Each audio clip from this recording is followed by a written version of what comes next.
ni Coach Daki. Ang masasabi ko sa pag-stay ko sa MNNE, boss, parang malaking improvements yung maitutulong nila sa akin. Ang experience ko po ngayon sa MNNE, boss, goods po sila, sabay solid po yung banding. Ang sarap po nila kasama. Yung experience ko sa RSGI, masaya kasi nakapag-practice kami ng 5-man. Masaya din kasi nakakabanding ko sila kahit papaano. So far naman po, marami akong natutunan as a tank since tatlo po kaming tank doon and nagtutulungan naman kami mag-grow as a team. So far, yung experience ko dito sa ONIC ay yun, maganda naman yung pakikitungo ng mga tao and then bago yung management, then bago din yung mga players. Tapos yun, maraming learnings. Yung experience ko po so far sa Bren, okay naman po. Mababait naman po yung teammates, mapang-asar lang po madalas. Yung pinaka nang ibabaw na feeling yung nalaman kong makakalaro ako sa Season 12 is yung excitement. Parang nasa loob ko na yung pakikipag-compete sa maliliit man na tournaments hanggang sa malalaking tournaments. Masaya po. Nanggigigil po ako lalo ngayon. Lalo na nakapasok po ako sa MPL. Gusto ko pong manalo talaga. Siyempre, sobrang saya kasi 6 years ko pong hinihintay makapasok ng MPL. Yung experience ko sa RSGI, masaya kasi nakapag-practice kami ng 5-man. Madali na lang yung laro, may comms kami, ganun. Parang mas nag-upgrade pa po since nagka-learnings po from MPL kasi nga po ibang league na nga po itong papasukan ngayon. May pressure kasing kasama eh. Kasi syempre yung nilaruan namin is hindi na MDL, maging MPL na. So, doble yung pressure, tapos yung mga expectations ng mga tao, pati nung kasama ko, mataas na rin. Pagkasaya po na MPL, di po siya nagsisink in lahat. Ang alam ko lang po talaga, ang tryout for MDL lang po. So, parang na-overwhelm. Kaya kong mag-adjust sa different teammates tulad ng if ever need namin ng utility, tanks. Team player po ako at bagay na bagay po yung playstyle ko sa kanila kasi setter po ako. Like Terisla, ganun. Yung matutulong ko po sa team ko is kaya ko po laruin ng role. Tsaka sa totoong buhay po, multi-role din po ako. Nag-aaral tsaka nag-ML po ako. Yung madadala kong bago sa RSG-PH ay mas gagalingan ko at masigitan ko si Eman sa paglalaro para mapatunayan ko na hindi sayang yung pagkuha sa akin. Ang madadala ko po sa ONIC PhD season is yung game style ko na pabago-bago. Kumbaga hindi nila mababasa yung uniqueness na dadaling ko sa laro. Siguro yung madala kong this season sa ONIC PH is yung adaptability ko, mabilis ako maka-adapt, and then yung chemistry dun sa iba't ibang kasama ko. Yung playstyle ko po kasi, aggressive na mahilig makipaglaban sa lane. To be honest, sir, wala akong team na parang ine-expect na parang pinanggigigilan. Parang lahat sila pantay-pantay sa akin. Walang mababa yung tingin ko, walang sobrang taas ang tingin ko sa team na to. Lahat sila para sa akin, gusto kong makipag-compete sa kanila. Sa darating po na season ngayong MPL, gusto pong makalaban doon ay Blacklist. At si Edward po yung gusto kong makatapat kasi napakagaling po niya. Ang taas ng IQ sa game. Ang gusto ko pong makatapat is Blacklist kasi nandun si Aeon, best friend ko po. Tapos pangalawa naman ang Echo, si Sanford dahil dati ko pa siya nakakatapat. Gusto ko maglaban kami sa MPL. Gusto ko sana makalaban yung Omega, si Kelra. Kasi lagi ko siya nakakatapat sa RG. Gusto ko rin matry at matalo siya sa MPL naman. Ang gusto ko po makalaban ngayong season, Echo po, since si Yawi and halos same kami ng playstyle tsaka hero pool. Echo kasi yun nga, sila yung nanalo nung last time sa M4. Saka sila yung pinakamalakas kasi ngayon season, tingin ko. Yung team po na gusto ko makalaban this season is yung Echo po. Dahil andun si Sanji, kaya gusto po malaman sino mas malakas sa amin. Supportahan niyo lahat ng teams na gusto nyo and sa mga supporters naman ng MNNE, boss, abangan nyo kami and gagawin namin yung best namin this season. Abangan nyo ka sa Season 12, guys. Papakitaan ko kayo. Papatunayan ko na kaya ko may pagsabayan kahit nag-aaral ako. Sana supportahan nyo kami sa mga paparating na laban at sana i-welcome nyo ako na member ng RSG-PH. Hello, ako si Mumukid. Please support me this upcoming MPL season. Thank you. Abangan niyo po ako sa darating na MPL na mapakita at mapatunayan ko ang sarili ko bilang rookie. Hi, thank you for supporting ONIC PH. Subaybayan niyo po yung mga laro namin ngayong season. Marami po kaming nakahanda.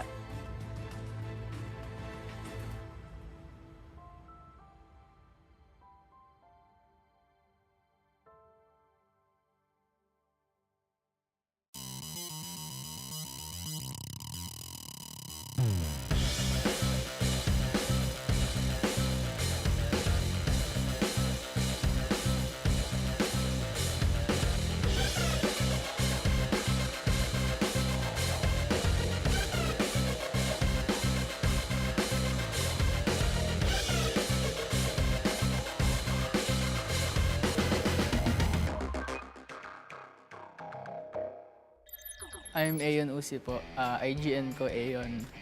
Mid laner ng Blacklist International. I'm Kim De La Cruz. IGN ko po Kim Poy. Roamer ng Blacklist International. Ako nga po pala si Andrew Pleora. IGN ko po Andorio, ang jungler po ng Smart Omega. Ako nga pala si Ezekiel Cavilan. IGN ko Spidey. Ang role ko ay jungler. Ang team name ko ay Smart Omega. Ako si Brian Miles Santos. IGN ko is Spider Miles. Ang role ko naman is Roamer.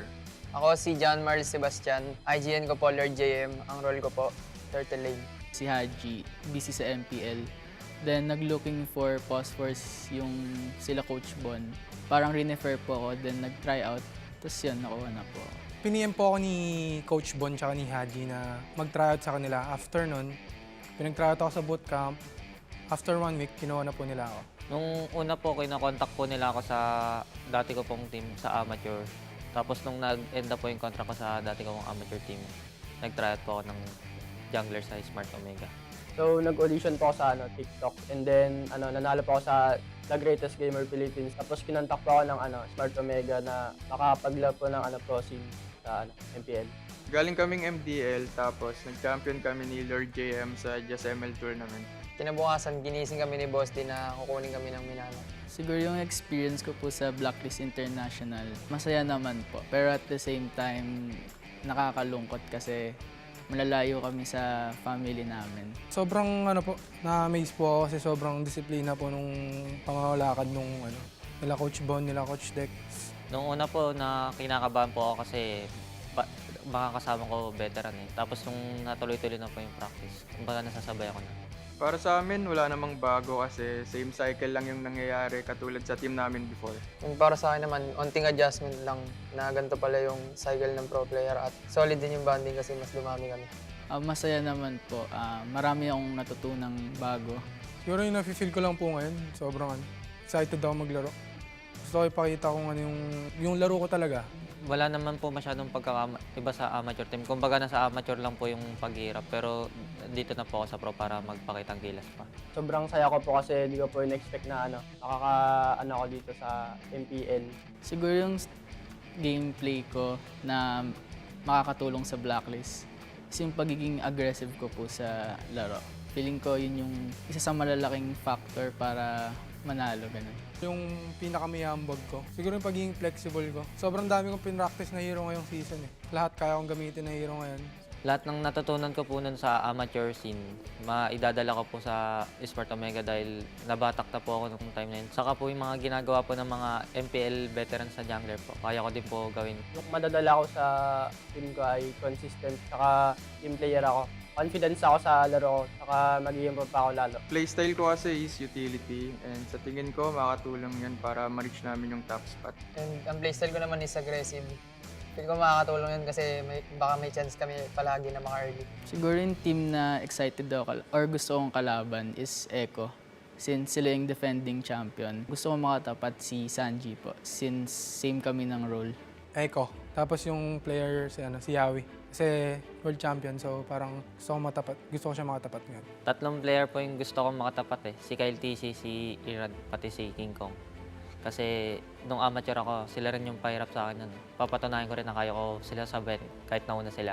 Yung pinakagusto kong makalaban na team ay Blacklist kasi yung pinakamadaming champion sa MPL. Gusto naming makalaban para sa amin AP Bren eh. Kasi tinalo kami nila last tournament. Tsaka gusto ko ding makalaban si Few kasi idol ko yan eh. Sa akin naman, Echo kasi MPL champion eh. Para sa mga supporter po ng Blacklist, yung Blacklist agents po, thank you po sa pagsuporta sa amin. Tsaka sana patuloy niyo pa po kaming supportan sa mga upcoming matches namin. Sa lahat ngayon ng team sa MPL, ngayong season, good luck lang sa ating lahat at galingan lang natin, enjoyin lang natin lahat ng games natin. Salamat sa mga patuloy na sumusuporta sa Smart Omega sa pagtitiwala.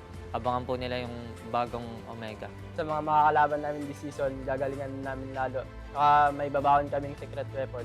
Para sa mga supporters namin, salamat sa pagsuporta and di namin kayo bibigoyin this season.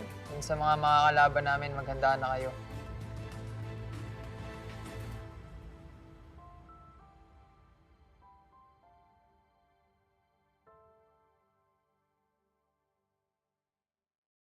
The fastest speed,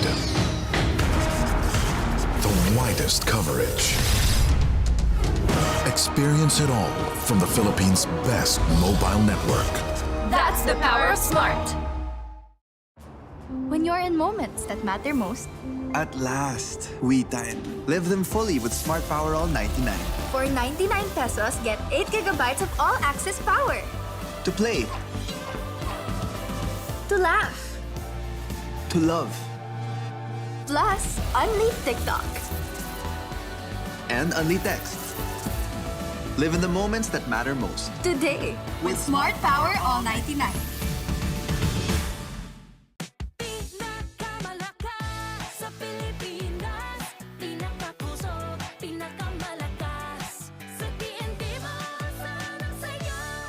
Lipat na sa TNT and register your SIM now.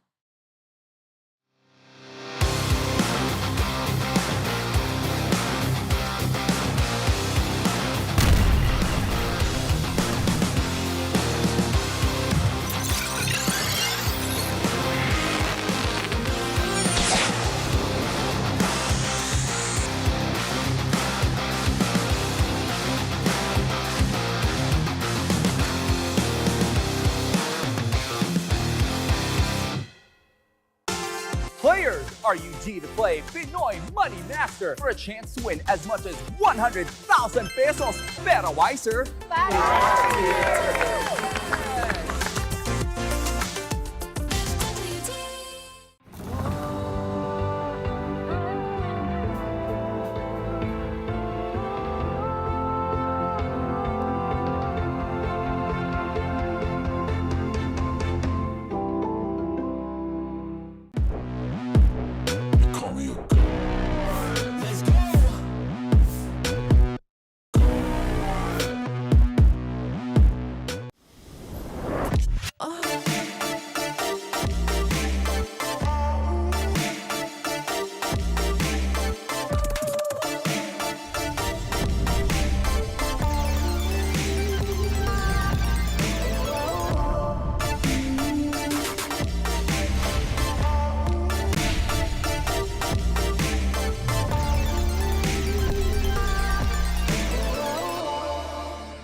Para sa akin yung pinakamalakas na tangga yung season si Yawi. Si Yawi. Kasi galing sila sa champion ng MPL. Mas mataas yung confidence niya at saka malakas yung aura niya ngayong season. Grabe yung mga pick-up niya lalo na pag nawakan niya yung hero niyang Chu. Magaling siya sa mechanically and as a team player. Kinamesta rin siya nag-champion eh. Mas doon ko nalalabas yung laro kapag siya yung kalaban. Siguro yung top 3 tango sa MPL, si Light, si Ogwen, si Bentings. Yawi, si Light at si Ogwen. Yawi, Ogwen.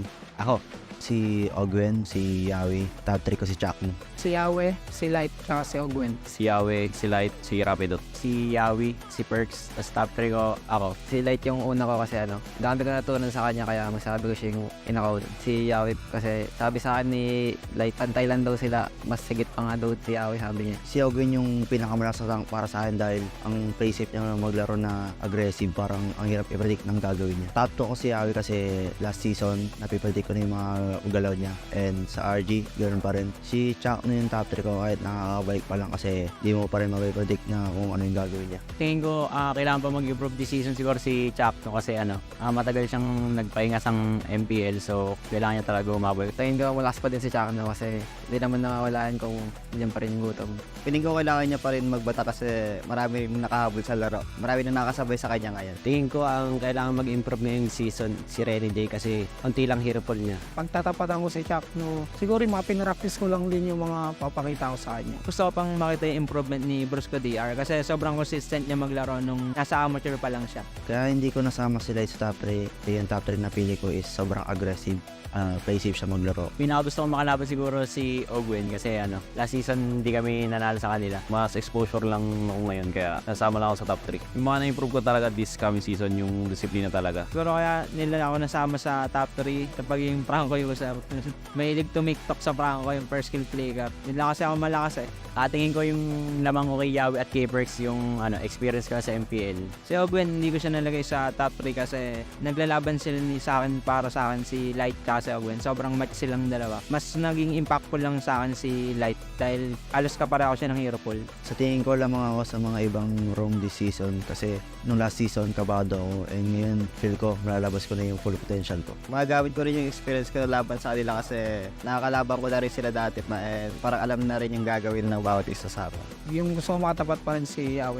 Former teammate ko siya, tas hindi ko pa siya nakakalaban sa role ko na room. Mas nilook forward ko pa si Yawi kasi gusto kong ma-check yung laro ko kung kamusta na ba ako, nasang level na ba ako. Para sa akin si Light kasi sarap niya kalaban tsaka katapat na challenge ako lagi pag RSG kalaban ko.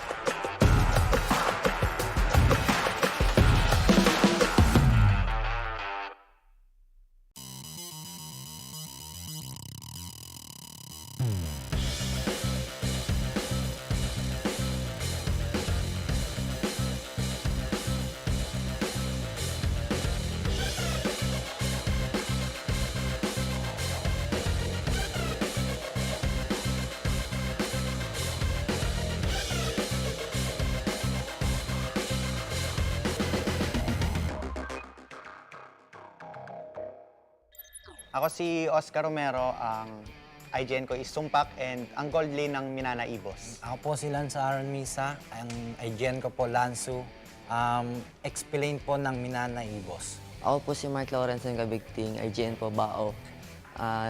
Multi-role po ng TNC Pro Team. My name is Kent Anthony Baisa, yung IGN ko ay Soul. Tapos yung role ko ay Gold Lane. At ang pinasokan kong team ay RSD. My name is Cedric Gil Romero and IGN Yoshino from Mpl-Ph and as a tank roamer. Hi, I'm Jem Lanyuan of ONIC Philippines. IGN Gem, role explain. My name is John Patrick Dagdag. My IGN is Mumukid. My role is Post-4 of AP Brand. Sakto po, nagpapatry out po, naghahanap po ng XP yung Minana. Pinatry out po ako ni Boss D. Yun, sabay naging okay naman po yung mga skill namin. Galing po ako sa isang amateur team and after 2 years po, galing po ako ng TNC MDL Season 1. Nakipag-break po sa akin yung girlfriend ko kaya namotivate ako mag-ML, tapos napasok po ako ng MPL. Nakapasok ko ng RSGPH, Nung nagkaroon sila nung tryout, sinata ko ni Madam Lexi na nakitaan ako ng potential. Sabay, pinapunta agad ako ng bootcamp para sa mga practice. Nanggaling po ako ng Euphoria MDL nung Season 1. Bago po ako mapunta sa ONIC, nag-tryout po ako sa kanila and eventually nakapasok naman po. So yun, nag-start ako sa MDL Season 1 as ONIC Arsenals. Then nag-transition ako dito sa ONIC page. Yung nag-post yung AP, yung brand ng tryouts, nag-register ako. Tapos, nung nag-start po yung tryouts, nakitaan po ng potential ni Coach Daki. Ang masasabi ko sa pag-stay ko sa MNNE boss, parang malaking improvements yung maitutulong nila sa akin. Ang experience ko po ngayon sa MNNE boss, goods po sila, sabay solid po yung banding. Ang sarap po nila kasama. Yung experience ko sa RSGI, masaya kasi nakapag-practice kami ng 5-man. Masaya din kasi nakaka-banding ko sila kahit papaano. So far naman po, marami akong natutunan as a tank since tatlo po kaming tank doon and nagtutulungan naman kami mag-grow as a team. So far, yung experience ko dito sa ONIC ay yun, maganda naman yung pakikitungo ng mga tao and then bago yung management, then bago din yung mga players. Tapos yun, maraming learnings. Yung experience ko po so far sa AP Brand, okay naman po, mababait naman po yung teammates, mapang-asar lang po madalas. Yung pinaka nang ibabaw na feeling yung nalaman kong makakalaro ako sa Season 12 is yung excitement. Parang nasa loob ko na yung pakikipag-compete sa maliliit man na tournaments hanggang sa malalaking tournaments. Masaya po, nanggigigil po ako lalo ngayon, lalo na nakapasok po ako sa MPL. Gusto ko pong manalo talaga. Siyempre, sobrang saya kasi 6 years ko pong hinihintay makapasok ng MPL. Yung experience ko sa RSGI, masaya kasi nakapag-practice kami ng 5-man. Madali na lang yung laro, may comms kami, ganun. Parang mas nag-upgrade pa po since nagka-learnings po from MPL kasi nga po ibang league na nga po itong papasukan ngayon. May pressure kasing kasama eh. Kasi syempre yung nilaruan namin is hindi na MDL, maging MPL na. So doble yung pressure, tapos yung mga expectations ng mga tao, pati nung kasama ko, mataas na rin. Pagkasaya po na MPL, di po siya nagsisink in lahat. Ang alam ko lang po talaga, ang tryout for MDL lang po, so parang na-overwhelm. Kaya kong mag-adjust sa different teammates. Tulad ng if ever need namin ng utility, tanks. Team player po ako at bagay na bagay po yung playstyle ko sa kanila kasi setter po ako. Like Terisla, ganun.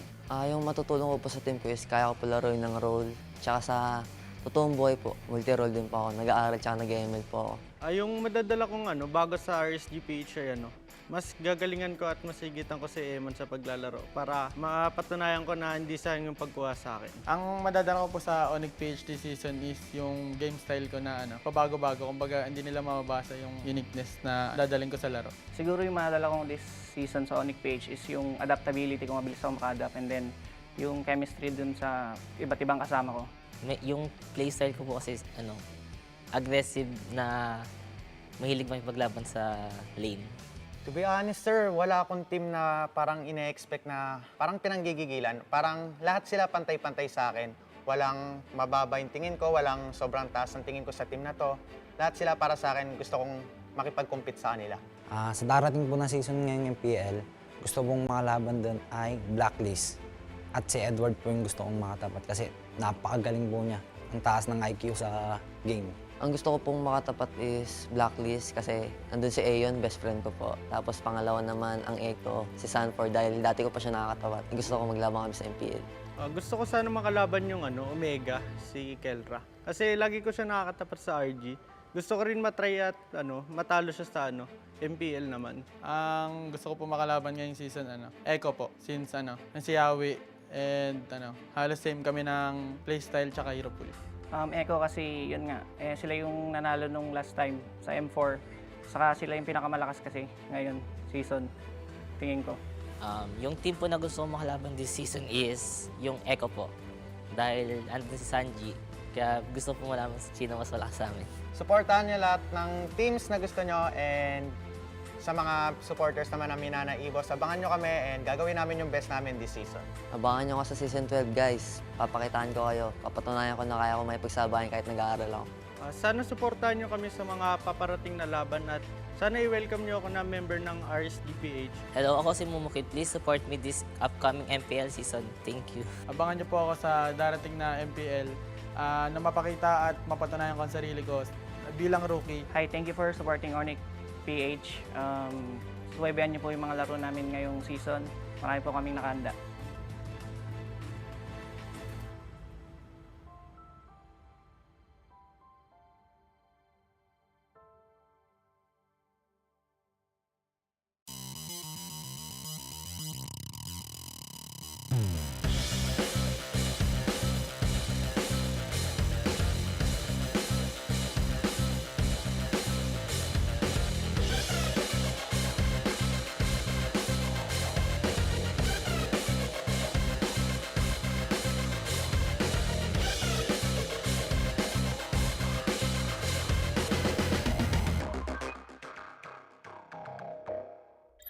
I'm Aeon Usi po. IGN ko Aeon. Mid laner ng Blacklist International. I'm Kim De La Cruz. IGN ko po Kim Poy. Roamer ng Blacklist International. Ako nga po pala si Andro Piora. IGN ko po Andorio, ang jungler po ng Smart Omega. Ako nga pala si Ezekiel Cavilan. IGN ko Spidey. Ang role ko ay jungler. Ang team name ko ay Smart Omega. Ako si Brian Miles Santos. IGN ko is Spider Miles. Ang role ko naman is Roamer. Ako si John Marl Sebastian. IGN ko po Lord JM. Ang role ko po Turtle Lane. Si Haji, busy sa MPL. Then nag-looking for phosphors yung sila Coach Bon. Parang renefer po ako, then nag-try out. Tapos yun, nakuha na po. Piniem po ako ni Coach Bon tsaka ni Haji na mag-tryout sa kanila. After nun, pinag-tryout ako sa bootcamp. After 1 week, kinuha na po nila ako. Nung una po, kinakontak po nila ako sa dati ko pong team sa amateur. Tapos nung nag-end na po yung contract ko sa dati kong amateur team, nag-tryout po ako ng jungler sa Smart Omega. So, nag-audition po ako sa TikTok. And then, nanalo po ako sa The Greatest Gamer Philippines. Tapos, kinontak po ako ng Smart Omega na makakapaglaro po ng pro scene sa MPL.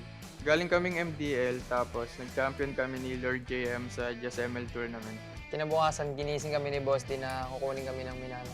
Siguro yung experience ko po sa Blacklist International, masaya naman po. Pero at the same time, nakakalungkot kasi malalayo kami sa family namin. Sobrang na-amaze po ako kasi sobrang disiplina po nung pamamalakad nung nila Coach Bon, nila Coach Dex.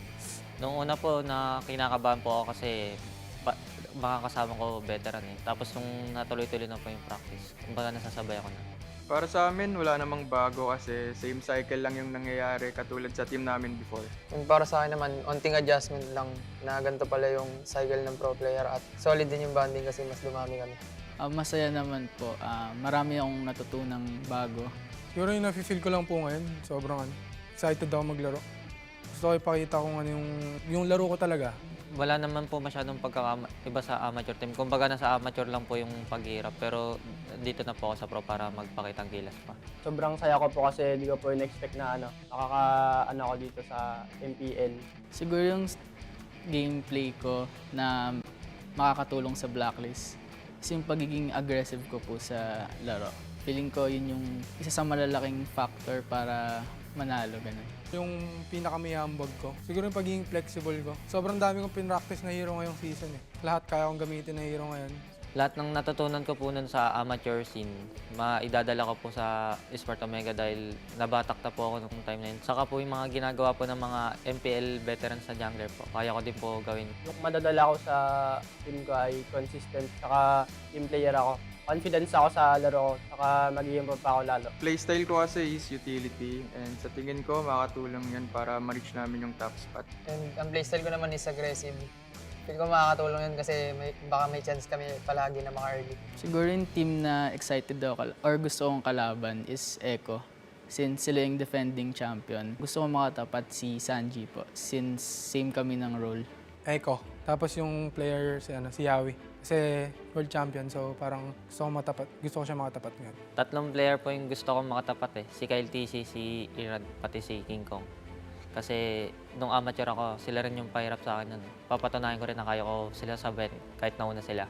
Yung pinakagusto kong makalaban na team ay Blacklist kasi yung pinakamadaming champion sa MPL. Ito naming makalaban para sa amin AP Bren eh. Kasi tinalo kami nila last tournament. Tsaka gusto ko ding makalaban si Few kasi idol ko yan eh. Sa akin naman, Echo kasi MPL champion eh. Para sa mga supporter po ng Blacklist, yung Blacklist agents po, thank you po sa pagsuporta sa amin. Tsaka sana patuloy niyo pa po kaming supportan sa mga upcoming matches namin. Sa lahat ngayon ng team sa MPL, ngayong season, good luck lang sa ating lahat at galingan lang natin, enjoy lang natin lahat ng games natin. Salamat sa mga patuloy na sumusuporta sa Smart Omega sa pagtitiwala. Abangan po nila yung bagong Omega. Sa mga makakalaban namin this season, gagalingan namin lalo. Saka may babaon kaming secret weapon. Para sa mga supporters namin, salamat sa pagsuporta and di namin kayo bibigoyin this season. And sa mga makakalaban namin, maghanda na kayo.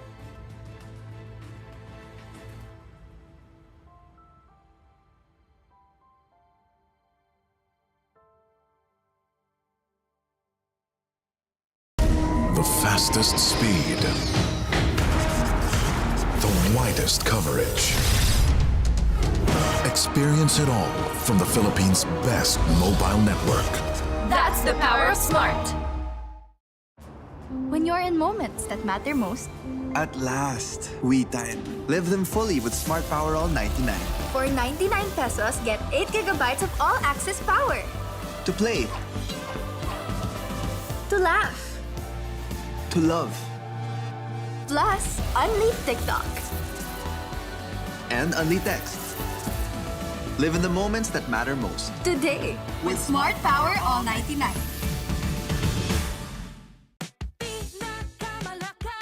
Sa Pilipinas, pinakakusog, pinakamalakas. Sa TNT, maaasahan sa iyo.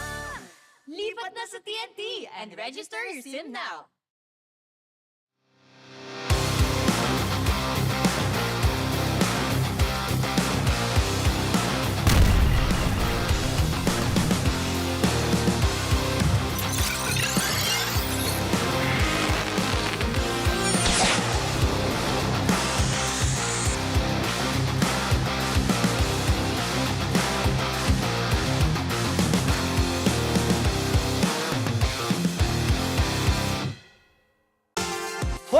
Are you G to play Pinoy Money Master for a chance to win as much as 100,000 pesos? Pero wiser,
The 12th season of MPL Philippines is brought to you by the following sponsors.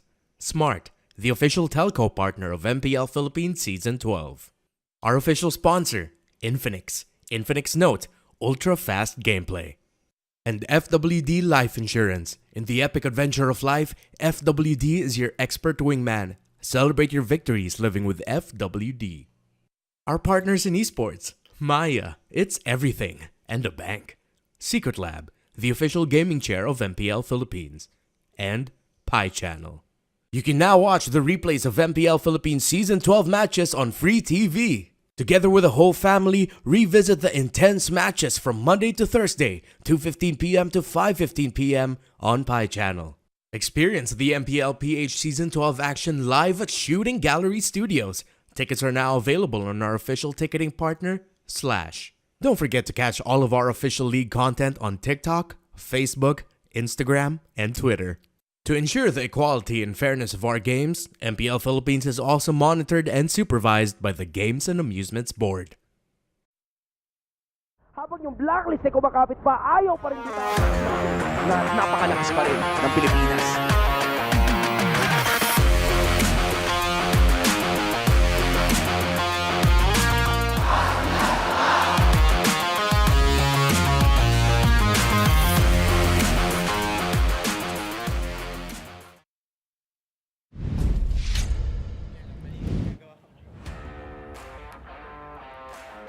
Good day, MPL Arena!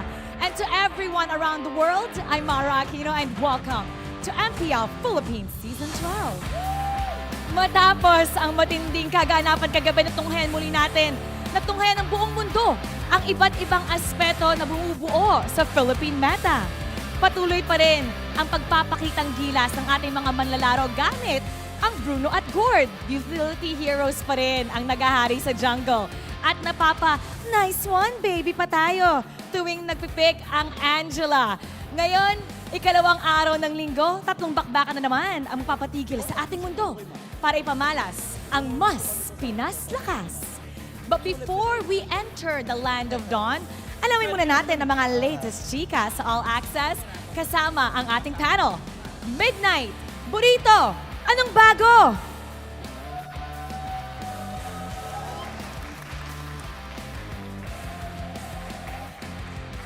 Anong bago dito, Midnight Burrito? You know what? Nainggit ako dahil palagi hindi ako kasama sa panel. So, I'm walking all the way here.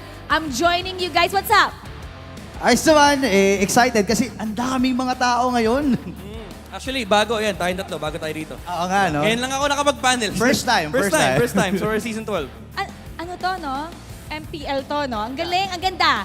Maganda. Okay, so today, okay, we're gonna have great games today. At by the way, ni-invite natin lahat ng ating mga manonood na gamitin ang ating hashtag of the day. Alam niyo ba may bago tayong hashtag everyday? Oh, ano hashtag? Ang hashtag natin today, makikita nyo sa ating screen, yan ang Mpl-Ph S12 Pag-angat. So, kayo nagpo-post kayo ng mga videos, nagpo-post kayo ng mga pictures. Sa lahat ng mga nandito, use the hashtag Mpl-Ph S12 Pag-angat sa lahat ng mga posts nyo so we can all enjoy it, we can all see it on the comment section below. Go ahead. Ano ang ulit yung hashtag? Mpl-Ph S12 Pag-angat. Ano yan? Mpl-Ph S12. Akala ko ulitin. Pero yun na yun. Gamitin yung mga hashtags na mapopost kayo. Gamitin nyo yan. Ano nga ba yung nag-aangat ngayon? What's happening now sa MPL? Alam mo, Mara, madami. Kasi hindi lang sa Mpl-Ph. Pag tumingin ka sa international, like yung mga Filipino players natin, nagsisiangatan lahat. Mapa anong region? Mapa Malaysia, mapa Indonesia, mapa Cambodia. Kahit nga sa North America umaangat yung mga Filipino players. Wow, hindi lang yun pag-angat din sa dami ng mga imports na naroon ngayon sa overseas. And syempre, ang pag-angat din ng kalidad ng mga players natin. Talagang umaangat talaga ang mga Pinoy. Everybody wants a piece of us. Everywhere around the world. Actually, speaking of binanggit mo yung Malaysia. Oh, today, Happy Malaysia Day! Happy Malaysia Day! They're celebrating it right now. So, we're greeting everybody in Malaysia So I hope everybody enjoys. Let's also greet them Happy Malaysia Day. Meron tayong mga Filipino players ha. Speaking of, sabi mo kanina, umaangat na nga ang ating mga players. Sobrang dami kasi nandyan sila. Nag-reunion nga, nakita ko yung isang picture sa Facebook, sila Demon Kite, sila Miko. And ang kagagandahan doon, sila mismo yung nagtatushtokan doon. Kasi sila yung mga malalakas na players. Ayan, si Exort, nandun na rin si Exort. Di ba, last season ay nandito siya. Even Super Red na nagpakitang gilas din sa Blacklist last season, dun naman sa kupunan na kung nasaan siya ngayon, dun sila umaatake at nag-aariba. Ayan no, kitang-kita nyo kung sino sila. Nandun si Saksha, Stone, Pancake, Hito, Exort, Demon Kite, Super Red, and Miko. Okay, ang pinaka na may miss ko dito, si Hito. Feeling ko it's a loss na wala sa atin si Hito. Kasi siya ang ating entertainment. Ano nga ba yung Chief Entertainment Officer. Chief CEO. Entertainment Officer. Naalala ko tuloy, nung pumunta tayo, sa Malaysia din ata yun, di ba? Na naka-bathrobe siya. Tapos, ang ganda, alam mo, siya talaga yung nagpapalift ng spirits ng lahat. Pag nandito siya, it's not just his face that's so funny. It's his whole personality. Sino yung pinaka na may miss nyo?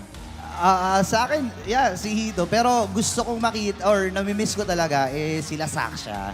Diba? Kasi ang tagal na nila dito from Archangel era, nandito na sila nandito sila sa Philippines. Nung pumunta sila doon, nakita naman natin kung paano rin ipinamalas nila at yung Filipino pride na nasa kanila ay ibinuhos nila doon. Ito, okay. Real talk naman tayo. Yan. Real talk!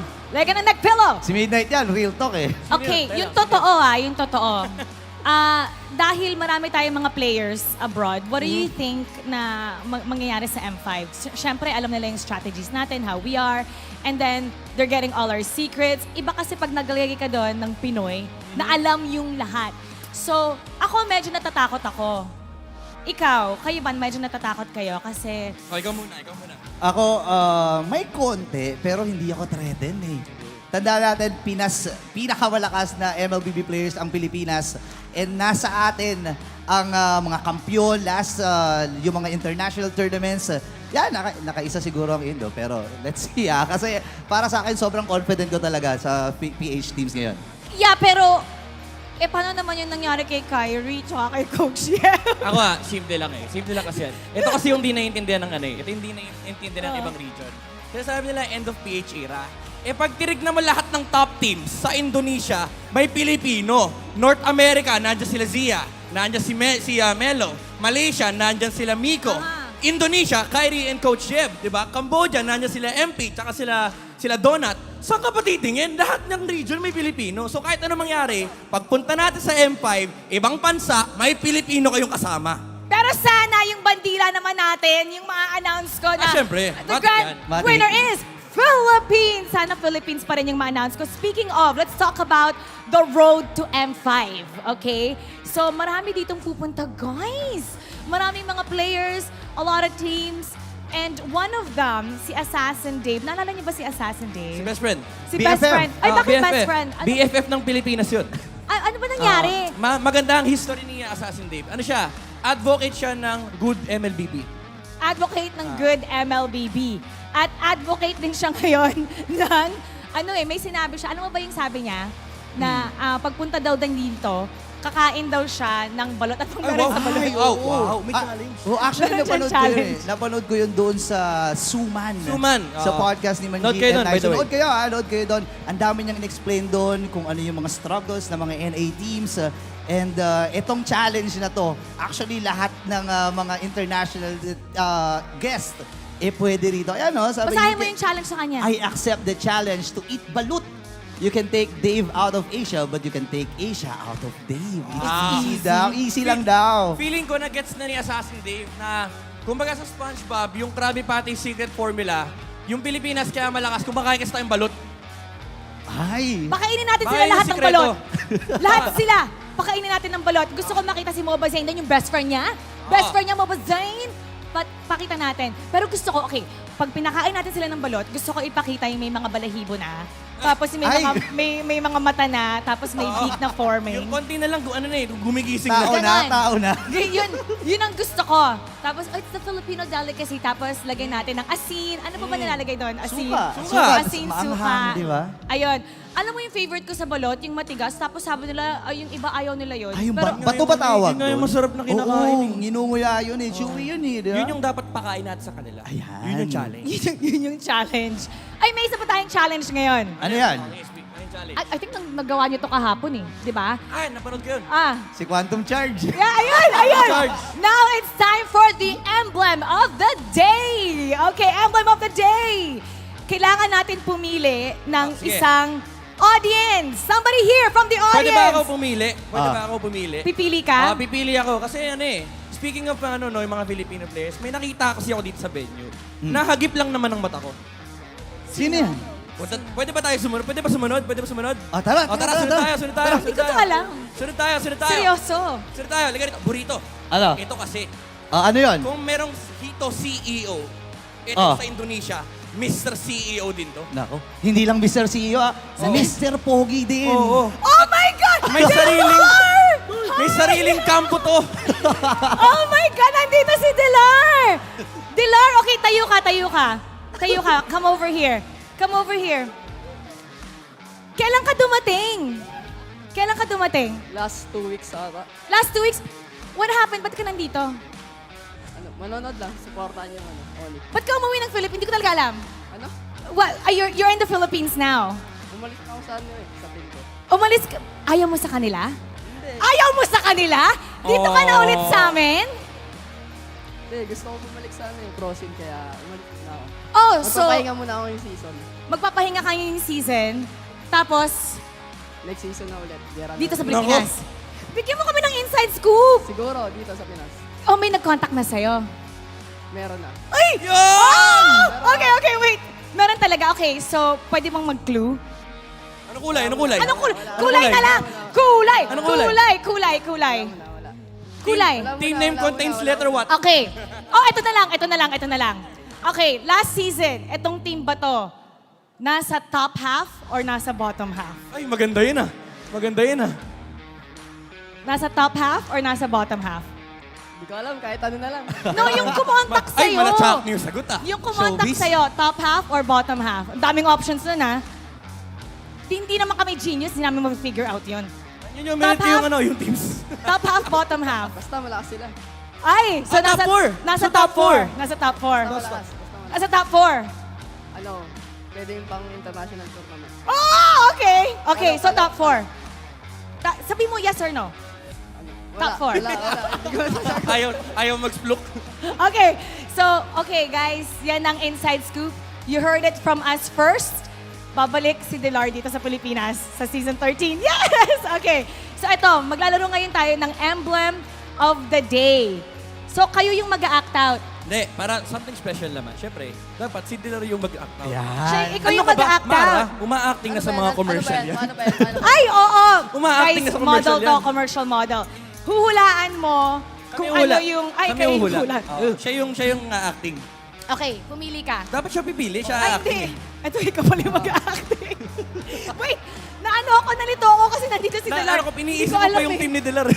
Hindi ko naman kasi alam. Oh, patingin, ikaw. Mukhang mahirap, ha? Mukhang mahirap. Ayan, okay. Papakita ko ba sa audience? Ilagay natin dito. Talikod. Okay. Ay guys ha, walang sisigaw ha. No coaching. Huwag kayong huwag niyong sabihin. Kita ba? Oh, kita niyo na yan. Hindi ako nag-polish ng nails. Alright! Game. Delar, ikaw yung mag-act out niyan. Ang hirap pa, paano kaya yun? Oh, i-act out mo kung ano yung ginagawa. Okay lang yan, kaya mo yan, binuhat mo nga Indo eh. Wait. Ay. Real talk lang. Facts. Tama. Dito ka, i-act out mo dito. Ito yung charades natin to. Charades! Manood ka kasi ng MPL para alam mo yung ganap. Okay, kukunin ko. Ano yun? Uy! Teka. Commercial model. Pakita mo. Hindi ko alam paano. Ang hirap pa. Grabe yung nakita ko yung master si Delar. Nakita ko yung muscles niya. Parang pang Uranus yan, boss ah. Pang Uranus. Two words. One word. One word. Emblem. Ano ba yan? Pang-tank? Pang-fighter? Tama. Pang-marksman? Acting mo. Hindi to Pinoy henyo. Tayo din mali. Tayo din mali. I-act mo. Nakita nyo guys, di ba? Nakita nyo kung ano. Sorry. Okay, go. Akin. Di ako Okay, marunong go. na to eh. Oh. Oh, Uranus. Pang-Uranus. Firmness. Concussive blast. Hindi nga 2 words eh. Tenacity. Tenacity is the right answer. Anong price ni Midnight? Price na to yung Muis de la Re. Ikaw yung price namin. So, anything that you wanna share with us so habang nandito ka sa Pilipinas? By the way, sino bang team sinusuportahan mo? Lahat sinusuportahan ko. Ba't napaka-safe mo sumagot? Pero ngayon ONIC eh. Kasi ONIC. wala pa silang panalo, kaya gusto ko sana manalo sila para magkaroon sila momentum. Para maganda yung MPL-Ph. Para maganda. Si ONIC kaya? Si ONIC kaya yung season 13? Boss, may kontrata ba to si Dilar sa inyo? Alright. Now, thank you so much, Delar. ONIC nga ang maglalaro ngayon. Pero tignan natin ang iba pang mga koponan that's gonna be playing for today. Let's take a look at today's schedule. O, ikaw magsabi. Ano yan, pipredict ko? No, ikaw magsasabi. Sabihin mo pwede. Sige. Upcoming match, Blacklist versus ONIC. Oh, prediction. ONIC. Okay. Alright. Second match. Echo versus TNC. Oh, sino mananalo? Siguro Echo 2-0. Uy! May score! May score pa! Confident! Tapos Minana versus RSG. Siguro RSG 2-1. RSG 2-1. Respect. May isa si Minana. Respect. Alright. Eto, magsisimula na ang ating laban. Kaya kailangan na natin ibato sa ating mga casters. Delar, it was nice having you with us. Ibato mo na sa ating mga casters. Caster, pa? Good afternoon, ladies and gentlemen. Welcome to the English broadcast of MPL Philippines Season 12. I'm Theo Ignacio. With me is Francis Cantero and Renmar Santa Cruz. And if we're using our made-up names, my name is Umi. With me is always X and still Renmar. How are you guys feeling? I'm feeling good. I'm feeling hype. It's good to see Womi back in the English desk again. Mr. Theo Ignacio himself, the third. The third? The third? I didn't know there was 2 people before me. I wouldn't be surprised if there is. Thank you for using our government names. I did not see that Thank you. coming. Yeah. Completely. I am so happy to hear that in the English broadcast. Yeah, and welcome back to the English broadcast, man. Thank It's you been a so long much, while. man. And it's our first match today. It's ONIC Philippines versus Blacklist International. 2 teams that do feature the best junglers in the league right now. We have Sensui and of course Ryzen. We're gonna look at them later on. But right now, let's just address the elephant in the room. ONIC is struggling, as said by Delar as well in our pre-show. Still winless in this league so far. They're, for me, they're still struggling to find a perfect recipe as Chef is back. But one thing they're also trying to consider is how will they even go up against Blacklist International, just finally had their own recoded gameplay. Yeah, man, it's heavy, but I like how Dilar is still showing his ONIC roots, of saying course. that he is looking into supporting ONIC here because they want to see them get momentum because they badly need it. But yeah, it's going to be a titanic battle ahead of them. For sure. Before we head on to our match discussion, let's give a shout out to our official telco partner, Smart. Smart is still the Philippines' best mobile network. And Smart is still the nation has the fastest nationwide coverage in the country as awarded by Ookla Speed Intelligence Data for speed, average of Q1 and Q2, everything just so fast. It's just Smart. Yeah, it's Smart. That's how fast they are. You can enjoy the power of Smart when you switch to Smart without changing your number by mobile number portability or MNP. Visit smrt.ph/switch to Smart to know more. No, Smart, our official telco partner, it's not even over yet because we still have the power of Smart. Because with Smart's Power All 99, you have the power to do what you want. With 8 gigabytes for all sites and apps, you can power your play or watch, share, stream, everything. And you also get a free Gig Arena ticket so you can unleash the inner gamer in you. And this also comes with unlimited TikTok and only text to all networks, all that for 7 days for just 99 pesos. Load now.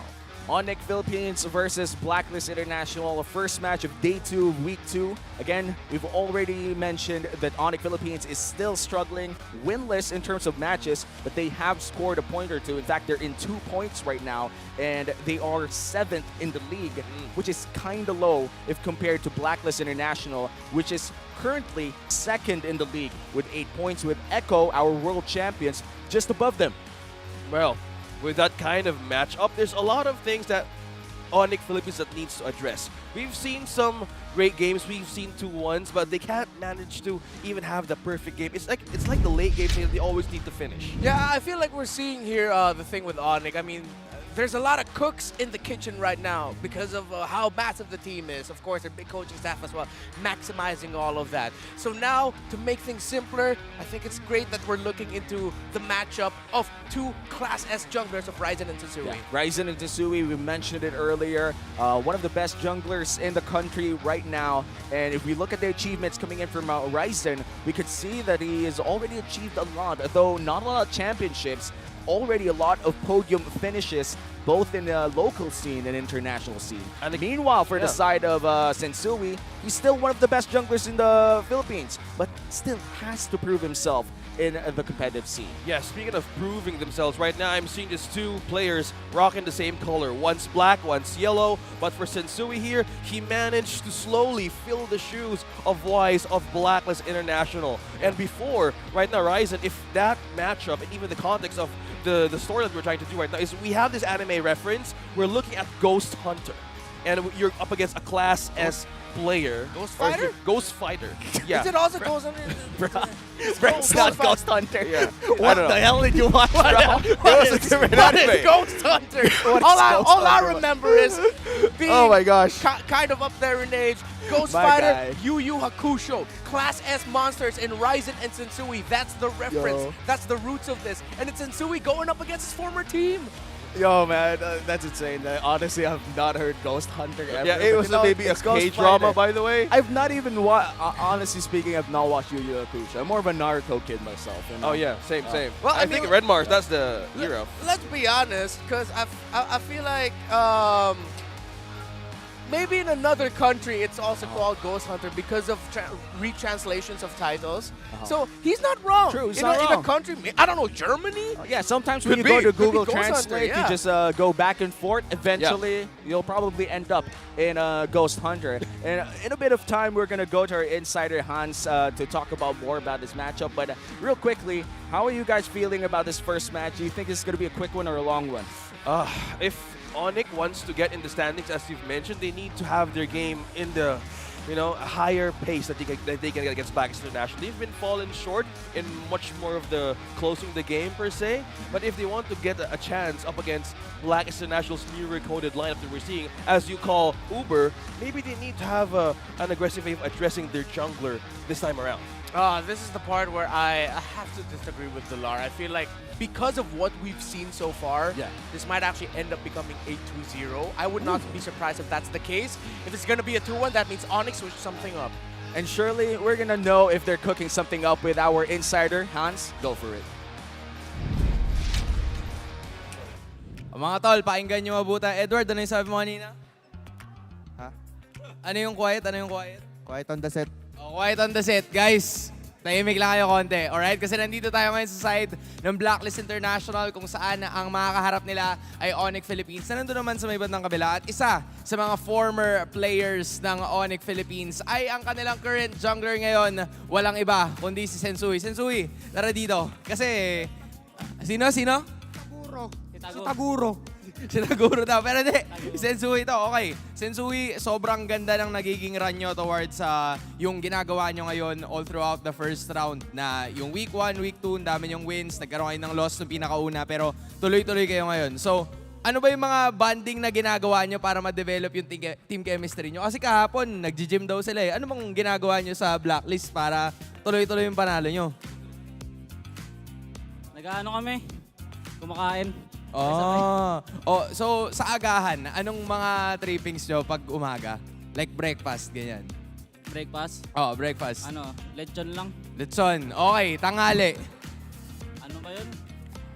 Steak. Okay, Sa steak. tanghali. Lechon sa breakfast, steak sa tanghali. May merienda pa ba yon o rekta hapunan na? May merenda pa? May merienda pa. Okay, merienda. Ano yung merienda? Lahat ng klase ng tusok. Lahat ng klase ng tusok. Okay, so nagpapapunta sila dun mismo sa bootcamp nila. Hapunan. T-bone lang, T-bone. T-bone. Okay guys, T-bone. May midnight snack pa? Wala na. Okay na yun. Meron pa? Meron pa.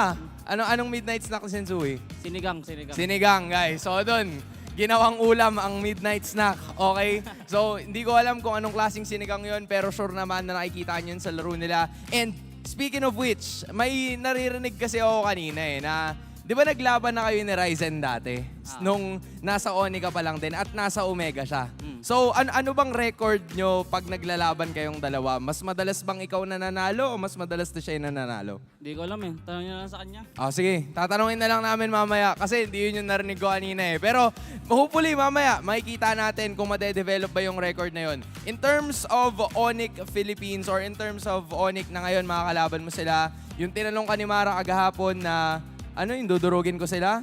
Magkakatotoo ba yun ngayon or will it be something na feel mo magiging dikit lang yung laban? Hindi ko alam. Tignan lang natin mamaya. Sige, tingnan natin mamaya. Okay, kung may message ka kayo kay Ryzen, kasi kayo yung bida ngayon sa matchup na to, dalawang junglers, kayo rin yung main man ng Blacklist and ONIC pagdating sa jungler role. Ano message mo kay Ryzen? Galingan mo. Huwag kakabahan. Huwag kabahan. Huwag kabahan, boss. Yun na yun. Yun na yun. Maraming salamat, Sensui. Ready na ang Blacklist International. Pero wait lang, guys, ha. Tatapusin na natin to. Okay, tatapusin na natin to. Pero, Coach, okay lang ba na may storbo ita onte? Kasi meron ng panibagong tawag sa main 5 ng Blacklist International ngayon. For everybody's information, nakikita ko lang to sa internet. Ang sabi, horse daw yung main 5 na lineup. Ang ibig sabihin ng horse, ladies and gentlemen, ay Haji, Oheb, Rene J, Sensui, at Edward. And yung horse ube is, again, a different flavor compared dun sa defensive ube na ginagawa nyo kanina. What makes this lineup work so much?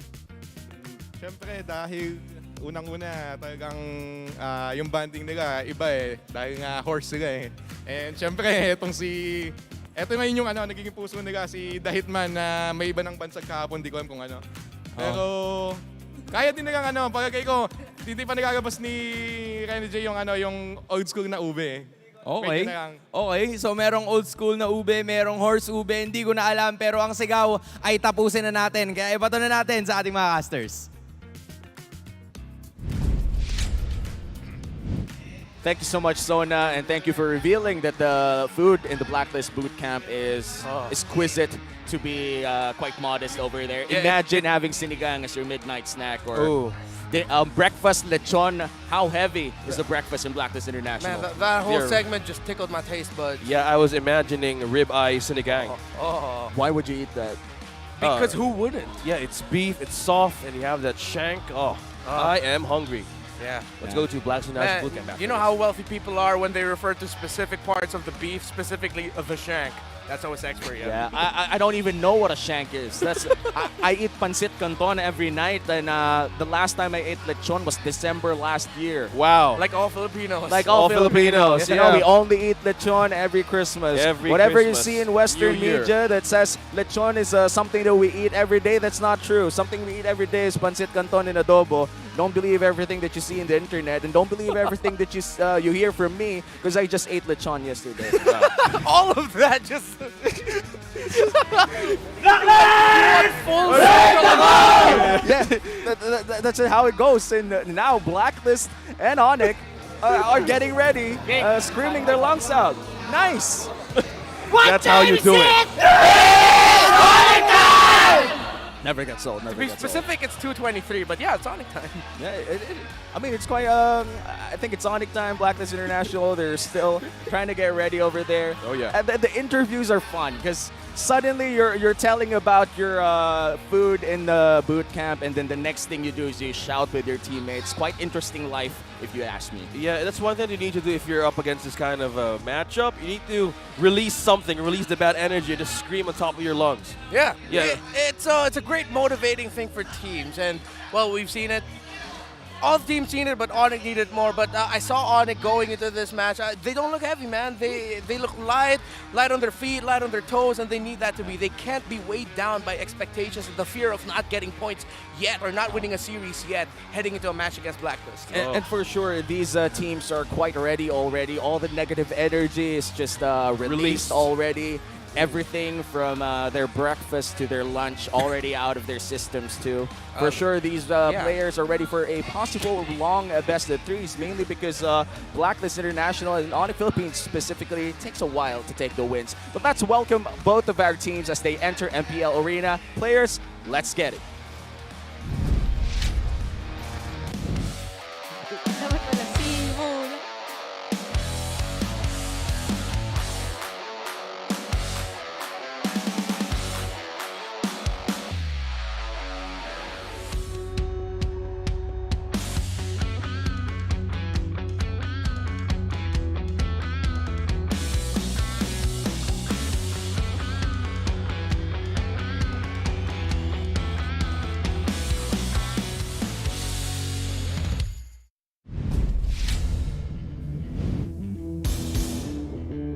The win streak continues for the Recoded Agents. The Neon Tigers may have took a point from them, but they walked away with a resounding win. Ang kabanan ni Sensui, Blacklist International!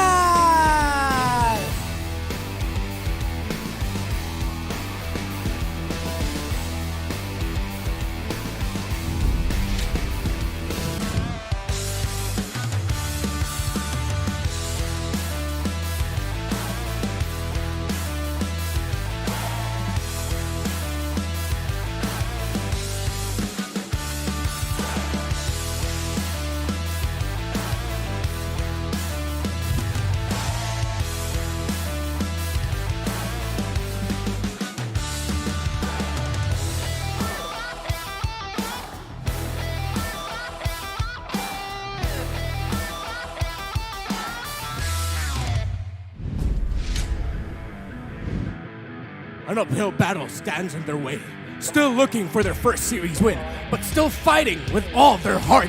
Ang kabanan ni Ryzen, it's ONIC Philippines!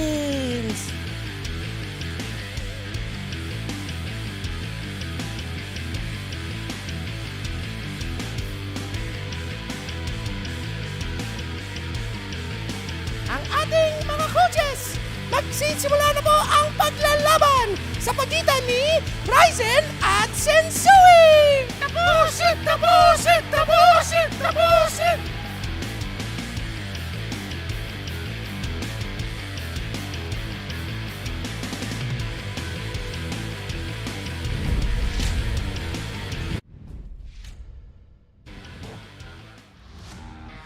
And there you have it.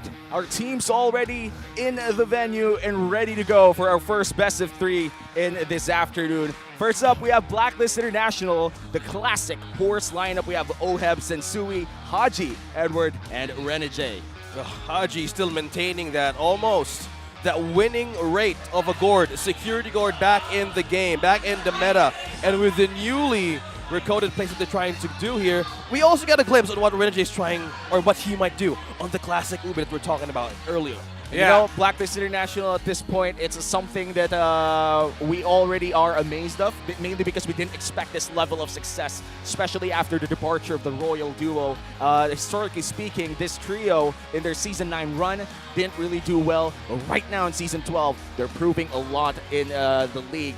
And they're going to be up against ONIC Philippines, which is a classic rival to Blacklist International. But so far, they haven't been doing well in Season 12. We have Nets, Ryzen, Super Prince, Gem making his MPL debut. Perksiva. I thought they were going to bring in Yoshino in here, but again, another variation, another flavor of ONIC Philippines. And I've talked about Gem before in the past. He was very consistent in MDL Philippines Season 1. It's good to see him still maintaining that level of consistency in the one series that we saw him so far in Mpl-Ph. But yeah, when it comes to ONIC, it's Nets, Ryzen, and then it's adjustments always in the mid, XP, and Roam. there has to be something here that Perkzivo brings to the table that Rapidut and even Yoshinu can't bring. Is it gonna be a younger sense of, man, I don't need to think so much, it's all instinctual, it's just all raw talent? Maybe that might be the X factor here that ONIC-PH will be bringing against Blacklist. Yeah, and hopefully we do see that because right now, ONIC Philippines do boast a long game time despite not winning a lot. So they have to change things up a bit. They have to maybe get a new roamer for a new tempo. Well, speaking of tempo, we know how ONIC Philippines, back in Season 8, how they develop these variants. And just by looking at the team head-to-head, it's mostly with Blacklist International. But something here stands out here is the game winner, also the KDA, is not even that far from ONIC Philippines' new jungler. But now I like the focus on Perkzivo here being the new addition to the recipe. Maybe this one could actually be a great point for ONIC to have a point against Blacklist International. A lot of difficulty when it comes to the objective ratios here for ONIC. Turtle, Towers, and Lords. It just goes to show how dominant Blacklist has been in their run so far. ONIC, though, again, I've said this before, I like that they always try to look for plays. They're not as fast-paced and non-stop as how Minana Evos likes to play in the early game, where it's just bang, bang, bang everywhere where they go. But ONIC also have that spirit. And I feel like they just need to be able to translate that and not get lost once you transition into the mid to the late game. Early game, they'll bring it to the table as long as their drafts are good. We'll get to that later. But yeah, you cannot lose pace and you cannot lose heart when you're going up against Blacklist. ONIC just needs to hold on to that real tightly.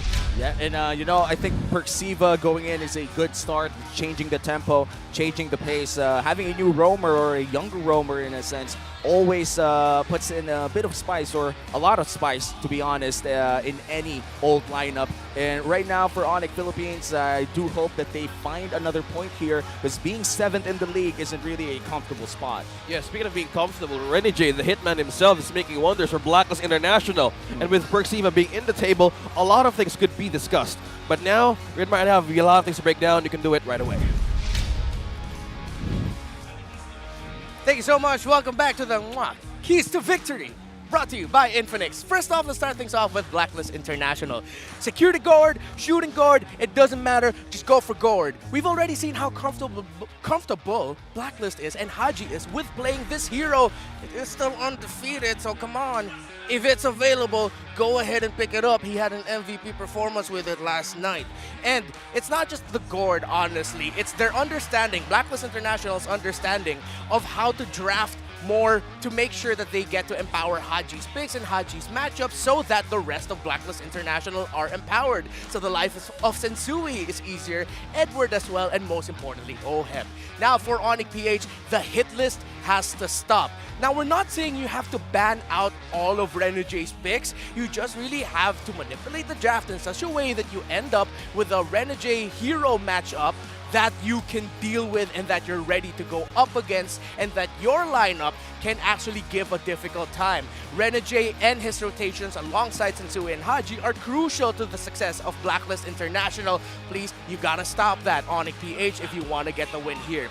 Now, going back again to both teams, the two junglers, Ryzen and Sensui, show them who is the Class S jungler, who is better at their job, at the retribution, and empowering the rest of the team. And that was the Keys to Victory, brought to you by Infinix. Gentlemen, what do you guys think?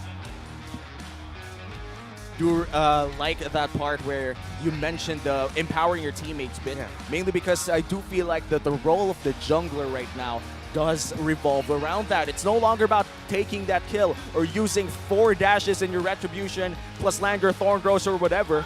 It's all about empowering your teammates. Yeah, to add to that, that's one thing also for ONIC Philippines. How do they set up their objectives early game, especially for the jungle? You mentioned about how ONIC Philippines is so well-rounded early game, but if you lose that base, some things could either go the wrong route. Because again, in the last keys, or the last key to victory, show them who's the Class S jungle. This reference from One Punch Man actually resonates a lot of things that we can actually see on this match. How can they answer a demon level threat, or just can they do it by themselves? Let's look at the player head-to-head. Renmar, Sensui and Ryzen. This matchup. Yeah, Sensui and Ryzen, what amazes me about them is that they actually play a little bit more similarly. But Sensui, ever since going to Blacklist International, he's sort of taken off the assassin tendencies and really leaned in on something that I'd want to quote Carl Teasy on. Yeah. Yesterday in his interview, he was asked, how come you don't play Assassins anymore? And Carl Teasy said, oh, it's just because the Assassins, life of Assassins in the Philippines are so difficult. Either the assassin you go up against is just that dang good, or they're making your life really difficult. So I'm just gonna be neutral and try to help my teammates. Sensui has really embodied that energy and that idea of the Mpl-Ph jungler. While Ryzen, we still see him from time to time whip out those Lancelots. We're still Fanny. banking on him to play the Fanny, exactly. So that's something that we have to watch out for here. Will Sensui show a little bit more of the assassin side or really just hunker down? Will Ryzen show less of the assassin side and try to match Sensui with a more secure and level-headed approach to jungling? And surely we'd find out the moment draft starts. And right now I'm just thinking, for these junglers, we've seen a lot of Bakshas recently, especially in the hands of Kyle Teasy. In fact, one of the best junglers right now. Yeah. And Baksha Perfect. entering this meta, it's I would call it like a big surprise for a lot of us, mainly because we've not seen Baksha since Season 8 of MPL. And suddenly, 4 seasons after, he's the hot S of all drafts from teams. Well, speaking of two junglers having a comparison with their own hero pool, good thing that you mentioned about the Baksha, because there's a lot of difference between Ryzen and Sensui, because on the past season, I recall, Sensui was leaning towards more on the versatility, more on focused more on the utility, as we can say. Yeah. So there's a lot of change that actually we can see, but let's head on to the draft. Yeah, and surely we're going to see difference. that. Yeah, we're going to see that in the draft. As the coaches will now battle it out, duke it out in the first game. It's going to be Coach Mastered Basics versus Coach Bluff C. And this is the Game 1 draft. Who's going to play on the blue side? Who's going to play on the red side? That's going to impact our decisions entering this matchup. It's going to be ONIC with the first pick. Renmar, what can we expect in this early part of the draft? Okay, Fredrin, Martis, still available on the table. I'm not going to turn off the idea for first pick Bruno. Oh, even Blacklist says, yeah, we don't want to go up against first pick Bruno. So let's see if they're going to take away the Fredrin Mpl-Ph, or if they're going to supplement it with another pick. But right now, our tendency is usually it is the Fredrin that is favored. Yeah, Fredrin is a very, very safe first pick, but we've also seen a lot of Valentinas. In fact, Valentina has the highest pick rate, around 71% in the league right now. Yeah, ranking 2, and you guys are right. Fredrin, instead of going for the assassin here that we kind of expect for Ryzen, well, this is an option for the Fredrin to even be the answer. Oh, and right away, see? That's them already taking the key to victory. Go straight for the gourd, and I like they also paired it up with this, the Edith. Yeah. Now, teams going up against Mpl-Ph have been taking the Edith away from them. Bren banned it yesterday against ONIC. Now Blacklist, they're prioritizing it along with their own power pick. They play this Edith really well, either Edward or Renegade, but at the same time, it's like teams know that when you're up against ONIC, you cannot give this hero. Yeah, and Edith is just really powerful in the current meta right now. I would call her one of the best picks, especially in the early part of the draft, mainly because you could flex her in the roam or even put her in the XP lane. And we have seen Edward play this Edith, but I'm quite excited if this goes to the hands of the Hitman Renegade. Wonder what plays he could do with it. Yeah, it's not impossible because, as you mentioned, they might go to the classic blacks, and we saw it in their games from week 1. It's a faster black. We're seeing the classic Ube, or it's Uber now, the Ultimate Bond Experience remix, and it's just completely a great way of answering all of the problems. And now, Ranma, I'm seeing something for this draft. What could actually show up? Yeah, it's a Martis. Yeah, I was doing the hand motions.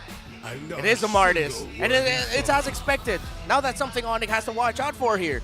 Are you gonna fight well enough that you're gonna avoid Sensui snowballing? Because that's been a tendency of Martis games all throughout the season so far. Early double kills, or 2 early double kills even, and then it's just a snowball, and they're just reset. Yeah, I love that. Honestly speaking, the Martis and the Fredrin is I think 2 of the most picked junglers right now in the current meta. If one gets Fredrin, the other would get that Martis. And Martis, as you said, does require to get that snowball if you want him to have a good game. So it's going to be up for Blacklist International to set this Martis up for success and potentially give him early kills as much as possible. But you know, it's easier said than done, especially if you're up against a Valentina that scales really well into the mid game. Yeah, and also hurt if you're even below the EXP. Good thing, guys, you pointed out how you will give the success for the early game with the Smartest. I think that's one way to secure the early game rotation. We know how ONIC Philippines is actually good good with that. And how they want to set their pace but not being distracted at all is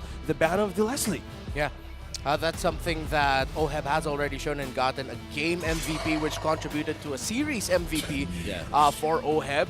And let's see if they're also going to ban out the Brody here, because right now it seems like the next best option for OHEB.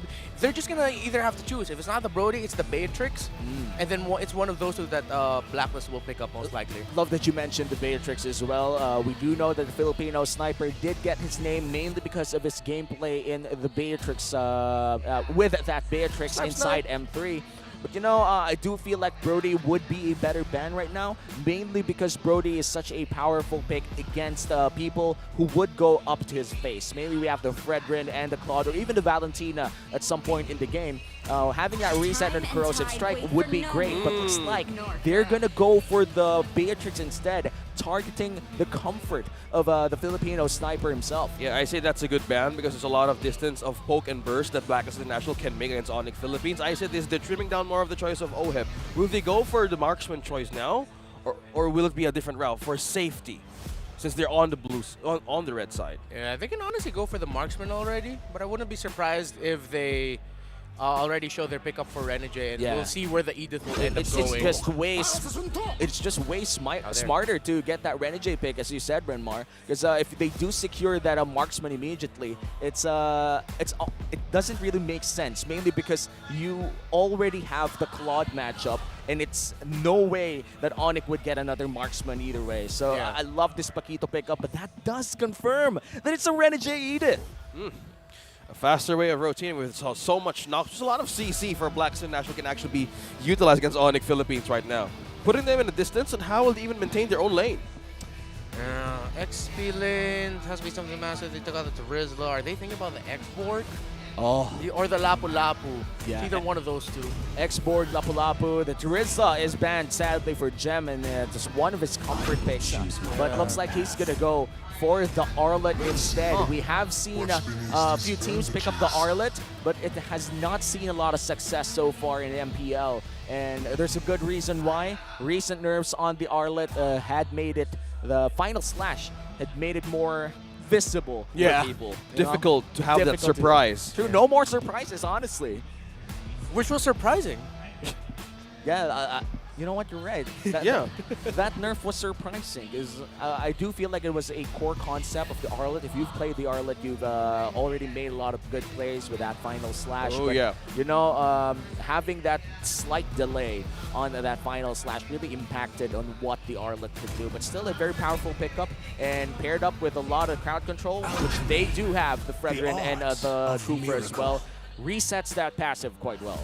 Yeah, good choice on the Brody, because there's a lot of escape, there's a lot of dashes from ONIC. I think this is a good recipe for Blacklist International to even to make, even for the mid-game power spike. Maybe I'm solely leaning towards a Blacklist lineup here, other than they got their power picks, but just because Arlot's been quite 50-50, leaning more towards like 40-60 even lately.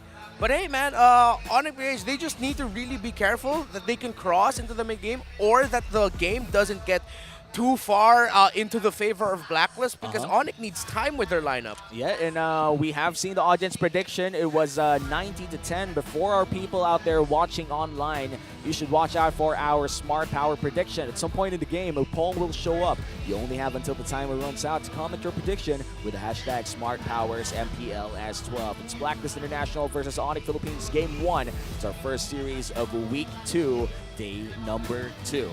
Exciting, because one lucky commenter who guesses correctly will win a redeemable in-game code. Remember, keep an eye out for the poll. As we enter in the land of Dawn, Renmar, what can we expect in the early game with this type of lineup? Okay, so first for ONIC, they're going to need to be careful with their early skirmishes around the Litho Wanderer, right around the first turtle or before the second turtle, just so that they can avoid the Marta Snowball. And they also need to watch out for something that Blacklist likes to do, which is at around the second or third turtle, they'll immediately send their gold laner to the opposite lane, switch lanes, and only leave the XP laner and the jungler to go for the turtle, because that's Blacklist trying to get conversion across the map. That's the onward, that's the poke. Renegade secures first blood for Blacklist International. We're talking about early game rotation, and they're doing it quickly against ONIC Philippines.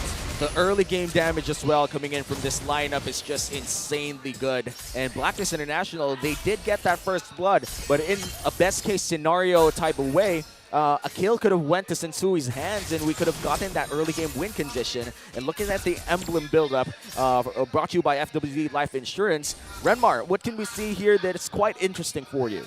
Oh, we went by a little bit too fast. They got a good amount of, look at all those quantum charges on the side of ONIC. A lot. That's them wanting to sidestep a lot of what Blacklist likes to bring to the table, get a little bit more heal. Good for them. Yeah, honestly, the sustain is quite good coming in from the quantum charge and the bonus movement speed as well. Not only helps you to go around the fights way easier, but also helps you sustain in lane, which is a great commodity in the current meta game. But of course, we still haven't seen the first hurdle of the game. It will be spawning a few seconds from now. Who does have that edge? I do think it's Blacklist International, but what can ONIC do? Well, with all of the emblems that you guys mentioned, hold that, Renegade being caught up in 3, bouncing ball, trying to slow him down. But to go back to your thought there, this is just thing that they can utilize. Like 4 quantum charges, they could actually have a good athletic pace against Blacklist International. Yeah, since Renegade slow, this is good for ONIC. Okay, that's Perksiva trying to make the jump, trying to slow down Sensui, but can he still make it though? Still holding the borderline with that gem being caught by Sensui. Look at the stun, look at the taunt.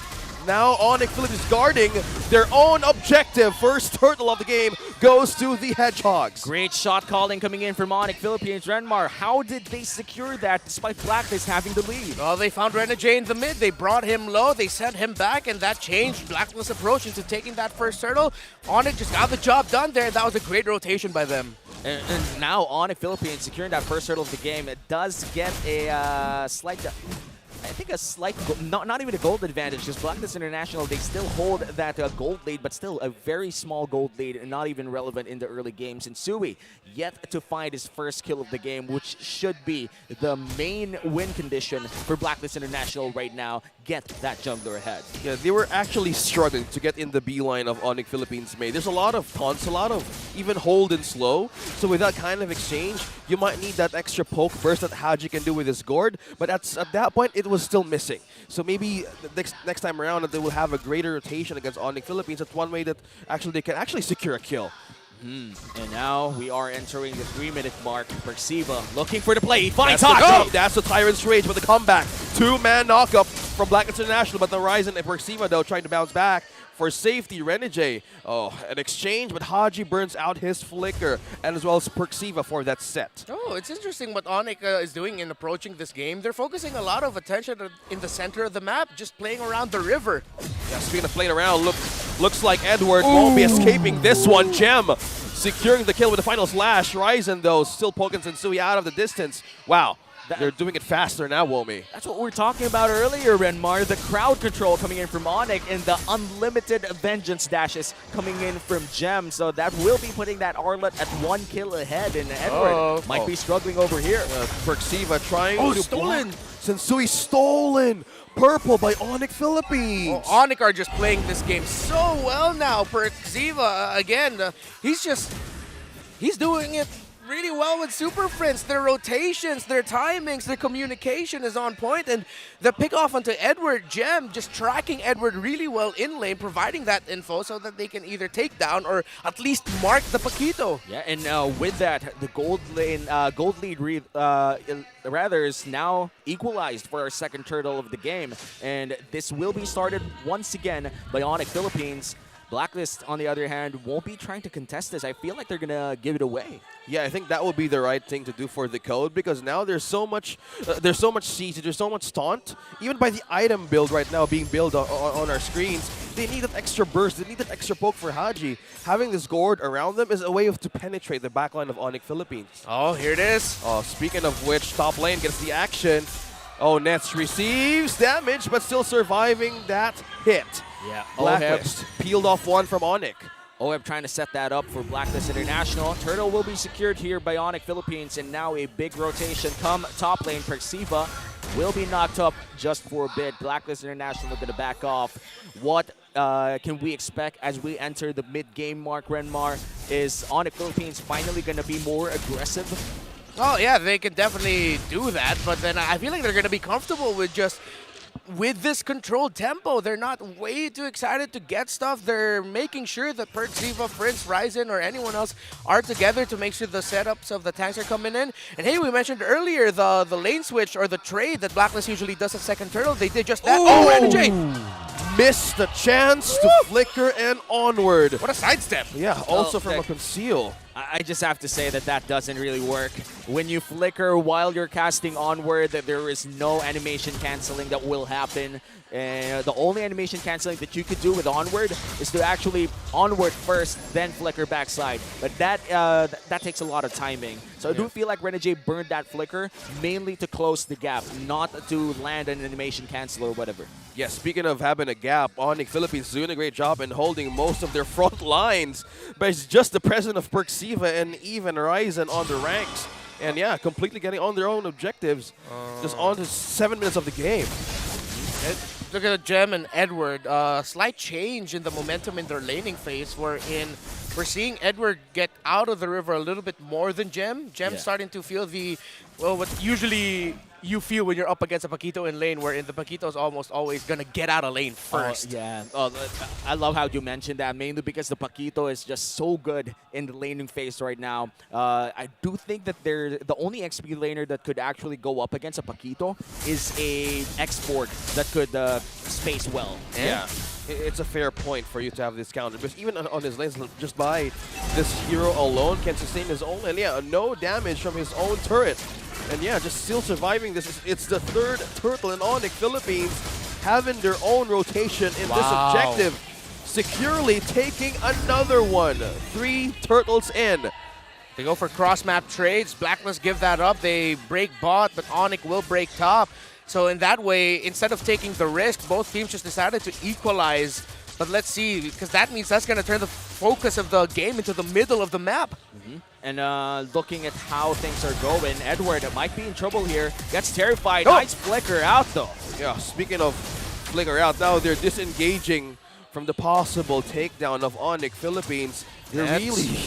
They're really finding a way to pick out one from this team right now. And look at Nets just having the time of his life, and this is a throwback to Nets' first season as well in ONIC Philippines. A lot of gold lane pushing that we could see, or not even just in the gold lane, all around the map. One of the best gold laners that employs that split push strategy. Yeah, and it's like right now I'm watching 2 Kung Fu masters go at it, where it's not like direct offense. They're just like taking the opponent's momentum, using it against them. It's like both of them are flowing in the state of battle right now. No one's bumping their heads onto the wall. They're both just trying to trade. They're taking and picking their fights. We have to credit Mpl-Ph. This lineup that they brought out here, and Perxiva making his MPL debut this season, looks very comfortable together. And their timings, again, we keep saying it, but their timings are just so good. Yeah, the timing is really important here for ONIC Philippines, mainly because that was their problem next time. No flash been used with Perxiva. They're trying to slow down Black International to penetrate. Haji using that Mystic Gush to force away ONIC Philippines. We were talking about time, but Super Prince falls down. Yeah, Super Prince eradicated from the map immediately.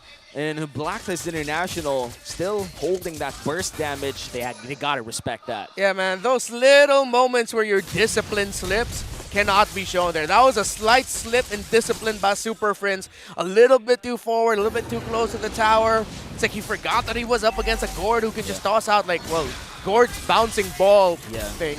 I think it's called Mystic Projectile. Mystic Projectile. Renegade starts the fight though. That is Perxiva falling down. Sensui takes the kill. Haji used the Mystic Guns to poke down Ryzen. But Ryzen takes down Renegade. The Hitman is down, as well as Perxiva though. No setups for ONIC Philippines and Black International, but Edward's trying to hold the front line. Oh no, both ending it though. Yeah, both roamers down already, but looks like the Lord will be pulled over by Blacklist. Edward in the back line, Nets! Oh, he just flickered right onto the taunt. He's just... He's still safe. He's still being chased down. He won't escape. Nets takes him down. Agent Zero got baited underneath the turret, and now the Lord will be controlled by ONIC Philippines.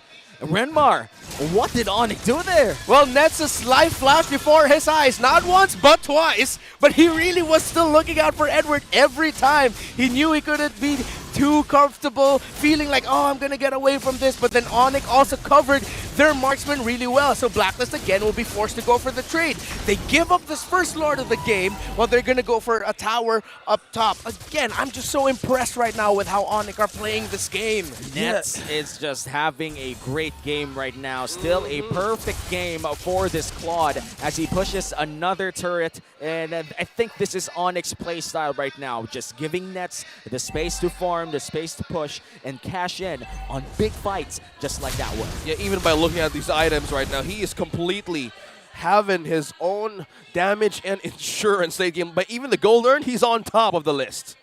Oh, and right now ONIC are on top of it all, especially here in the mid. And whoever's going to break or the tower in the mid first or win a big fight in the mid first will end up taking control of the game for the next 2-3 minutes, maybe even longer, before things just start swinging into another side as well. Most of the damage dealt right now is being actually dealt by Oheb, Ahaji, and Edward.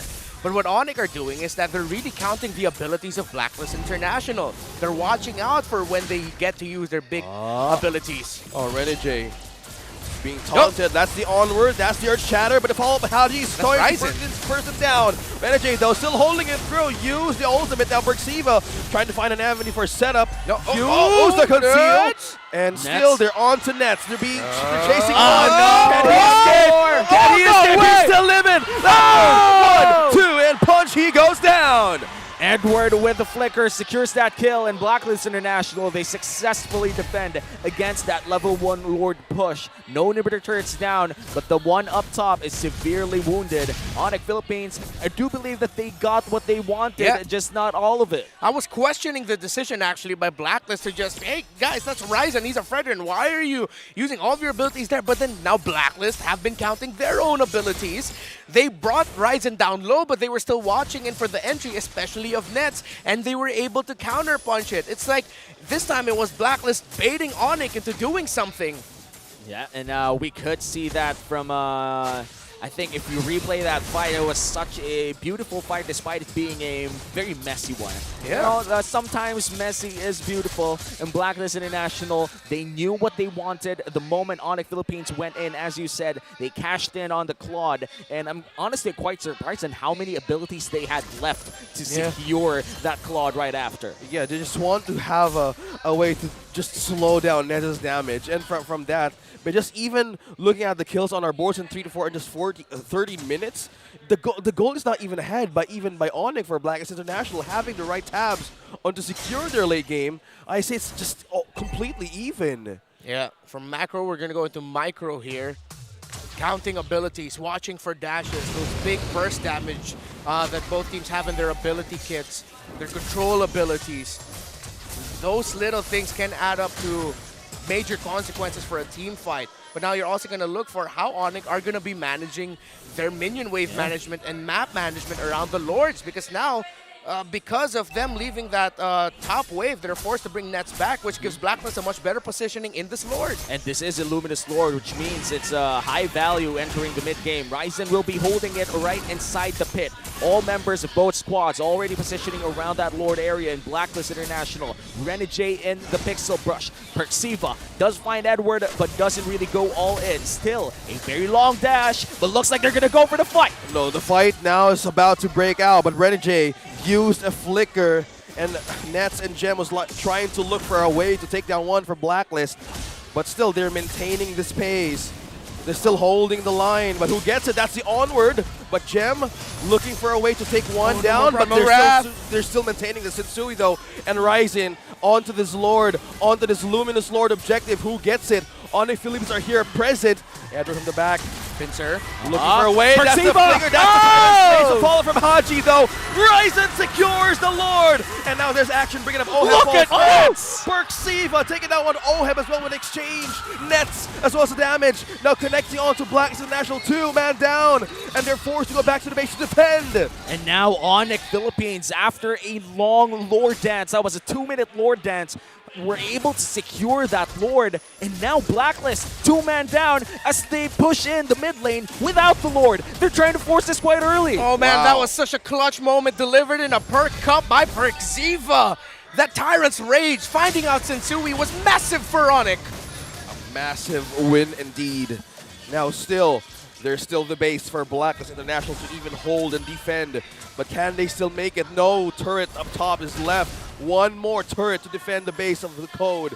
And ONIC still just praying on to enter the base. Going into this, I mentioned, if ONIC can get a game or even win the series against Blacklist, that means they changed something. And they did. Their roamer and how they played, how they rotate, how they communicate. You can see it, how they brought it out. Now we get into the part of the game. The next big question for ONIC, how are you going to bring that control into a well-translated mid to late game? Look at the item, still very, very close. 3.7k, but there's no crucial item just yet we have to watch out for here as a game changer. Both marksmen, though, already have their Wind of Natures. Immortality's on the board, still just on the Fredrin of Ryzen. I believe there's one or two more, though, on the side of Blacklist, but I have to eat my words here because Super Friends actually just built up a Divine Glaive. You know, the interesting bit about here is that the next Lord will be an Evolved Lord already. And if you've watched the MPL or you've seen how international tournaments or competitive tournament goes, whoever gets the Evolved Lord mainly secures the game as well. Doesn't like the gold lead doesn't really matter that much. If you have like I think around 3-4 members that are alive after you take the Evolved Lord, you almost instantly swing that gold back to you. So Blacklist International, all they have to do is to make sure that their next big team fight for that Evolved Lord is quite good. ONIC Philippines, on the other hand, the pressure is on them. They have to make sure that they secure this Evolved Lord to cash in on that win. Yeah, either they secure this last swing that they can do on the base of Blacklist International. Good point there, Romy. They just need to have a way to have their late game insurance, and then just having the Lord, buying more time, and even for push. But even with the damage received, Edward is still maintaining that though. But most of the time that they're looking for a chance to pick off ONIC Philippines, it's just hard for them to have a pick off. There's so much escape, and even there's so much damage. But if they went of catching one, isolating one from ONIC Philippines, that thing's just completely going down. One thing I want to see Blacklist International try is during the Lord fights, not only send Edward to do the insert ganks, send someone alongside Edward to gank the other members of ONIC. That way, that increases their chances of being able to get down the key backline targets that they're looking for. And honestly, I do feel like Edward does have the burst damage to do that.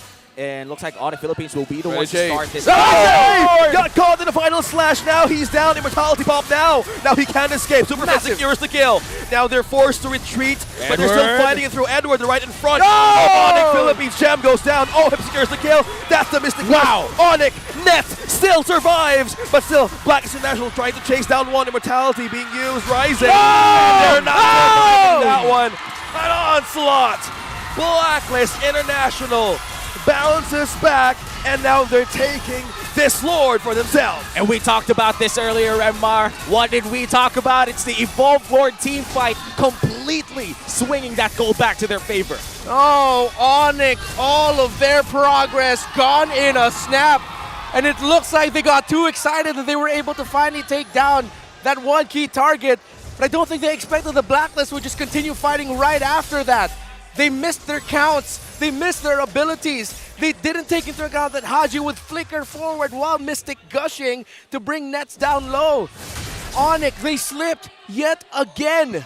In that 3k gold lead on the hands of ONIC, not only did Blacklist take that from them, but they're also not yet done with this push. They had the Evolved Lord up top. Mid lane and bot lane wave might have some fixing to do, but still, Blacklist, they have the chance to end this with a good team fight. Yo, speaking of team fight though, the ONIC Philippines needs to hold this chance if they want to survive into this game. We're looking at the classic Blacklist International rotation, and that is how they capitalize on those small windows of mistakes. ONIC just completely committed right in front of that objective take. Completely now, tables just turned for them. Yeah, and you could see that with how the map is being controlled by Blacklist. And now they might just go for the final push here. The Evolved Lord up top, mid lane and bot lane all crashing down inside the ONIC base. Oh, now that's the knock-up. Just forcing everything out of ONIC Philippines. How can they defend Sensui though? Using a way to poke down Ryzen. Final slash, pushing away Sensui and Renegade, but that's the set that they're looking for. It's go time for ONIC Philippines. One goes down, Immortality has been used. Oheb flickers out for safety. But now that is one turret down. Ryzen takes down Oheb. No marksman for Blacks International. The chase continues. Gem and as well as the rest from ONIC are chasing Renegade down. Wow, they're completely having a great recovery from this one. Finally, Edward being chased down by 3. Can he escape? They're looking That's for the him. Flicker. That's the chase. Super Friends takes him down. And the worst part for Blacklist International is if Haji can't go home, this is completely endable via the mid lane wave. Oh! That's just a bouncing ball slowing him down, Haji. Projectiles giving away. Oh, man! To protect his base. Perk Ziva, it looks like it's Perk's over now. Oh, baby! Hug right onto the crystal and it's gone. Their few moments, ONIC Philippines completely securing game number 1 against Blacklist International. And this winning moment is brought to you by our official sponsor, FWD Life Insurance. A life-changing play from Perksiva in that defense. And another great play coming in from their MPL debutee in that end game was just so good for ONIC Philippines securing that game 1 win. Oh, he's looking like the cure for your common roamer right now. How Perksiva playing that game.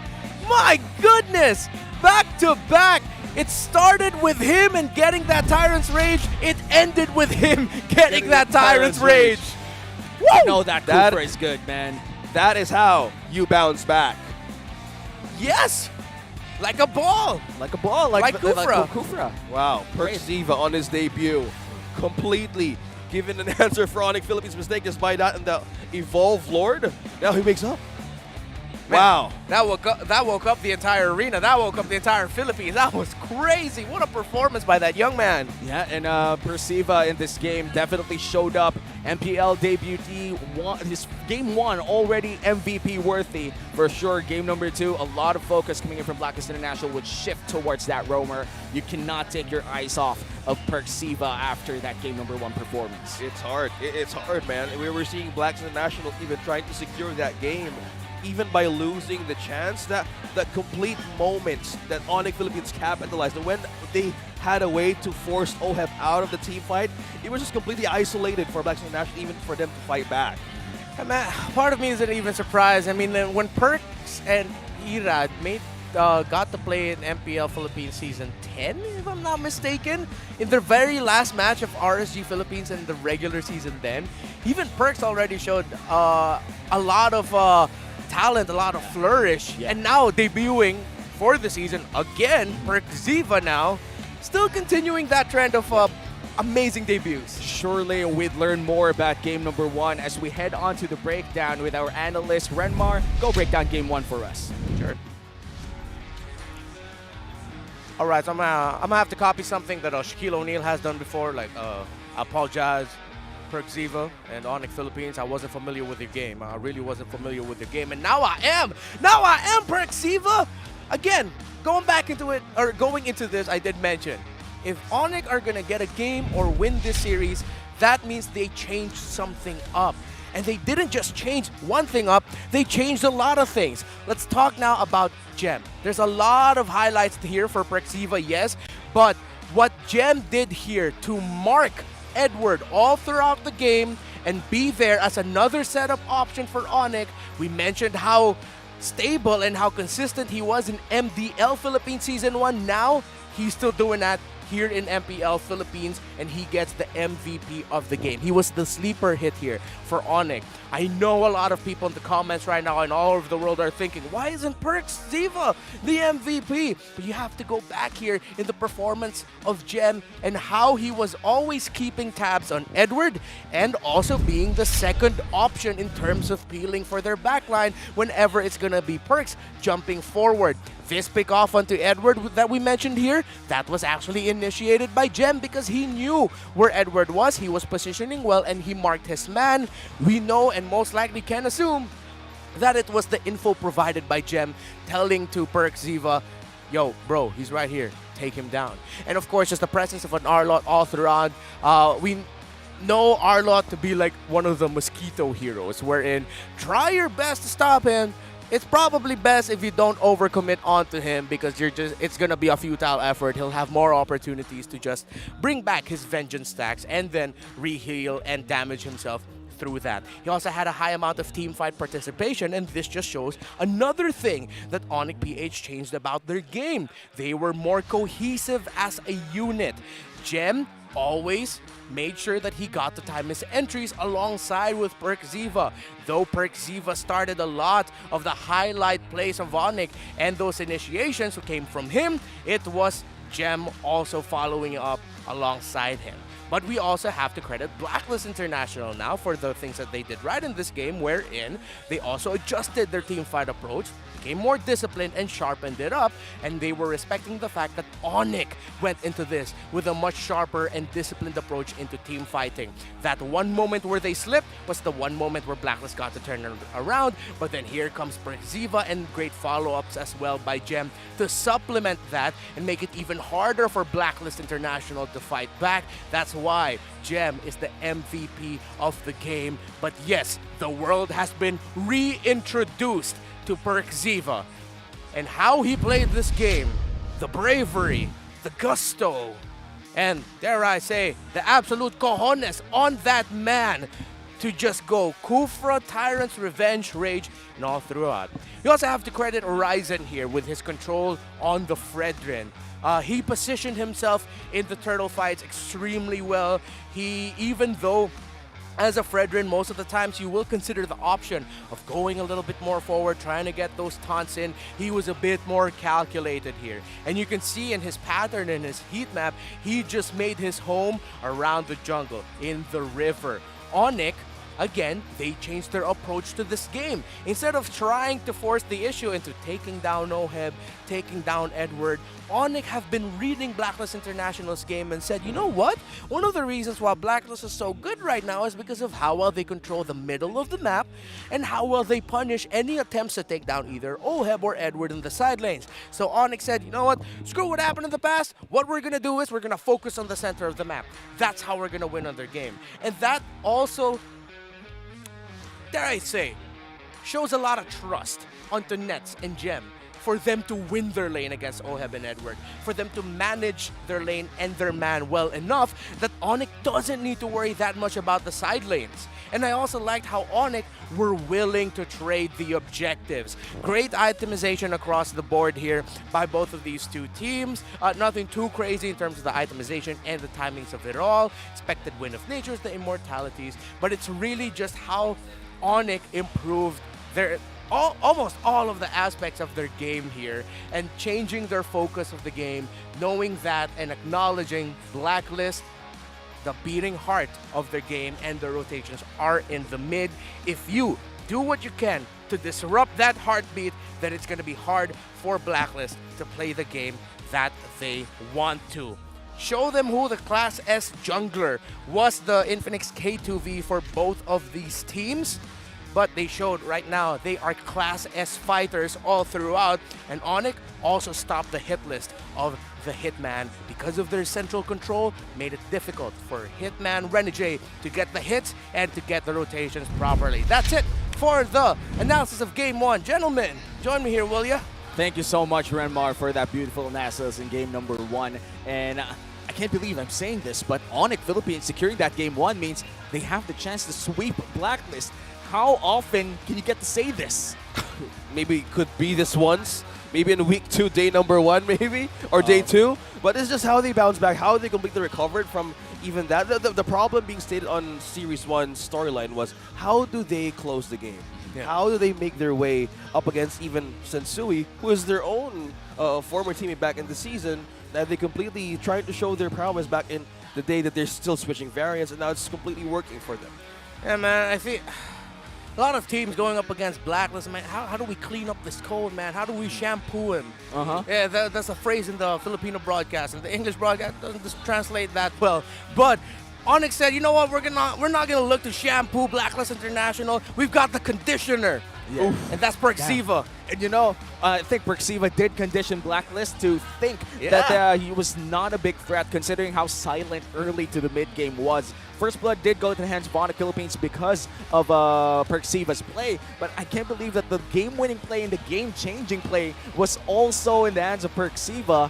Do you think the Kufra would get banned the next game? Could be, or even stolen by Renny J himself, because on the second phase, or they did their first draft, they prioritized more on the Gord. Well, it's a 100% win rate, but slowly dropping down because of the loss of Blacklist International, but still a great way of using that mage hero. But one thing also is they could actually consider the Marks and the Roam again, because in the Kufra, Renny J was completely doing a lot of points for Blacklist in their game last week. Yeah, so now we have to look out for that in the draft, whether or not ONIC will leave Perxiva's pick again for last, because that's what they did. And that might be, I mean, that's what we usually see for teams who have debuting members, wherein they leave the last two picks or the last pick of their draft for their debuting members so they're comfortable as possible. Yeah, and we could watch that happen later. And you guys could watch MPL Season 12 in a Smart's live stream app.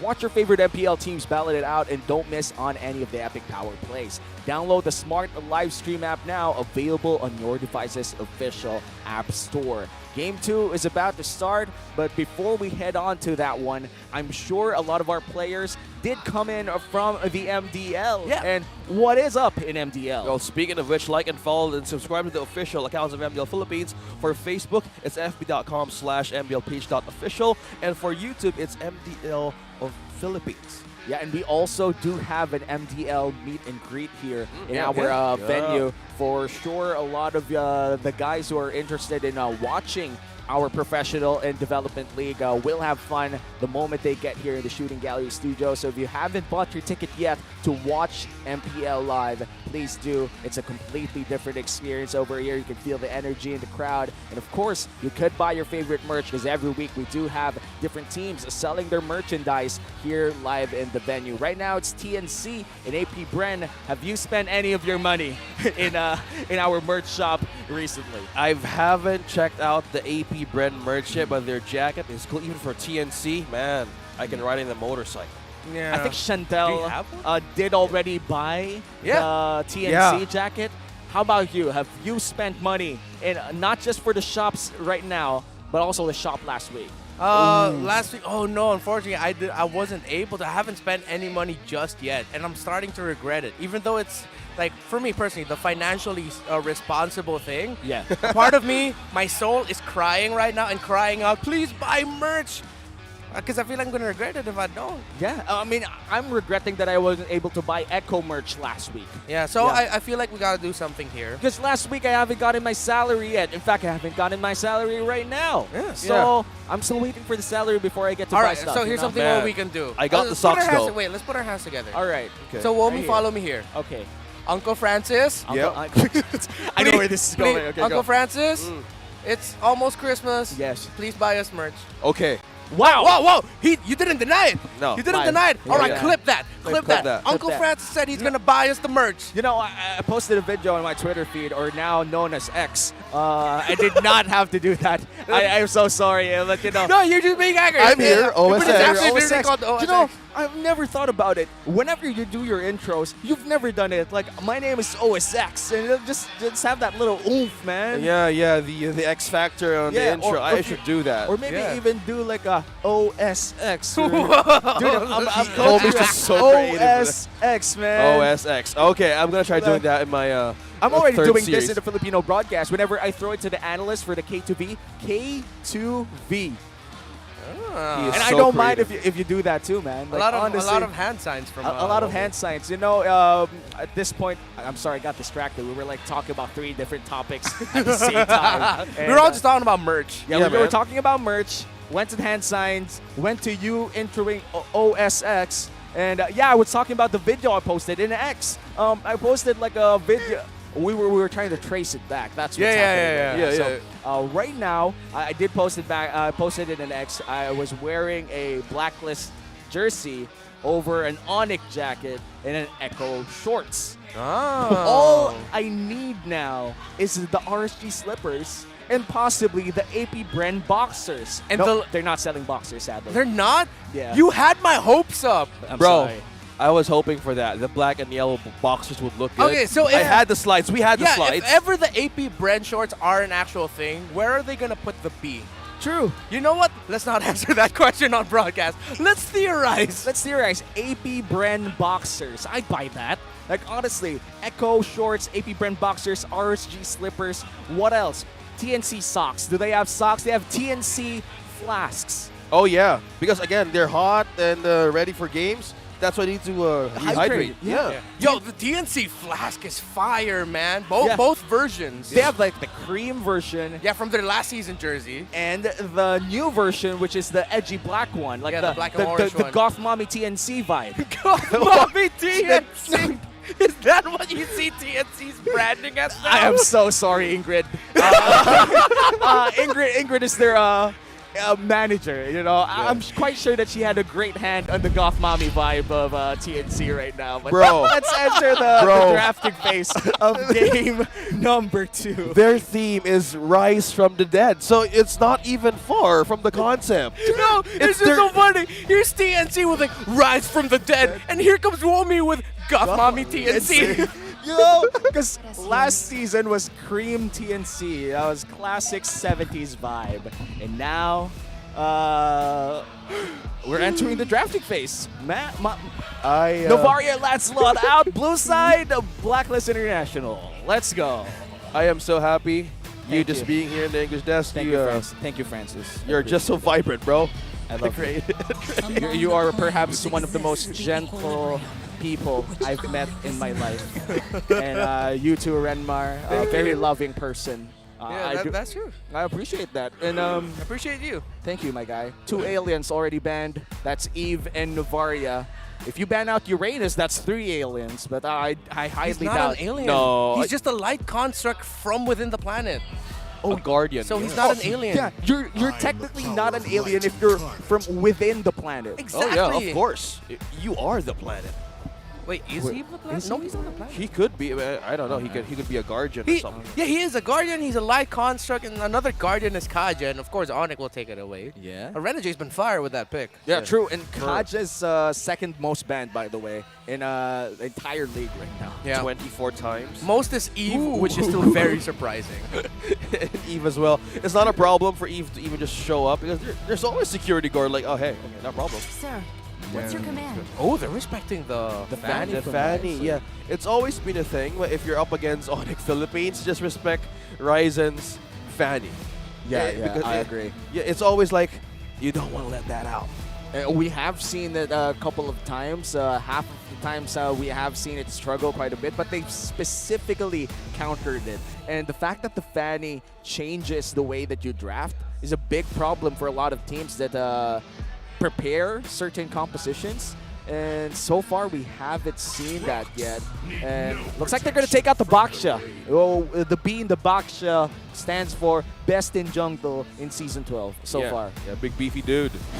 Damn, are you describing Naisu? Oh, yeah. The big beefy dude? Yeah, he's mentioning all the time. Oh, okay. Farsa is still open. Still the same, though. Oh, no. Please go Fredrin and Farsa, ONIC. Oh, they're taking it away. Oh, my. That's a flex. Oh, by the way, Midnight shared with us a fun fact. What's a fun fact? That since Season 10, Blacklist and ONIC matches have always gone to Game 3. Oh, wow. Yeah, that's a real fun fact. Yeah, so we'll see if that's going to continue or stop here. If ever, I do think that the Bruno going to the hands of OEB is really good. That's also a steal because Nets loves to play that Bruno. Even when Bruno was off the meta, he was playing it like he was... I love Bruno. And yes, we do agree. The general is quite handsome. Yeah. Yeah. Yeah, I'm sorry we always get off track. Yeah, it's just the marksman focus. And if Nets is concerned... Oh, I love this pick. You partnered with the Kadita. Oh, finally, I've been using Kadita most of my games. They want to play fast here. You play mid lane now? Yeah, man. No, I thought Rome Kadita.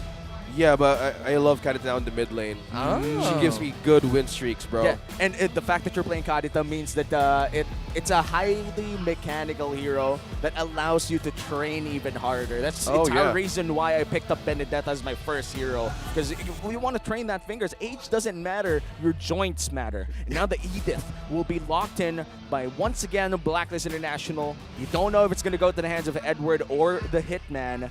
But still, crowd control is crowd control, and you gotta have it. Yeah, that's a good hover or even thought for the Benedetta. For those of you who know, it's Womi's rank for the Benedetta. He's racing, or he's going for the top global. No, dude. Benedetta. Cannot do that. It's so high, not even kidding. Like, the highest that I've been here in the Philippines is Manila 56. But yeah, Cho lock-in on the side of ONIC. What can you say about this, Red Mario? You're making a stanky face. No, it's not really a stanky face. More of like I'm just thinking about it more face. Because Perxiva on this Cho, it's sort of like them already really trying their best to draft a lineup that can temper the potential snowball of Blacklist. Because when you draft Bruno, Kadita, Edith, you're obviously saying, hey, we want to play fast and we want to end this quickly. Because of how Cho and a lot of MPL pros always encourage Cho players to just be aggressive, constantly get that vision, pop off those concussive blasts, go into the jungle, get the info, invade, poke down. That's going to be ONIC's attempt into tempering that snowball factor of Blacklist International. Oh, speaking of snowball factor, yeah, that guy is a factor. Dang. Because if we're looking for the next XP lane hero for ONIC Philippines, we're talking about also the general right on our screens here. Yeah, they banned out the I'm not even sure what those hand signs mean. Yeah, Like, you started with the hand signs, bro. I gotta be honest, I don't know what that means. Yeah, how about you have a tier for that? No, we're doing the heroes. Tier list? Yeah, tier list for the hand signs. Yeah. Womi should do it. Minana on top. Minana on top, man. That looks like a I would say a sign of brotherhood. It's not a G sign, it's a brotherhood sign. Yeah. And, Whoa. Wait, sorry. Ixia banned though. That's a hell of a read actually by Blacklist to take away this Ixia. Pretty good.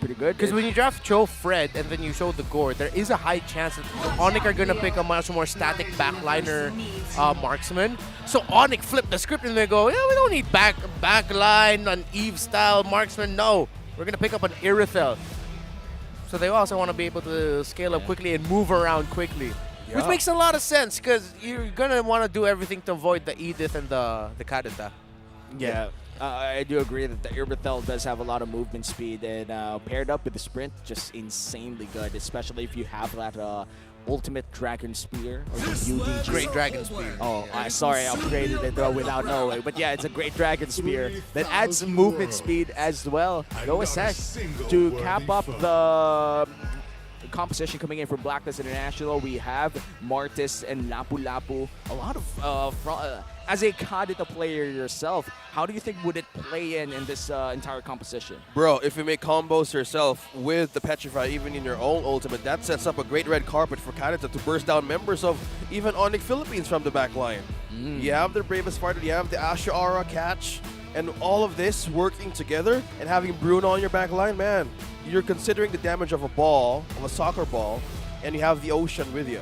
Scaling. Yeah.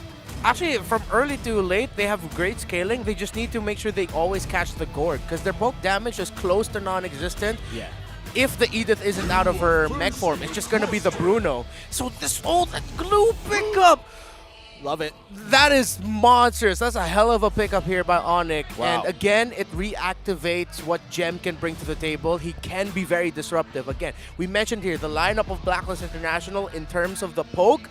It's just the Edith and the Bruno. And it's only the Edith, and that's the case if Edith is actually out of her mech and she gets to use her ultimate. But because they picked up the glue, then now Blacklist International really need to be careful, watch their timings, watch their positioning here. That was an amazing last pick by ONIC. Yeah, definitely an amazing last pick there coming in from ONIC Philippines. Game 2 is about to start, and if ever ONIC Philippines does secure this game number 2, it's going to be their first win in the regular season in terms of matches. And it's also going to be the first time that ONIC Philippines will be able to secure a Game 2 victory against all the regular season meetups of Blacklist International and ONIC Philippines. It's going to be very interesting to see what's going to happen as we enter the Land of Dawn. We've talked about the Blacklist International squad here with the Kadita and all, but let's talk about ONIC a bit here. Perksiba on this show, another playmaking roamer. Yeah, the show being present for ONIC Philippines is just a great way to target members of Blacklist International's hold in the back line or even in the front end. So by just having this rotation, if you've mentioned back in the draft, if vision is concerned for ONIC Philippines, they're answering it slowly right now, early game. Look at the fun fact here from Canon Ryzen. Has the same color as Ryzen from Yu Yu Hakusho. Wow. That's his hair, right? Same hair Yeah, color, I have probably. not watched Yu Yu Hakusho to know. This is so sad for me. Yeah, Renmar, go ahead. How do you remember Yu Yu Hakusho? I was a child, Uh-huh. nearing on toddler. I just remember being happy as a kid.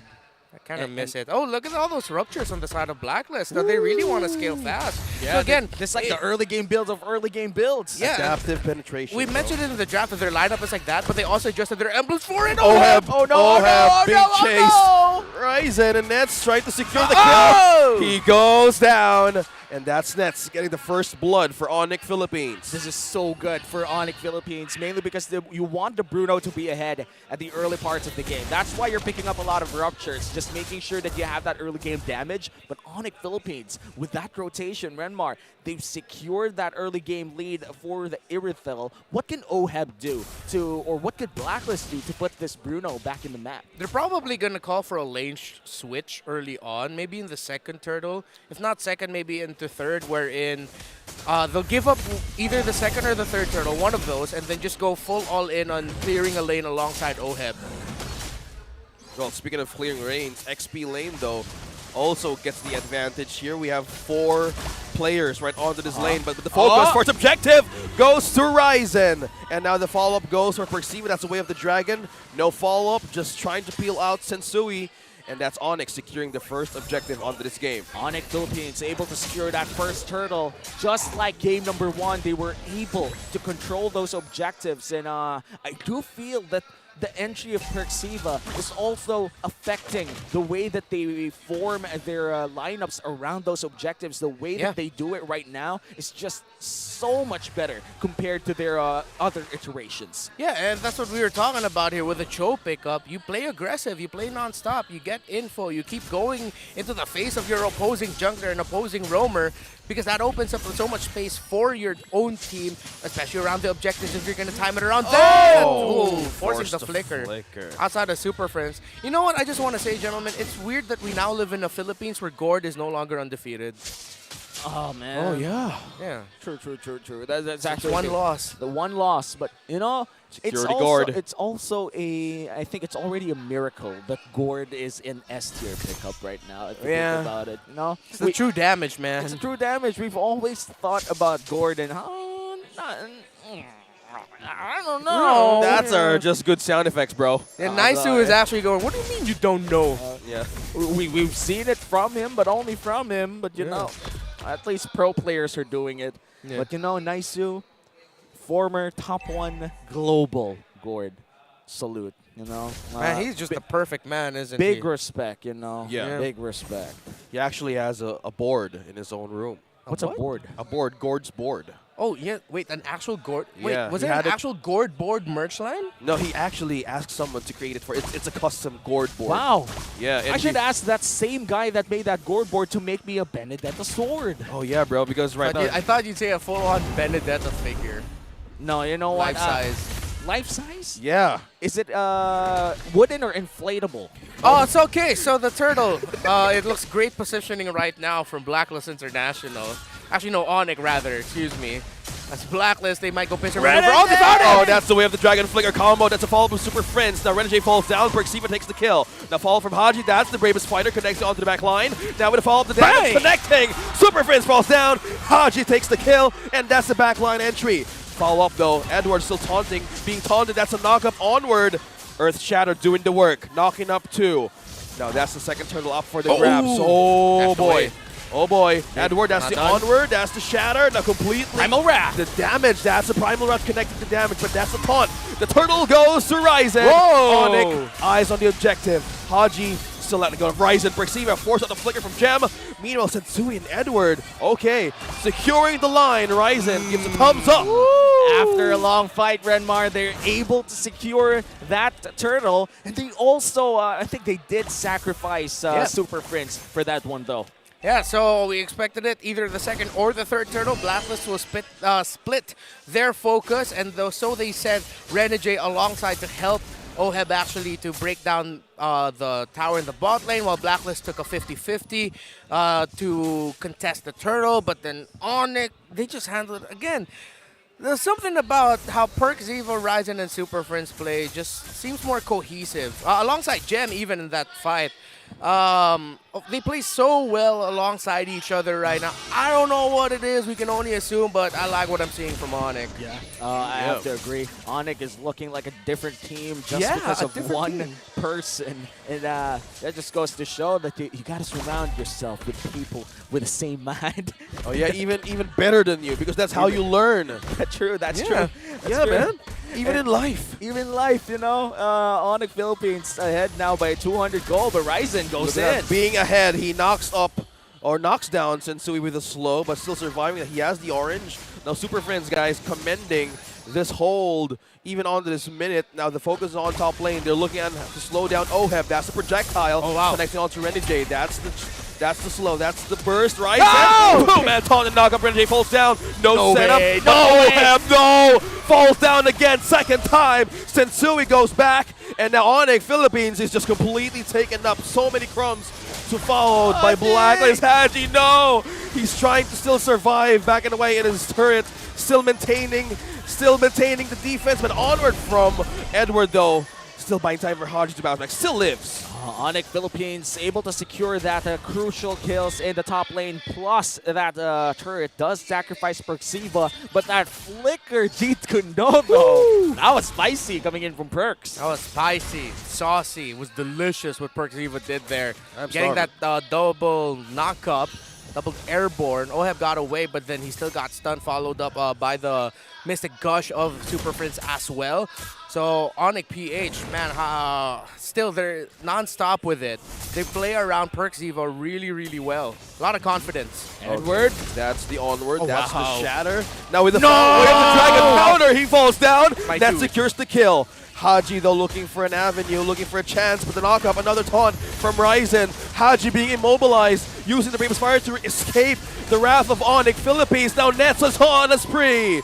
And ONIC Philippines now eyes on this last turtle of the game. Disgusting burst damage coming in from ONIC. They bursted down an Edith 100 to 0. Renmar wasn't even able to use his Primal Wrath. Yeah, right after Renegade tossed Perks Evo, that was one of the smoothest dodges I saw. Instead of getting knocked up, he just straight up shunpo'd right into through and him. across the Edith. That's like a in-game equivalent of getting crossed in basketball. Yeah, it's like crossover. Or Yeah, whatever. Renegade got his I don't play ankles basketball. broken by that show, man. Oh man, that I have not played basketball. You have. You elbowed me in the chest, remember? I'm sorry. How did you forget, homie? I didn't know that was illegal. Perxiva? Oh, Okay, okay. I that thought they was were a good actually going to commit the play onto Now, there. I'm just feeling the struggle of Renegade right now. How do you manage to land that perfect ultimate combo with the Petrify? Because in a blink, with just Clock of Destiny, even Magic Penetration, it's not enough to even burst down members of ONIC Philippines right now. He completely... Another setup! We were talking about it. That's the setup by Perxiva. Sensui falls down. That's the Mystic Gush. Backline onto the burst. Now Edward still holding the front line. Ryzen. Oh, Appraiser's Wrath. Trying to peel one. Womi, you saw something. They're loving it. It's a banger when the production decides to show you what's happening in behind the scenes, Yeah, right? the holding areas of the players. holding areas of the players. Yeah, Renmar. Oh my goodness, ONIC, they're feeling it right now. Again, this is the team in the bottom half of our standing, 7th place. Still without a series win. We're able to take games against RSG, against Echo. Just got swept by Brent. Switching players around. And now they are on the way to potentially sweeping the team. No! Echo. Edward. Again, Edward! Being trapped into, that's a fall from Renegade! Renegade. That's a knock-up. Prof Waves finally bursting down Super Prince. Renegade could be on a mission, but he's just totally getting vision.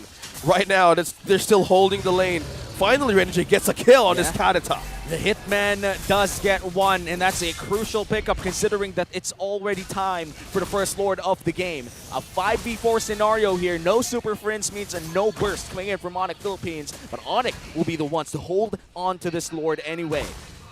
Speaking of holding on, look at that positioning. ONIC Philippines is doing that. Edward. Earth Shatter follow-up, look at that. Trying to catch one, Sensui just completely bouncing out. He's engaging safely. Okay. No, just gonna regen everything. Oh yeah, still surviving the pokes. Okay. The last pick glue was so massive for the draft here for ONIC.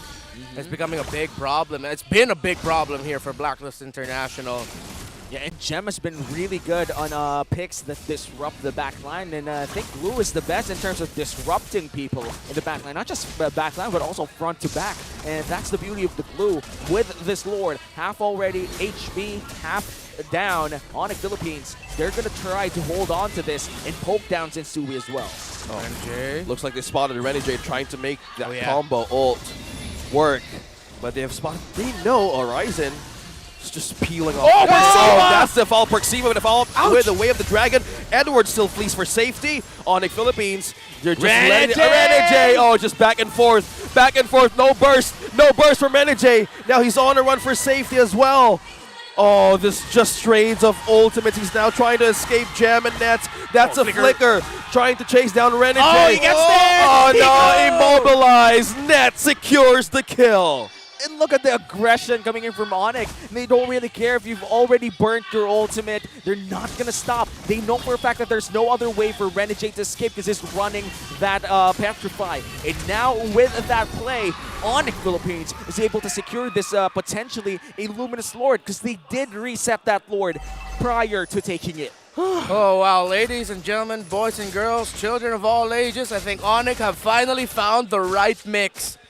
With all of the pieces they can move around, all of the permutations that they can use to try and win games and series here in Mpl-Ph, they may have finally found it.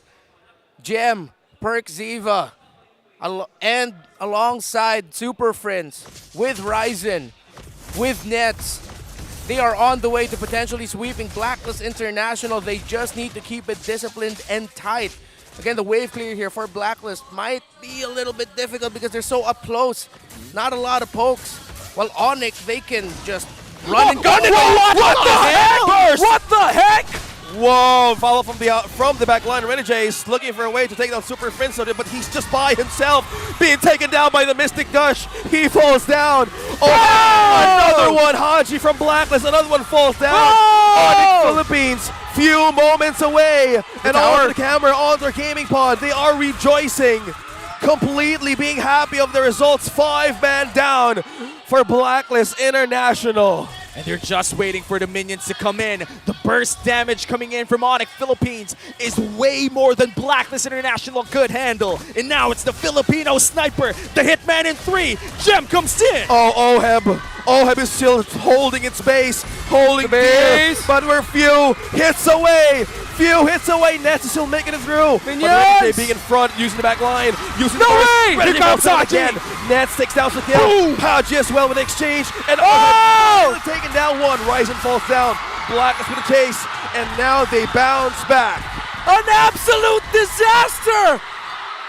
ONIC thought they had it in their hands, but Blacklist holds on. A premature celebration by ONIC. The game isn't over yet. The series continues. And now we're about to enter a part where Blacklist International could cash in on that team fight. They're going to go for the mid lane. This is a very slight chance that they might get that inhibitor, but it's a very, very slim chance. ONIC Philippines, they could still defend. They have Super Friends, and the rest of the squad is about to come up. Those are the problems that you do not commit against Blacklist International. ONIC Philippines overstaying the welcome in the base. Having Renegade sacrificing himself again with his Kadita bought time and also kills for Blacklist to even slowly bounce back. Speaking of which, the burst! Gem, the burst onto one. Gem still Perxiva! survives. Perxiva in the back line. Set up though. Super Fritz making the way for the burst, but Nets takes down one. Edward falls down for Blacklist. And ONIC still looking for a way to secure individuals of Blacklist being isolated on the map. This is a massive pickoff coming in from ONIC Philippines. No Agent Zero for Blacklist in this third Lord take. Renmar, how is this happening for ONIC Philippines? Oh, they keep continuing. After every sequence, even though they had their backs against the wall after their failed attempt at ending the game, they still continued. Again, when you're on this show, you gotta translate that aggression, that desire to find info, to stay close to your opponents, to the rest of the team, and Mpl-Ph are doing just that. They're not letting go. They know they still have the lead. They didn't need to play back. They didn't need to play overly cautious. They immediately looked for their next kill, and they fought Blacklist when Blacklist also, they were the ones to initiate that burst onto Gem to start things off. And now for ONIC Philippines, they have their third Lord here. Marching in the mid lane, the base of Blacklist International already exposed. This might just be their first win of the season, and the Agents are not here for it. They want to see Blacklist defend, but can they against the Sonics? Conceal is on now. It's on a roll. Haji's trying to hold down Perxiva. That's a flicker. Brings the Spider on to 4, but still maintaining the front line. But now Super Prince missed the gush, bursting down Renegade. And now Edward! HP bars dropping down. Edward is by himself. Agent Zero, Legend Zero, taken down by Super Prince. 2-man down for Blacklist. Waves pushing in. Few hits, few steps away. Is this finally happening? ONIC Philippines. Will ONIC Philippines finally take a game out of Blacklist? Not enough minions, it looks like. Haji, he goes in for the turn. It's now in a 4v3 scenario. Haji's going to be able to go back.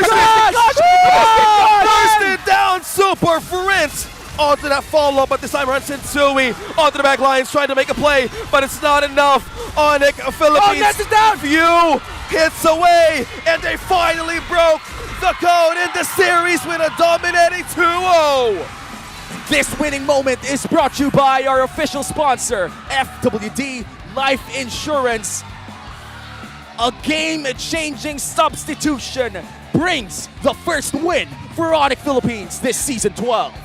The win streak of Blacklist International ends, and a nightmare from the past resurfaces.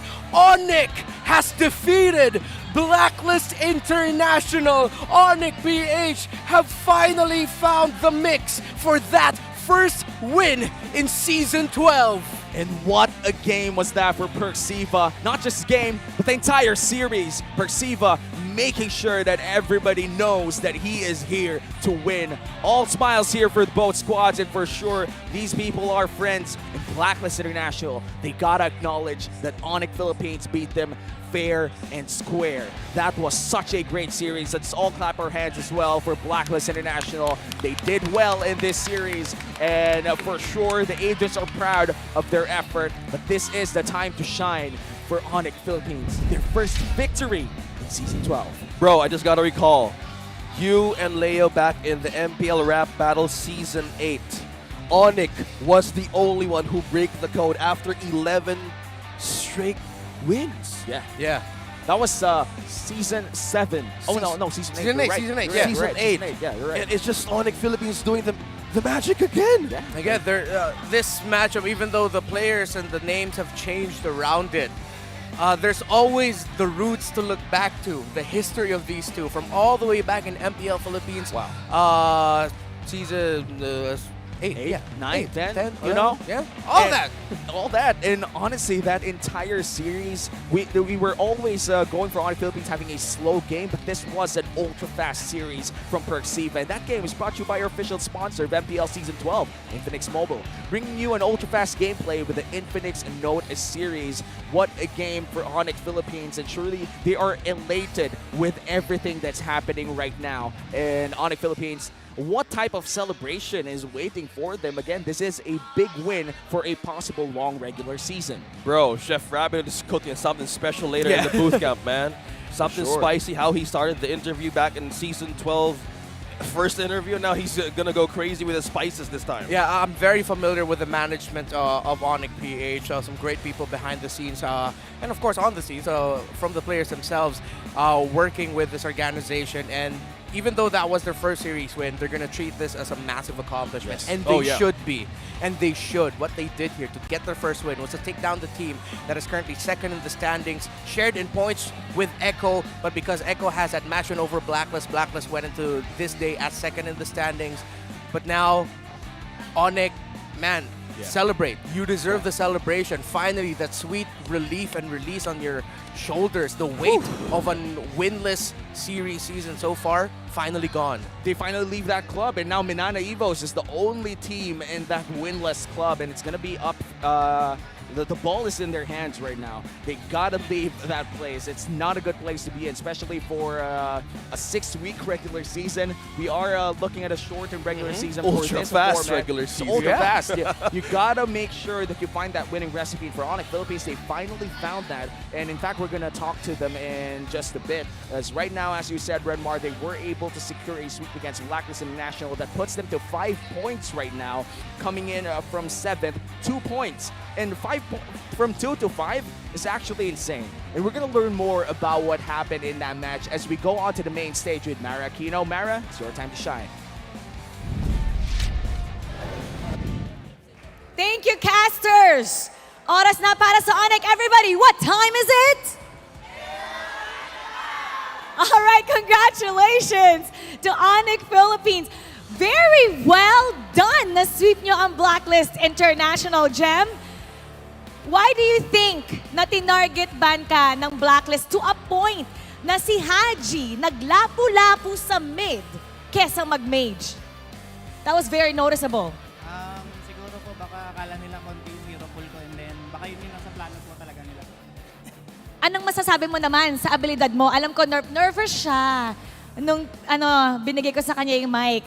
So, what can you say about your ability para ngayong season 12? What is it to watch out for with Gem? Wala, ginagawa ko lang po yung best ko tapos yung humble lang dapat. Yung humble lang dapat. Very humble. Okay, alam mo, yung katabi mo naman, si Perks. Guys, nakita niyo ba yung ginawa niya simula game 1 pa lang? Palakpakan naman natin si Perks. Perks, I can't believe nung mga previous naglaro ka season 10 ba yon? I can't believe hindi ka nagsimula nung day 1 pa lang. Where have you been? Oh my goodness. I mean, we're glad we got to see you nung final 2 games before. Pero eto na, nakikita na natin yung ability mo. You were so good. Ikaw yung bukang bibig ng mga casters. Napaka-smooth mo daw. Game 1 pa lang.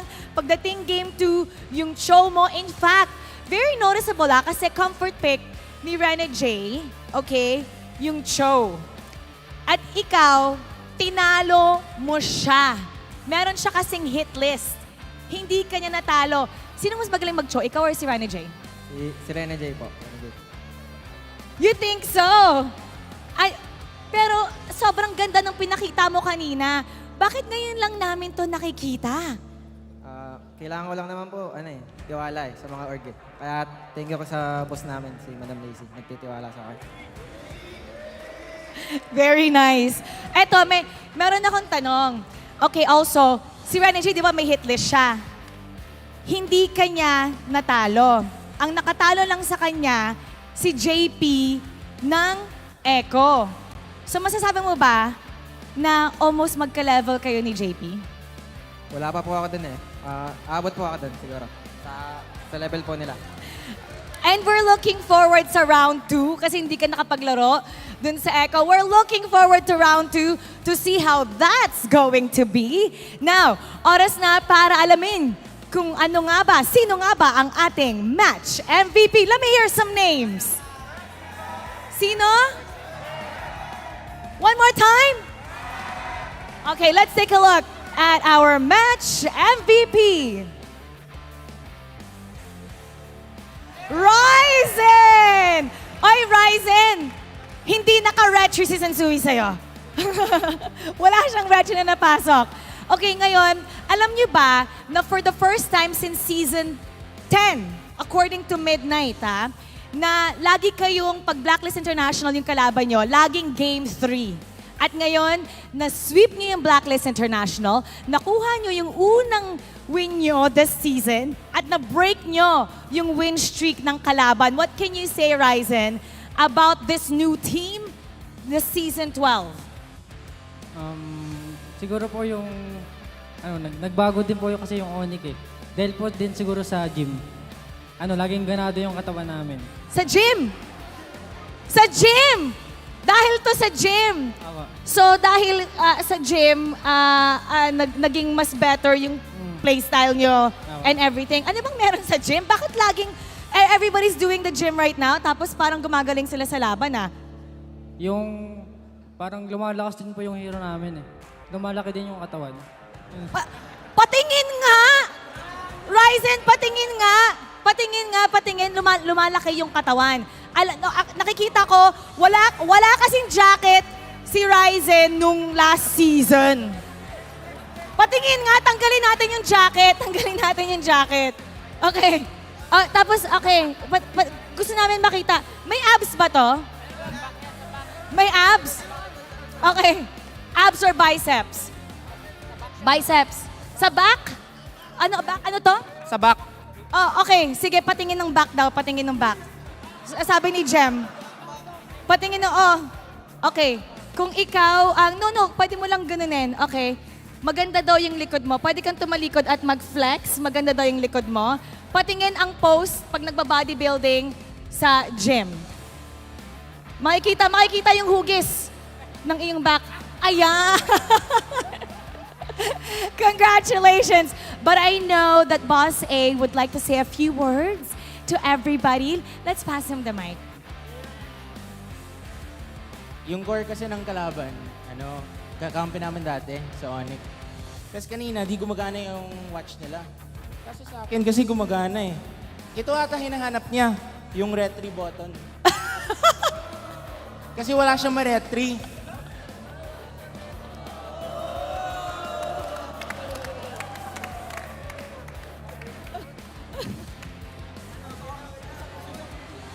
And kaya siya natanggal sa ONIC.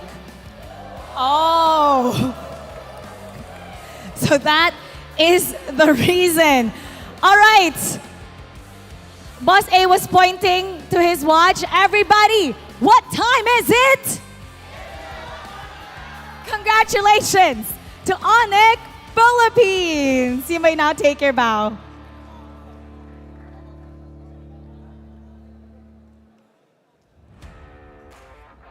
And now you may have your walk of Ay, panalo kayo! Sa front kayo! Hindi kayo sa likod! Sa front kayo ngayon! Panalo kayo! Congratulations to ONIC! Wow! Juicy! Ang mga naging sagot dito sa ating stage. Ano nga ba ang masasabi ng ating casters? Casters, pasok! Thank you so much, Mara, and thank you so much, Boss A, for things that I will see in social media later. Because definitely that was a big bomb. And Are we even going to see it? I feel like he's going to lose his social media accounts in just a bit. Yeah. Oh, bro. Oh, my. Bro. Quite the interview. Yeah, that was spicy. That was hot. They started the interview back in day 1 of Season 12. Yeah, they were just going spicy on everything. Man, I can't believe that this is happening, but this is a sweep by ONIC Philippines. Let's go to our analyst, Renmar, to discuss what happened in Game 2. Renmar, your time. All right, sorry, y'all. I just needed to update this a little bit. So we're going to revisit the Hitman's hit list. We actually have Rapidude here instead of Perk Ziva. So we're going to add other members of ONIC here to represent the members of ONIC. But yeah, just imagine this is Perk Ziva. So that's Perk Ziva and now JP that has not been a victim of the Hitman's hit list. But the others, will explain that later. Wow, what a performance there by Perk Ziva, and I'm honestly going to keep this on me until we transition into the next portions of our analyst segment here, because I want to show off his board as much as possible.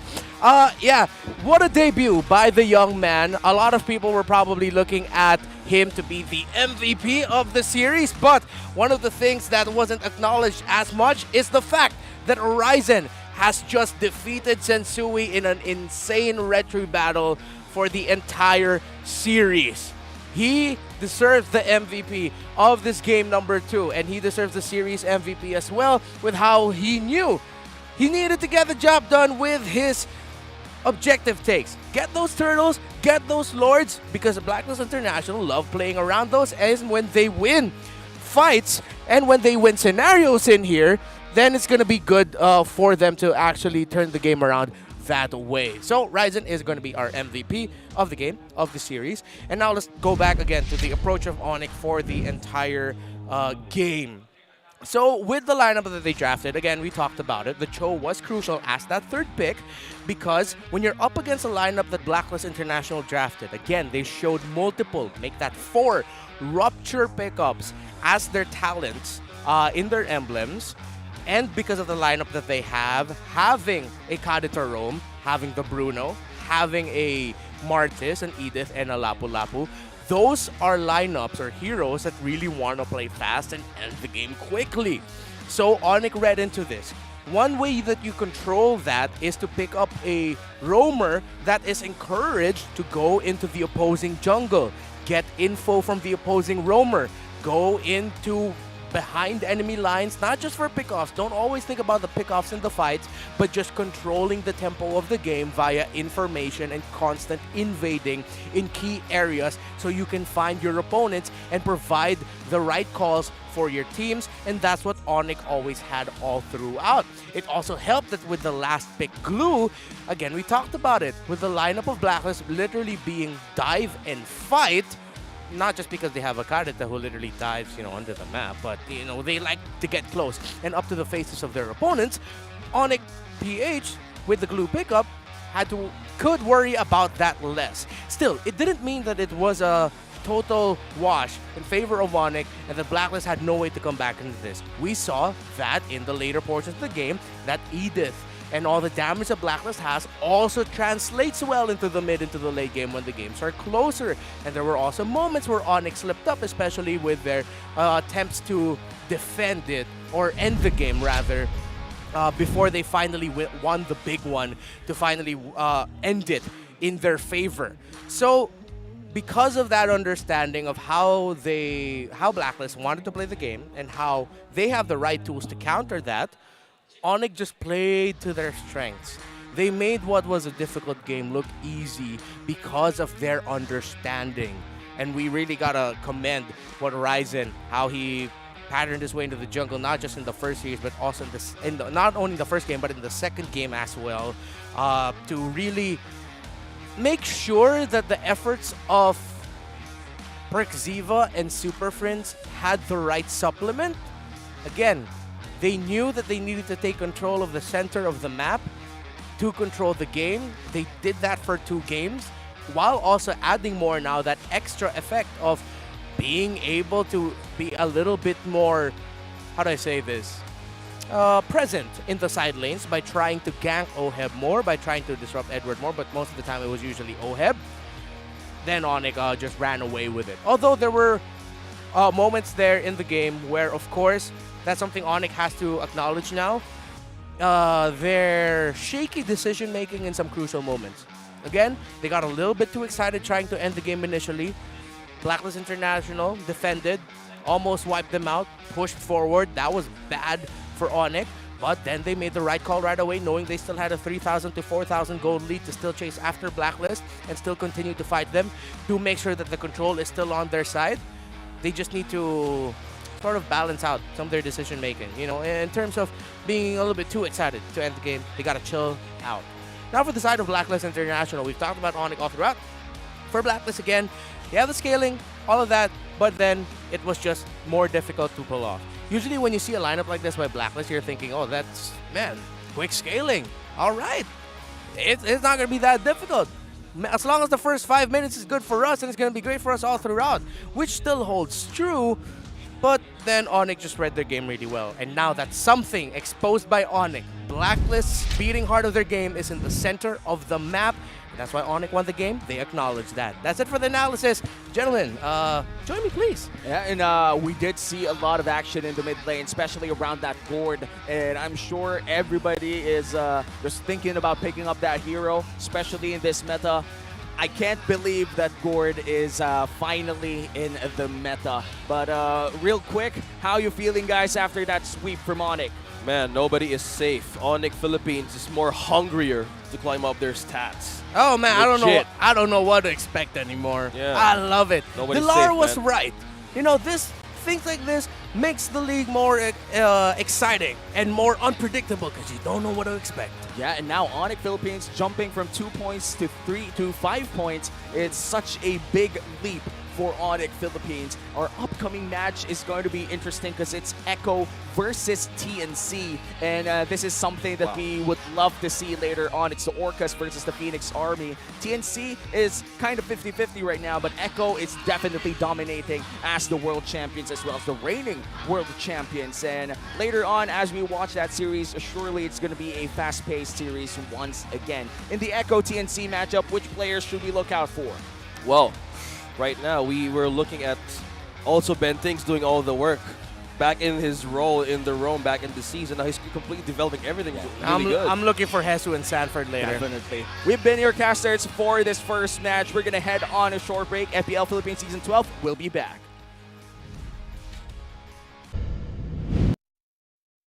The 12th season of MPL Philippines is brought to you by the following sponsors. Smart, the official telco partner of MPL Philippines Season 12. Our official sponsor, Infinix. Infinix Note, ultra-fast gameplay. And FWD Life Insurance. In the epic adventure of life, FWD is your expert wingman. Celebrate your victories living with FWD. Our partners in esports, Maya, it's everything, and a bank. Secret Lab, the official gaming chair of MPL Philippines. And Pi Channel. You can now watch the replays of MPL Philippines Season 12 matches on free TV. Together with the whole family, revisit the intense matches from Monday to Thursday, 2:15 p.m. to 5:15 p.m. on Pi Channel. Experience the Mpl-Ph Season 12 action live at Shooting Gallery Studios. Tickets are now available on our official ticketing partner, Slash. Don't forget to catch all of our official league content on TikTok, Facebook, Instagram, and Twitter. To ensure the equality and fairness of our games, MPL Philippines is also monitored and supervised by the Games and Amusements Board. Habang yung blacklist ay kumakapit pa, ayaw pa rin kita. Napakalakas pa rin ng Pilipinas.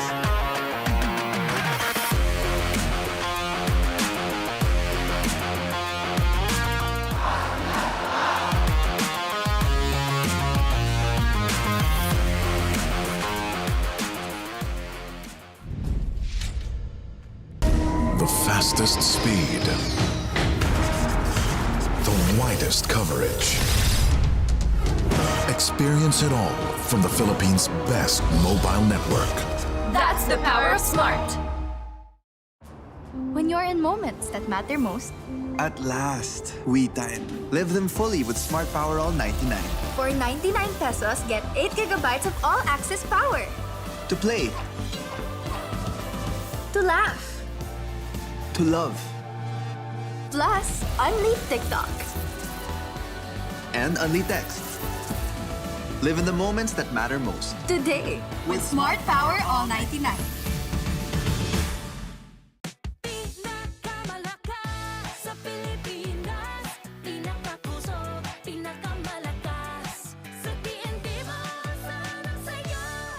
Lipat na sa TNT and register your SIM now.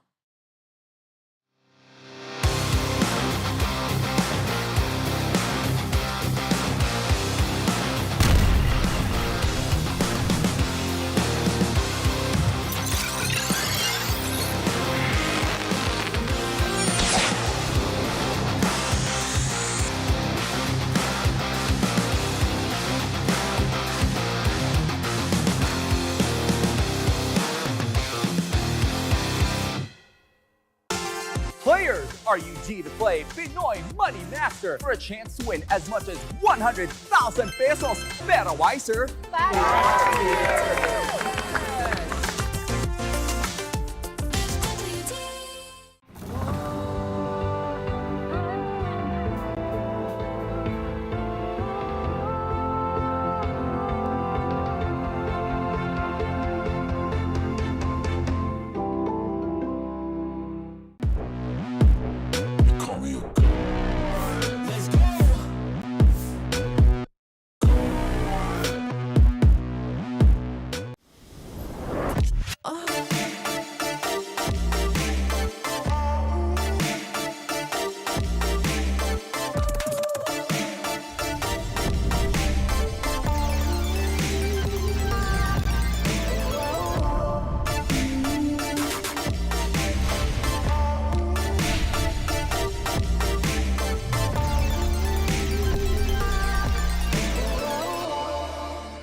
sa akin yung pinakamalakas na tank ngayong season, si Yawi. Si Yawi. Kasi galing sila sa champion ng MPL. Mas mataas yung confidence niya at saka malakas yung aura niya ngayong season. Grabe yung mga pick-up niya, lalo na pag nawakan niya yung hero niyang Chu. Magaling siya sa mechanically and as a team player. Ilang beses na rin siya nag-champion eh. Mas doon ko nalalabas yung laro kapag siya yung kalaban. Siguro yung top 3 tank ko sa MPL, si Light, si Ogwen, si Bentings. Yawi, si Light at si Ogwen. Yawi, Ogwen.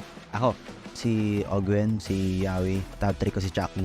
Si Yawe, si Light, saka si Ogwen. Si Yawi, si Light, si Rapidot. Si Yawi, si Perks, tapos top 3 ko ako. Si Light yung una ko kasi dami ko natutunan sa kanya kaya masabi ko siya yung inakaw. Si Yawi kasi sabi sa akin ni Light, pantay lang daw sila, mas sigit pa nga daw si Yawi sabi niya. Si Ogwen yung pinakamalakas na tank para sa akin dahil ang play safe niya maglaro na aggressive, parang ang hirap i-predict ng gagawin niya. Top 2 ko si Yawi kasi last season napipredict ko na yung mga galaw niya, and sa RG ganoon pa rin. Si Chuck na yung top 3 ko kahit nakakabalik pa lang kasi di mo pa rin mapipredict na kung ano yung gagawin niya. Tingin ko kailangan pa mag-improve this season siguro si Chuck kasi matagal siyang nagpahinga sa MPL so kailangan niya talaga umabot. Tingin ko malakas pa din si Chuck kasi hindi naman nawawalaan kung hindi pa rin yung gutom.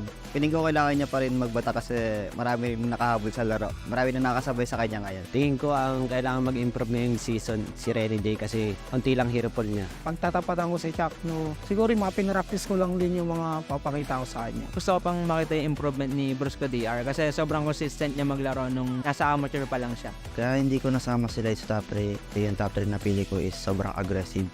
Play safe siya maglaro. Pinakagusto ko makalaban siguro si Ogwen kasi last season hindi kami nanalo sa kanila. Mas exposure lang ako ngayon kaya nasama lang ako sa top 3. Yung mga na-improve ko talaga this coming season yung disiplina talaga. Siguro kaya nila ako nasama sa top 3 kapag yung prank ko yung sir.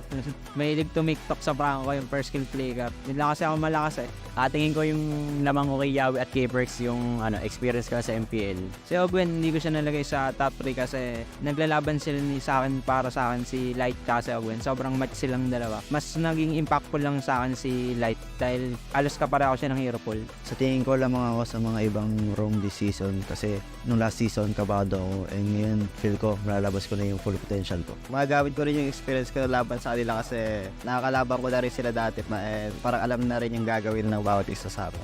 Yung gusto ko makatapat pa rin si Yawe. Former teammate ko siya, tapos hindi ko pa siya nakakalaban sa role ko na room. Mas nilook forward ko pa si Yawi kasi gusto kong ma-check yung laro ko kung kamusta na ba ako, nasang level na ba ako. Para sa akin si Light kasi sarap niya kalaban tsaka katapat na challenge ako lagi pag RSG kalaban din.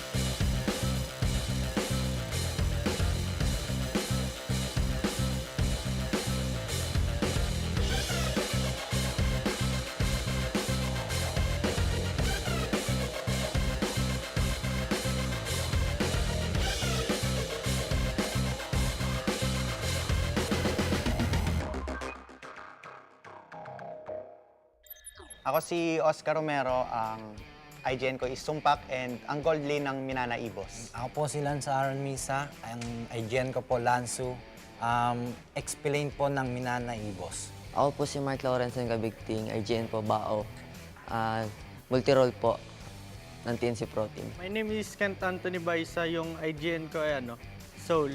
Tapos yung role ko ay gold lane.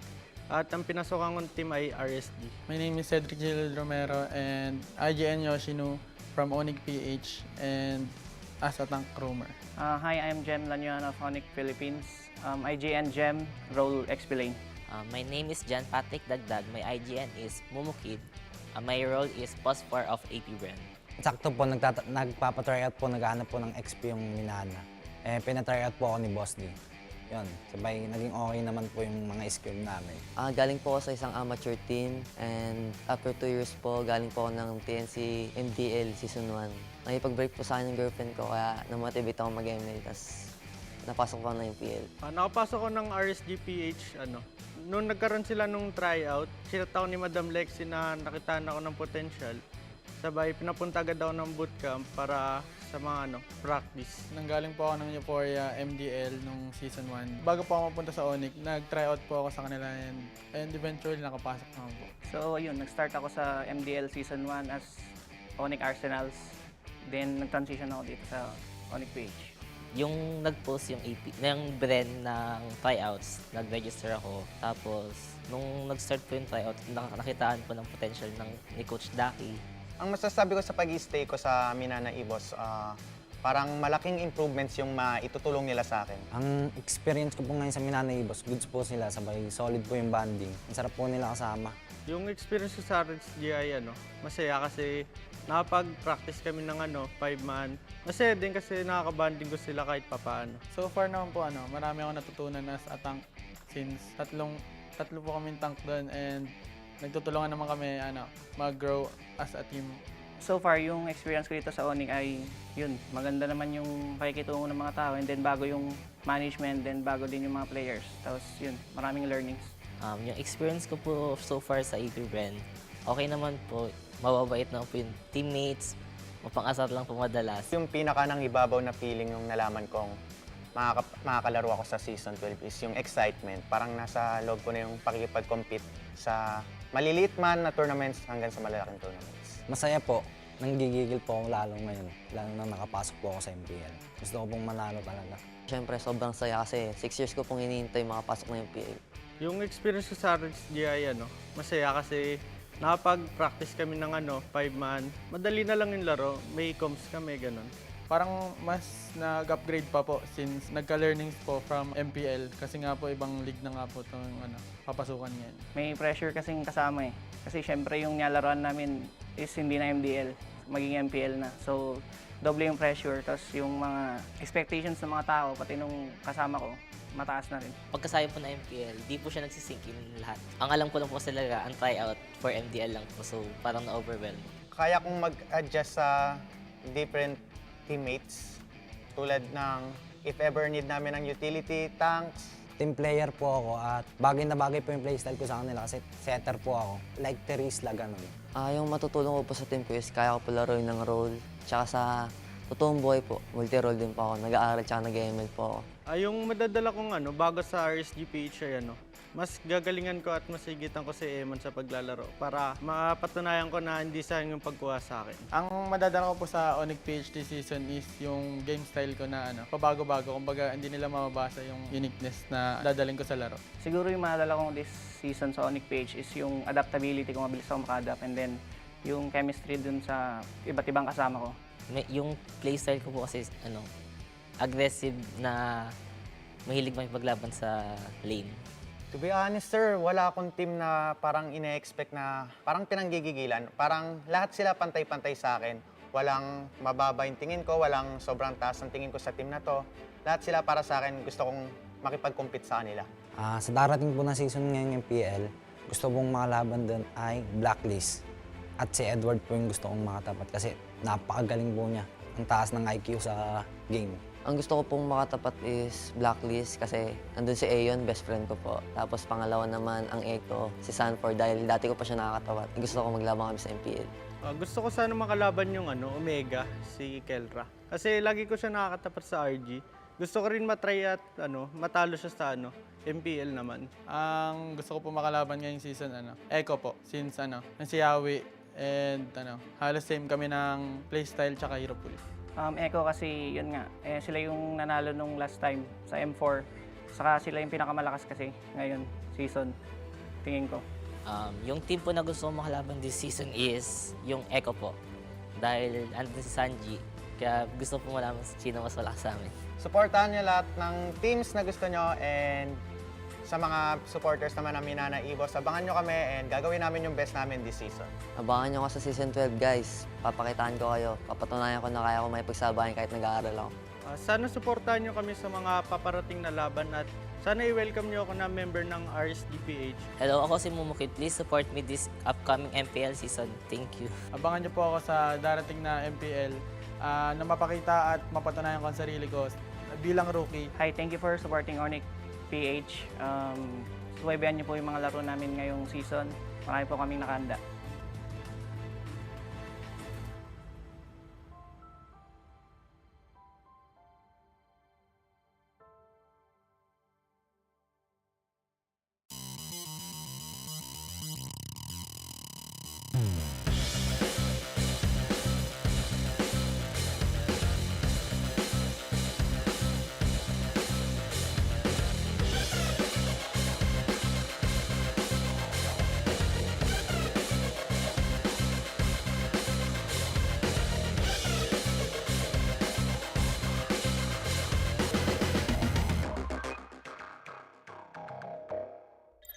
I'm Ayon Usi po. IGN ko Ayon. Mid laner ng Blacklist International. I'm Kim De La Cruz. IGN ko po Kim Poy. Roamer ng Blacklist International. Ako nga po pala si Andrew Peora. IGN ko po Andorio, ang jungler po ng Smart Omega. Ako nga pala si Ezekiel Cavilan. IGN ko Spidey. Ang role ko ay jungler. Ang team name ko ay Smart Omega. Ako si Brian Miles Santos. IGN ko is Spider Miles. Ang role ko naman is Roamer. Ako si John Marl Sebastian. IGN ko po Lord JM. Ang role ko po Turtle Lane. Si Haji, busy sa MPL. Then nag-looking for phosphors yung sila Coach Bon. Parang renefer po ako, then nag-try out. Tapos yun, nakuha na po. Piniem po ako ni Coach Bon tsaka ni Haji na mag-tryout sa kanila. After nun, pinag-tryout ako sa bootcamp. After 1 week, kinuha na po nila ako. Nung una po, kinakontak po nila ako sa dati ko pong team sa amateur. Tapos nung nag-end na po yung contract ko sa dati kong amateur team, nag-tryout po ako ng jungler sa Smart Omega. So, nag-audition po ako sa TikTok. And then, nanalo po ako sa The Greatest Gamer Philippines. Tapos, kinontak po ako ng Smart Omega na makakapag-lab po ng pro-scene sa MPL. Galing kaming MDL, tapos nag-champion kami ni Lord JM sa Just ML tournament. Kinabukasan, ginising kami ni Boss din na kukunin kami ng Minano. Siguro yung experience ko po sa Blacklist International, masaya naman po. Pero at the same time, nakakalungkot kasi malalayo kami sa family namin. Sobrang na-amaze po ako kasi sobrang disiplina po nung pamamalakad nung nila Coach Bon, nila Coach Dex. Nung una po, kinakabahan po ako kasi makakasama ko veteran eh. Tapos nung natuloy-tuloy na po yung practice, kumbaga nasasabay ako na.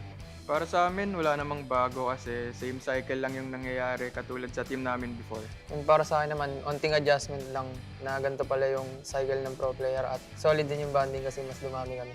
Masaya naman po. Marami akong natutunang bago.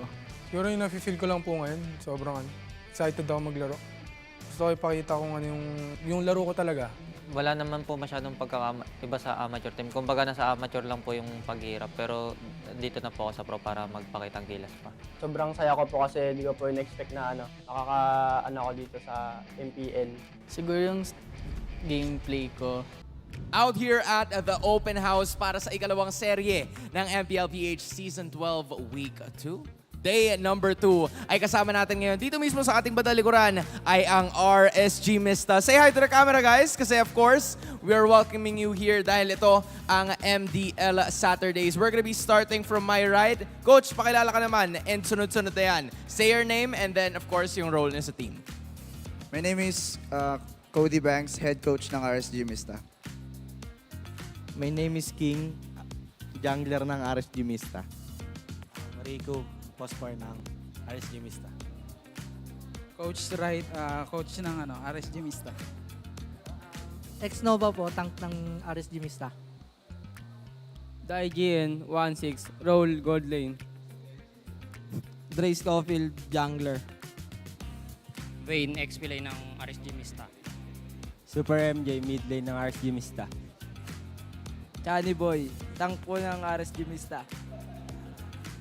RC, manager ng RSG Mista. Alright, so there we have it. Andito na silang lahat and they're right over here at the venue as well. Coach Wright, para sa team nyo, how does it feel to be back in the venue? Alam ko na nandito ka rin nung nakaraan but now you're leading an MDL team. So how's it feel to bring a couple of new guys na nasa venue mismo? Kamusta yung pakiramdam na magbalik sa MPL Arena? Nakakamiss lang, lalo na doon sa stage kasi iba pa rin kasi yung pressure doon sa sa mismo nandun ka naglalaro sa onsite kaysa sa online lang. And I mean, we are looking forward to it as well. Rico, nagkaroon ka rin ng ganong klaseng experience, right? So, ngayon na nandun kayo, how would you try to be an example? Is he an example? Halimbawa ba siya sa team nyo o medyo makulit na type? Siya po yung example.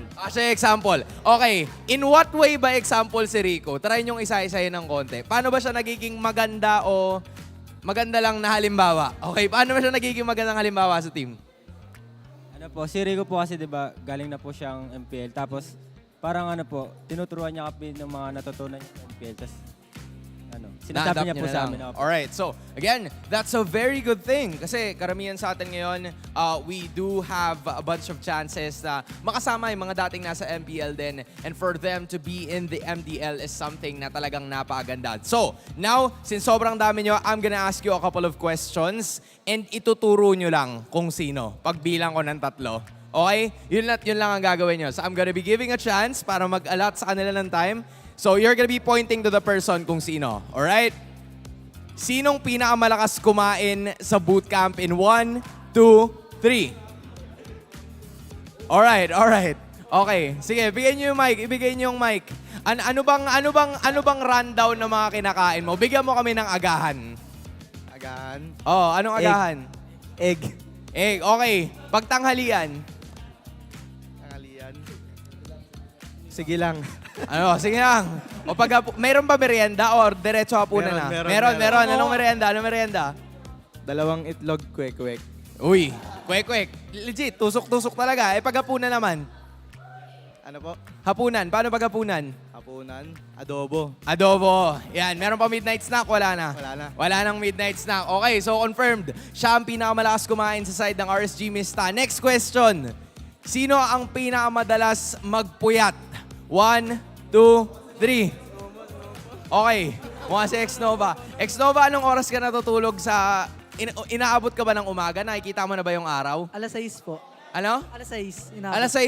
Alas 6. Okay. Yun medyo mahirap. So, eto. I do have one more final question. Okay? Eto na yun. Para kasing ang ganda ng jersey nyo, I need someone to like model it up a little bit. Ituro nyo in 1, 2, 3 kung sino yung gusto nyo mag-model. Right away. Alright? Eto na. Coach, pakiramdam ko ikaw ang may final call eh. Sinong gusto mong mag-model ng fit nyo ngayon? Si Chani Boy po. Okay, Chani Boy. Oras mo na. Alright, camera. This is your time to shine. Ipakita mo lang yung logo. Pakita mo yung main drip nyo kasi hey! Konting lapit. Isipin mo nasa TikTok edit ka. Okay, yan na yun. O, lalapitan ka. Ikot ang konti. Turo na ko. Yay! There we go. Yan, yan na. O, flex ng muscle ng konti. Yeah! There we go. And ayun na yun. So, again, this is RSG Mista na nandito rin ngayon sa MPL Arena. So kung sakali na gusto nyo sila makita, they'll be over watching us as well. Any final thoughts? Pwedeng kanino naman galing to, whoever the captain may be. Yung pagpapakita rin ng suporta nila sa MDL Philippines. Because I think na you're running a couple of seasons now, right? So, shoutout nyo lahat ng mga supporters nyo and encourage them to help. Or at least support MDL Philippines. Supportahan nyo yung RSG Mista sa MDL. Tsaka yung mga merch namin, supportahan nyo din RSG Mista sa mga... Tsaka sa mga boss namin. Shoutout po kay Boss Franz, tsaka kay Boss Aman. Tsaka patuloy nyo kami supportahan sa MDL, guys. Yan, thank you.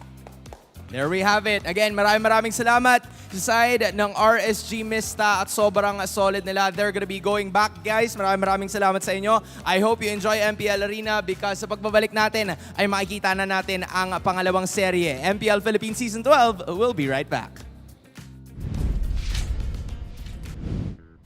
The fastest speed.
The 12th season of MPL Philippines is brought to you by the following sponsors.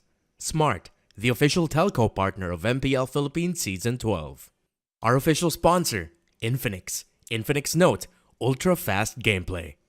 And FWD Life Insurance. In the epic adventure of life, FWD is your expert wingman. Celebrate your victories living with FWD. Our partners in esports. Maya, it's everything. And a bank. Secret Lab, the official gaming chair of MPL Philippines. And Pi Channel.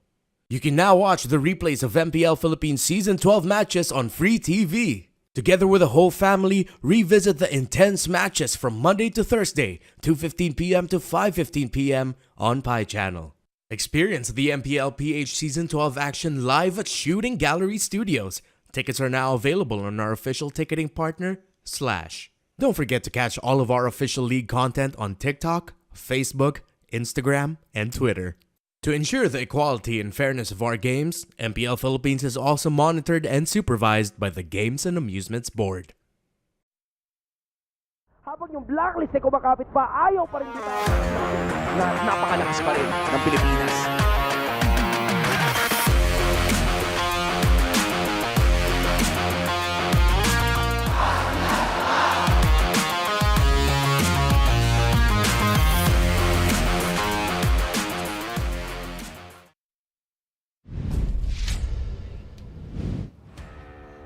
Maligayang pagbabalik sa tahanan ng pinakamalalakas na Mobile Legends Bang Bang players sa buong mundo.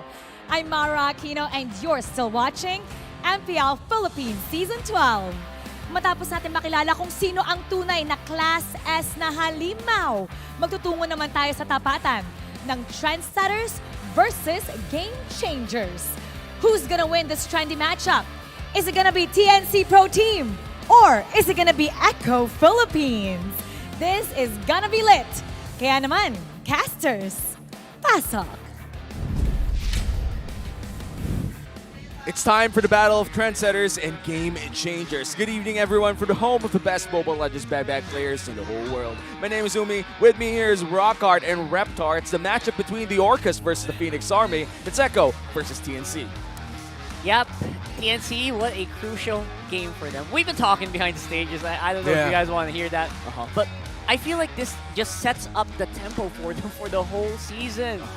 Get just one win, not even a match win, one win. Yeah, one against win the champions. against Echo. Yeah, you're already coming from a sweep win against MNNE Evos. If you can get a game over Echo, that's going to be good for their morale. Yeah, not just for their morale, but also for their marketing team. Before we head on to our match, let me just remind you guys that you can watch MPL Philippines Season 12 live and on site. Get your tickets now from our official ticketing partner, Slash. Just go to slashevent.com/e/MPLS12 for more details. The energy here in the Shooting Gallery Studios is just really good. If you want to experience MPL live, make sure to watch. I think Week 3 and Week 4 tickets are already live in our website, so make sure to check it out. Yeah, this will be TNC versus Echo, Trendsetters and Game Changers. We're talking about the meta set by the Echo Express, and of course, the meta in social media platforms set by TNC, which is kind of sad, but you know, it's something that TNC takes pride on, because not only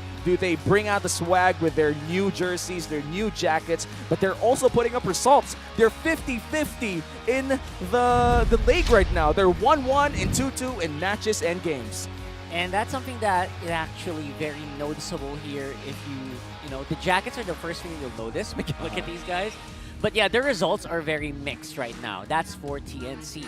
For Echo, they are waiting. They are begging for someone to give them a good game. True. And TNC, if anyone could do it, it might potentially be Ben Things and TNC. The members of Echo have actually praised Ben Things a lot going into the regular season of S12. They were looking out for Ben Things. Echo has mentioned that TNC is one of the teams they're really looking forward to facing. So again, it goes back to our week 1 storytelling of there's something about TNC that the teams know that we don't know just yet, but we've been seeing glimpses of from there. If TNC is looking for the game to bring it out, it has to be here. Yeah, it has to be against Echo. Like, imagine securing a win, match win, or even a game win against the current world champions. That's definitely something that we could go back to as we move forward in the regular season as well. This is a very important game for TNC Pro Team, mainly because, like we talked about earlier, they're 50-50. They have 50% win rate in match, 50% win rate in games. So if they're able to turn that into a positive scoreline against Echo even, it's something that we can talk about for weeks to come. Yes, Thanos would be proud, for sure. Perfectly but, balanced. like you said, they're showing glimpses, TNC. I'm tired of glimpses. I want to see them go all out. Starlight to the face. I want them to shine here in this game. If they can...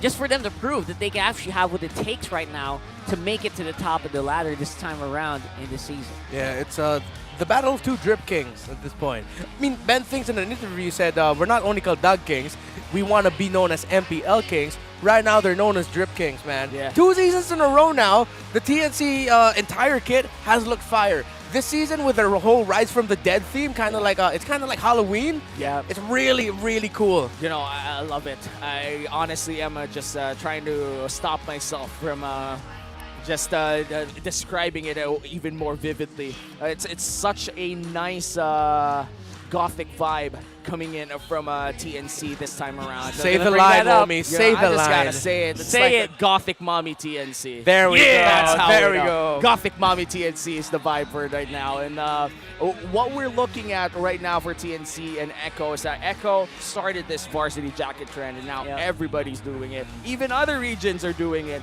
I think Sonar Insider, or Hans rather, is rocking the Dewa varsity jacket the other day. I mean, last week. Yeah, last week.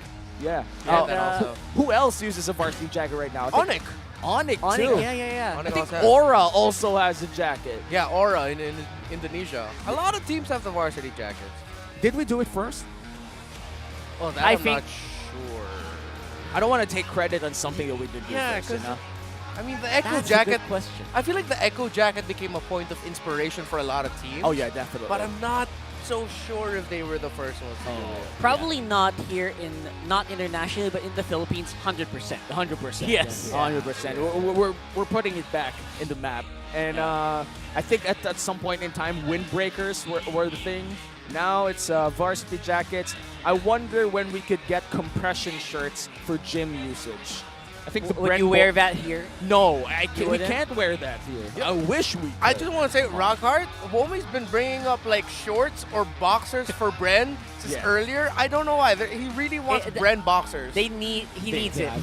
it. I These need are the it. things that he needs. I need it. Personally. I need it. think. And AP Bren, I personally talked to them. I think I went to the gym. They were there too, and they told me that their next jersey would be made for the gym, not even made for esports, dude. They're gonna make the jersey straight up gym wear. That would be fun. And just with the Bren logo and AP Bren stuff over there, it's gonna be really interesting to see, because that might just be the next trend. Well, if you win MPL Philippines Season 12 champion, You that's decide. that's a lot of money. You know what? Why don't you go ahead and produce your own line? You'd have all the budget you want. Would you guys get like sleeveless jerseys? Sleeveless? Would you get it? Maybe if I'm ripped, but right now I'm not. Give us a year. Give it a year. All right. maybe if it's I have Or the, two. the Daddy Naisu physique. The base physique, right? Yeah, that base physique. And you can just tone it down. Yeah, basically Naisu. You know, Yeah. Naisu, 22 years old. Don't search that on Google. We call it the Super- Adam bod. Yeah. The Adam bod? The Adam Yeah. bod. That is the bod the, from whence all of humanity descended from. All men descended from. The I wish. standard. And that's nice. Yeah. Maybe we're like 6, 8 branches down the line, which is kind of sad. Of if you ask evolution, me. yes, yes. Of evolution. And Naisu's way up there, like around second or first. And again, do not Google Naisu 22 years old. But you've not heard it from us, and I love the matchup right now. We're just waiting for the teams to set up. What are the things that you're asking for or waiting for in this series? Honestly, I'm waiting for someone to give Daddy JP a hard time in Rome, because everyone's looking at how well Carl TC plays. Most of it is definitely being set up by JP. So, what's up? What's next? Yeah, right? for me, it's the Hesu and Sanford X Factor, man. I'm excited for their matchup later on. And you know, I'm just waiting for the teams to just show up and tell us all about their preparations, because surely there's more than just the game for a lot of our professional teams here. A lot of our professional teams employ different strategies outside of the game, and this is what we're talking about for the past few days, honestly. We've been talking about the gym, we've been talking about stretching or whatever, and even meditation for some teams. There are a lot of things that professional organizations have employed to make sure that their players are of sound mind and body. And let's just dive deeper a bit here. In fact, we're gonna dive even deeper because we're gonna go to our insider to talk to our team. Hans, it's your time to shine. Sa kalagitnaan ng MPL Arena kung saan nasasaksihan naman natin na magkakaroon ng laban ang Phoenix Army at ang Orcas. Pero kung lilipat tayo dito sa gawing kaliwa ko at pupunta naman tayo sa bandang kanan, may mapapansin kayo na drip check na nanggagaling sa ating dalawang kupunan. Nagsimula tayo, kumbaga jerseys all throughout. Walang jacket pa nung sinaunang panahon. Pero ngayon, ibahin nyo kami. Kasi legit talaga na may jacket na dito sa may bandang likuran. Tatapikin ko lang sila ng konti at lilingon na sila. At ipapaliwanag nila sa atin. Coach Scholar, kamusta? Okay lang ba kayo? Kasi ngayon, parang napalaban na naman kayo eh. Oo, napalaban na naman. Napalaban kayo. Also guys, si Yasuo, aka Ninja Kila. Alam ko na rinig nyo siya sa sobrang daming pangalan. Pero ngayon, he's serving as the analyst for TNC Pro Team. Paliwanag nyo nga sa amin kung ano ba yung design. What was the idea that you guys came up with para sa jacket nyo ngayon? Kasi parang ang dami talaga nag-aabang. Binagay lang din namin siya sa team namin ngayon, Rise from the Dead, kaya may mga ganyan, skeleton. Okay. I see it. Konting flex lang dyan. By the way, guys, kung sakali na you guys want to have the TNC jacket, available yan na dun sa may entrance, malapit sa ating MPL Arena on the way to this stage. At makukuha nyo lang din yan. So, go over there kung sakali na hindi nyo pa nabibili. So, balikan ko kayo in just a bit kasi may gagawin pa kayo mamaya. Dito naman tayo sa kabila. Alright? Kasi andun sa kabila yung mga Kaldag Kings, but I feel like the coaches also have something up their sleeve. Pero parang ibang pangalan to Coach Trev, Coach Tick, anong meron dito ngayon sa get-up nyo? Ba't parang hindi naman to purple? At saka wala rin yung Orca. What's Aura? Like, ano bang meron sa partnership nyo with Aura right now? Tingin ko kasi ngayon, apoy sila. So, lalaban namin sila ng apoy sa apoy. Apoy sa apoy. I like it. Okay, so, Coach Trev, konting pakita mo nga naman sa amin kung ano yung design. Talikod ka lang ng konti. Alright, so as far as I know, nakikita natin, this is a dragon. Diba? Parang dragon kulo yan. Tapos, andyan yung dragon. So, Aura's right over there. May nakalagay din. So, maraming salamat. Maraming salamat. Nakita na natin ngayon ang design ng dalawang teams. Alright, so kung kayo guys, if I will ask you, anong kukunin nyo? Would you rather go for the Aura jacket or would you rather go for TNC? Sinong boto sa TNC? TNC? I hear it. How about yung dito sa kabila? Galing sa Echo. Okay. Feel ko pantay. Parang may kailangan tayong gawin. Okay, may kailangan tayong gawin. Pakiramdam ko, alam na nila to kasi tumalikod sila ng konti. So, nakita na natin yung drip check. Paano naman yung Kaldag? Kasi na-miss namin yan eh. Ang tagal nating hindi nakita yan. So, ready na ba yung banda sa likod? By the way, guys, dalawa yung may drums dito. Ito yung dalawang teams na nagdadala talaga ng drums. So, ready na ba? Ready na? Phoenix Army, ready na? Okay, let's do it. In 5, 6, 7, go!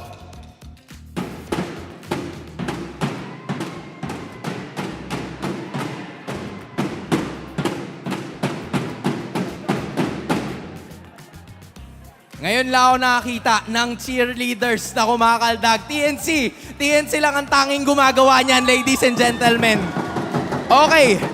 Eto ang tanong ko ngayon. Okay, anong masasabi mo sa performance mo? Tsaka feel mo, kaya ba kayong madaig ng mga coaches na nasa bandang kabila? Kasi, syempre, kayo din ang coaching staff ngayon. Pero, ano bang laban nila sa inyo sa tingin nyo? Let's see. Let's see. Natin yung Kaldag nila. So, gusto nyong makita? Okay, gusto nilang makita. Ang tanong ba ay gusto rin nilang makita Okay. Gusto nyo ba makita, Orcas? Gusto nyo makita? Okay. Okay. Here we go. Here we go. Okay. Handa na ba ang ating bass drum? Handa na ang ating snare drum? Okay. 5, 6, 7, 8. Ibibigay na namin. Wait lang. Hindi. Okay. Guys. Hindi yan yung napag-usapan namin eh. Pero okay lang. Bakit ka naman tumuro? Bakit ko tumuro, Coach Dick? May gusto sabihin si Coach Trev. Okay. May gusto sabihin. Medyo seryoso. Umubo na. Hello. Okay. Siguro Sabihin mo sa na. dagan mananalo sila, pero sa laro hindi. Lalabanan namin sila sa larong apoy na gusto nila. Ay. Kaya kami nag-aura fire kasi kailangan namin ng tulong ng team to namin. Sister company namin para sunugin ng sarili nilang apoy. Okay. Yun na yun. So hindi confirmed, hindi kayo kakaldag. Hindi kayo kakaldag. Kaso may naririnig ako, Coach! Kakaldog daw si Coach Dick. Okay. Si Coach Trev daw. Okay. Eto na ang goal. Okay. Magbato-batopi kayong dalawa. Kung sino ang matatalo ang kakaldag. Sige, sasamahan ko kayo. Andito na rin eh. Coach. Banat na sila. Coach, konting banat oh. Ayan na. Kakaldag na yan. Okay guys. Habang nag-aaway sila dun sa may likuran. Okay, ito na. 5. At doon natapos ang boxing. Pinakitaan tayo mula sa kaila-ilaliman ng baul ng 8-8. Ladies and gentlemen. Coach Stick, Coach Trev, kayo ang mga buhay na patunay. Pero again, syempre, magsisimula na yung laban eh. Ayoko na rin maging, I don't wanna keep you waiting anymore. So anong message nyo naman dun sa kabila? Kasi sabi lang nila, let's see eh. Pero kayo, ano sa tingin nyo mangyayari sa laban na to? Basta good lang sa laban natin. Give best all lang. Give best all the time. So there we have it. Of course, babaturin natin doon sa may bandang likuran. Nakikita nyo sila. Maraming salamat sa ating coaching staff na game forever. And I feel like the players are already ready. Hindi ko alam kung okay sila ng mga manlalaro nila mamaya pagbalik nila sa huddle. But we're gonna throw it back to our casters. Thank you so much, Sona, and the coaches of both teams. You've seen them bust out the dance moves. In a bit, they will be busting out the draft. Yeah. I can't believe they bought out the 8-8, dude. You had to recover here. Just I love Coach Tic Tac, but that was more of an uno-uno to me. yeah, it was not really 8.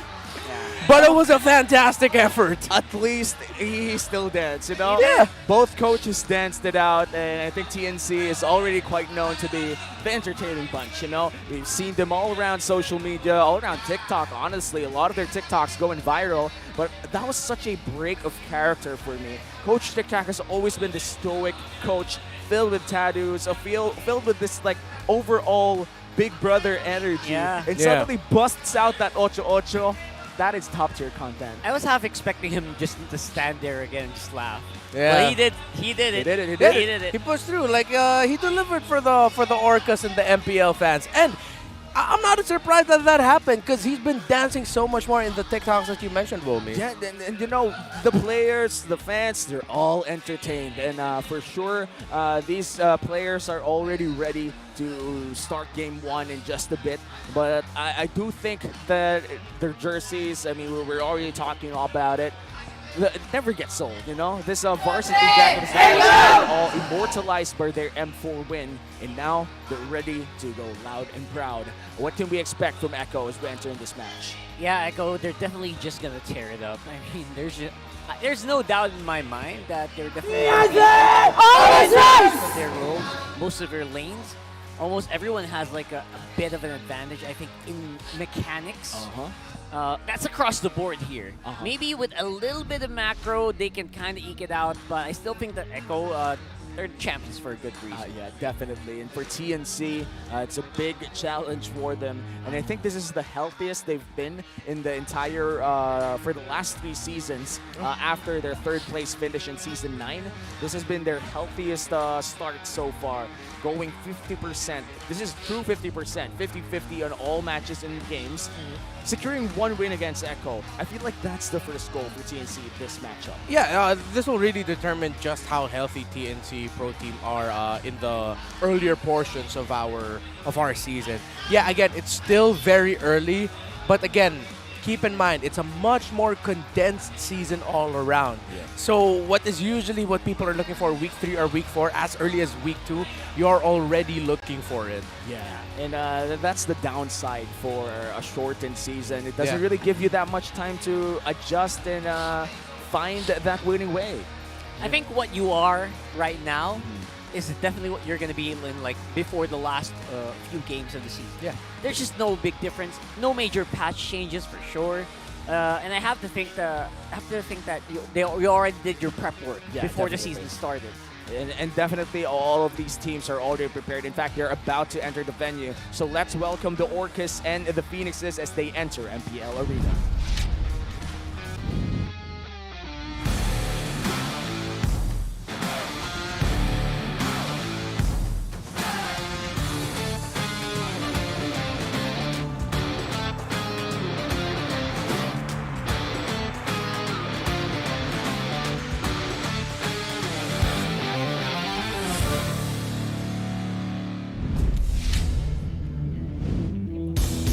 They stand atop the standings, looking more refined and reinvigorated than ever.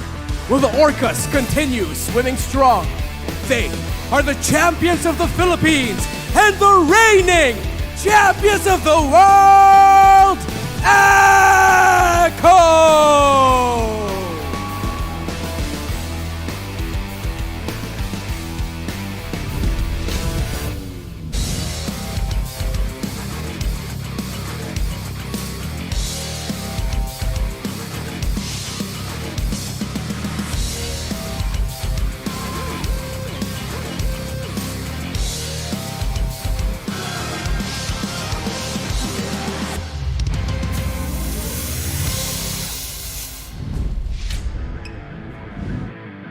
Fresh from a sweep win in their last match, their road to becoming MPL Kings has officially began.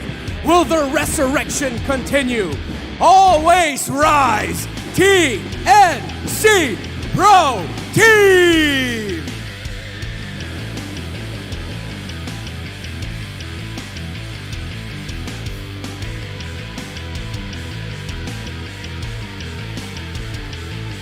And their coaches, Coach Tic Tac and Coach Scholar. Orcas! Phoenix Army! Make some noise for the second match of day number 2!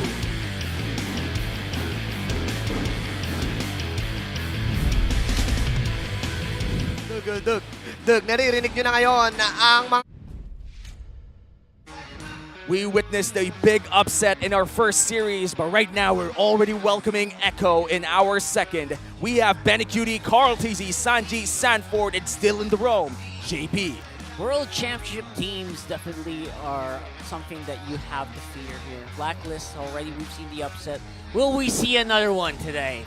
Gentlemen, I don't think my heart can take that. You know, a sweep in the earlier series, definitely didn't expect that. ONIC Philippines was struggling in the 7th place. Suddenly they sweep the 2nd seed in our ladder. For sure, our 1st seed Echo going up against the 5th seed TNC will be a shocker if we did see a 2-0.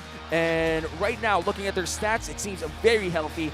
Top 1 for a reason. Let's welcome TNC Pro Team. We have Innocent, Goyo, Hesu, Ben Things, and King Kong.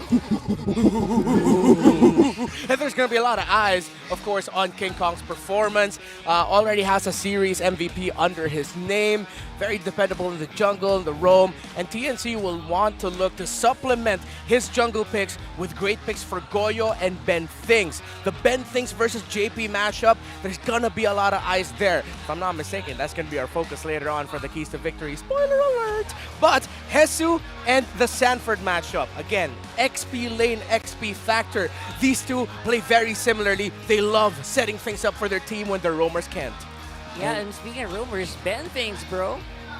How's Kyrie Ben things doing here today? I feel like we haven't really seen as a stellar performance as we would expect from Ben things here. Yeah. Which is the reason why I'm leaning more towards Daddy JP here in this matchup, to be honest. Oh, but yeah. Daddy JP, obviously, I don't think he's as perfect of a of a player as And look at this chart right now. Echo dominating almost all categories here in Mar. I've never seen a chart like this. Oh, the third is it bugged? No, it's not. The Turtle Lord Tower. Oh my goodness! It's like I know. I'm flabbergasted.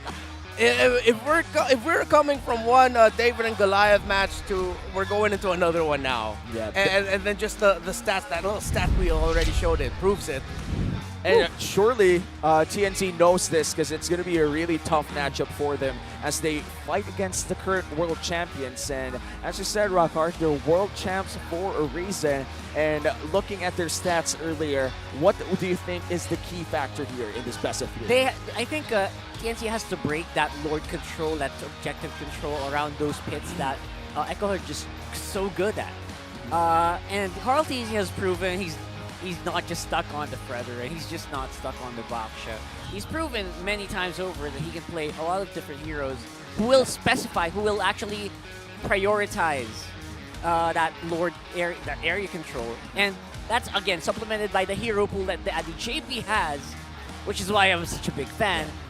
The way that he plays just slots in so well with how Yaoi does. Yeah, gotta agree. Like the Lancelot pickup coming in from Carl TZ still up there. A pocket pick, as you would call it. And other picks as well. The hero pool, shared hero pool in general for Echo is just insanely good. And that's why they're versatile come the draft. And inside the game, they've also, I would say, perfected the Echo Express in a way. That aggressive plays look like they are super clean, even if the comms would look messy. These are things that only world champions would understand, who could barely grasp the concept of having so many dives early on, or even positioning themselves in such an aggressive manner and still succeed or survive to tell the tale. All of these are just attributes of the world champions right now, and we're talking about Echo. And we're gonna just drop down the K2Vs with our analyst. Renmar, it's your time to shine. What will they do? These are Echo and TNC Pro Team's keys to victory, brought to us by Infinix. Infinix No Series, ultra fast gameplay. Let's start things first off with Echo. Now, Rockhart said it earlier, Daddy JP, you gotta show them how it's done, Dad. You've been on fire all throughout the season, but there have been some lapses in some key decision-making scenarios. It's not been a perfect game or a perfect run, but you're getting really dang close to it. So, show your strengths and highlight that. That little play that you did yesterday while you waited for the BMI on that Claude, waited for Gelro to go back there and hook him back, that was a thing of beauty. If you want Echo to take control of this game, it has to start with you. Now, Ben Things, Kapitan, I'm a Ben Trops as well. You've got to show them what you've got. You said in the previous interview, kulang po kami tapang, which in English means we were lacking a little bit on the bravery. And you gotta be brave. You gotta be the one going forward. You gotta be the one getting information and looking into the areas of JP and the areas of Echo wherein you can actually get the information that you need. Now, for both, you gotta hold on to your momentum. Once you've got it, don't let it go. We know the Echo Express. We don't have a name for a TNC Pro Team playstyle that mirrors it just yet, but once you have the control, don't let go. I wish I could have said the same thing to people in my past, but gentlemen, please join me. Wow. I did not know that you would put that in a... Look at that smile. Look at that golden smile.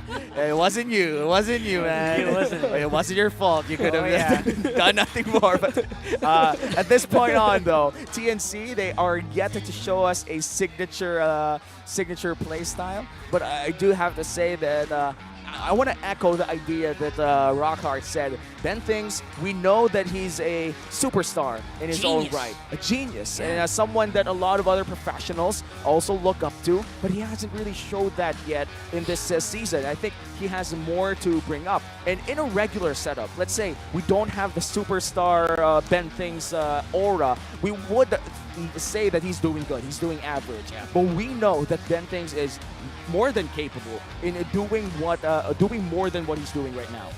The best thing I can say for TNC, at least if Ben Fix doesn't really show up, capitalize that 75% first blood rate. That's impressive. It is impressive. Do it, right? If you can do that to all the teams that you can face, if you can do that to Echo, you can do that to anyone. And you know, that just goes to show that both teams here are very aggressive. In the early parts of the game, there's only two things that could happen on a usual occasion that we would see two very aggressive teams. It's either a slugfest or both of them cancel out the aggression out of each other. And I would love to see the former rather than the latter. Yeah, if we want to see a really great matchup here between these two teams, I think they have to mirror similar to what ONIC and Blacklist International showed in the first series, wherein in the team fights, you can see players' count abilities. You can see them looking for specific dash forwards or dash backs, using specific crowd control or burst abilities, because that's what they need to watch out for in those team fights. With two teams you mentioned, it could be an absolute bloodbath slobber knocker, or it's just so well calculated that they're just playing around the map. Gotta watch out for the micro movements. Yeah, and looking at our player head-to-head, looks like Sanford is ahead in all possible scenarios, but both XP laners love to play around. Ouch. You know, Hesu, bring it back to Jollytown. Let's go. Sometimes, you know what, watching these kids play over and over again, I sometimes forget they're kids. I love it. I love it. I love that, you know, just sticking to who you are. Yeah, Hesu was a child star also. Yeah, Hesu was a child star. Did you know that? Yeah. I'm not. That's why I'm not surprised he's so good with the girls. You know, whenever he passes by, you know, girls like just go. Gotta say, yeah, as a man is an girlfriend, entertainer. Man as a girlfriend, we can't say that.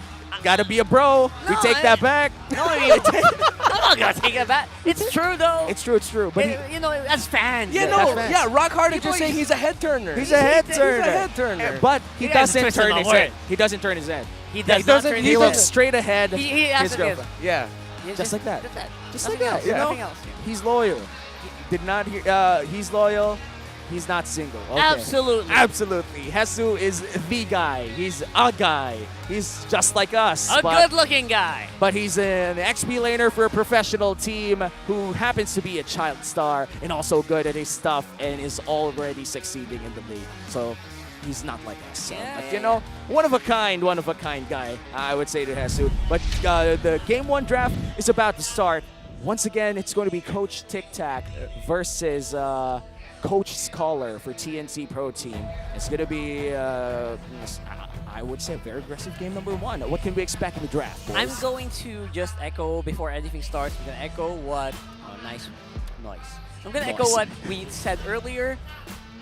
Setting this up, getting this victory is going to mean so much for TNC, more than any normal game. It feels like a normal game to everyone else, but for TNC, getting this win means getting momentum, means getting bragging rights to everyone else in the league that they beat the M4 World Championship. Better yet, if they do it in a 2-0. Nobody beat it's Echo unlikely, yet, right? Nobody beat Echo yeah, yet. Yeah, exactly. Oh my, you're right.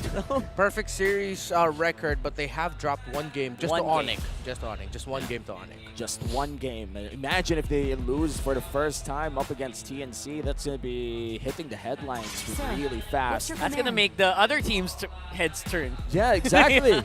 No longer do we look at just Hesu, but now entire TNC would be, wow, beating Echo? Damn, and that's the first banning phase already over. And once again, Kaja is banned already 26 times. No Kaja in MPL Philippines. Yeah, everyone hates that hero. Just how good he is and how talented all the roamers are in the league. True. And they play it so well. And this also TNC doing their homework on JP, not just this season, but in MDL Philippines Season 1. One of JP's best picks was the Kaja as the roamer. It's so funny that the one game that I saw Haja came out was Omega using it, then losing. So, all right. Yeah, well, it wasn't a fun Anyway. time for them. For Chaknu, yeah. So. Now for Sorry. the side of Echo. Joy, on the other hand, I'm leaning now towards the idea that this is most likely going to be a jungle Joy. Because the last time they showed up the Joy was actually the jungle for Carl TZ. I believe that was their first series. Yes. But again, it's more of an option as an XP lane as well. I'm turning off the idea that it's going to be a mid lane Joy. I'm leaning more towards jungle or XP, especially now that you're up against a Kadita and Terizla lane. Yeah, the Kadita and the Terizla, one of I would say Terizla is at least one of the top four XP laners right now. But right now you're looking at the top one. Jungle. X-Board, baby. Best XP laner in the current meta. Yeah. And that secures the Joy as jungle. And again, I love this because Carl TZ, he's top Joy, I think Metro Manila or something. Is he? He is. I looked at his profile recently, and I was thinking, Oh. okay, this guy's playing Joy. He only used it once. Is he going to use it more? And then here we are. The answer right in front of us. And you know, the Joy in the jungle is something that requires a lot of I would call babysitting in the earlier parts. Yeah. True. Mainly because you don't have a fast wave clearing. But the moment that you go past your first rotation, it just gives you so much power. The moment you have access to electrifying beats, the Joy just goes insanely huge. But now the Hayabusa is being picked up. Renmar, with this jungle matchup, what do you say is the stellar difference between the two? I think we'll lean more towards the fact that it might just be a little bit harder to catch out the Hayabusa than the Joy. Damage-wise, the Joy, you're going to feel it way quicker compared to the Hayabusa. I mean, depending on the scenario. Both of them can dive backlines really well as well. But this Hayabusa pickup, it might be a head-scratcher for a lot of people. But I believe the thinking right now to TNC is that they've seen what Sanji plays like. They're still considering the chance that they might still end up seeing something alongside the Farsa or an Eve. So they go ahead and pick up a Hayabusa because if ever Echo do pick a Artillery Mage, I mean, their dive is already their comp is all dive. Sanji's gonna be most likely left alone, and the Hayabusa is gonna be happy with that. Yeah, of course. I think a Hayabusa finding someone alone in the back line is it's like a treat. Yeah. It's like that extra bit of dessert after dinner. But you know, yummy. Last Thank you for that.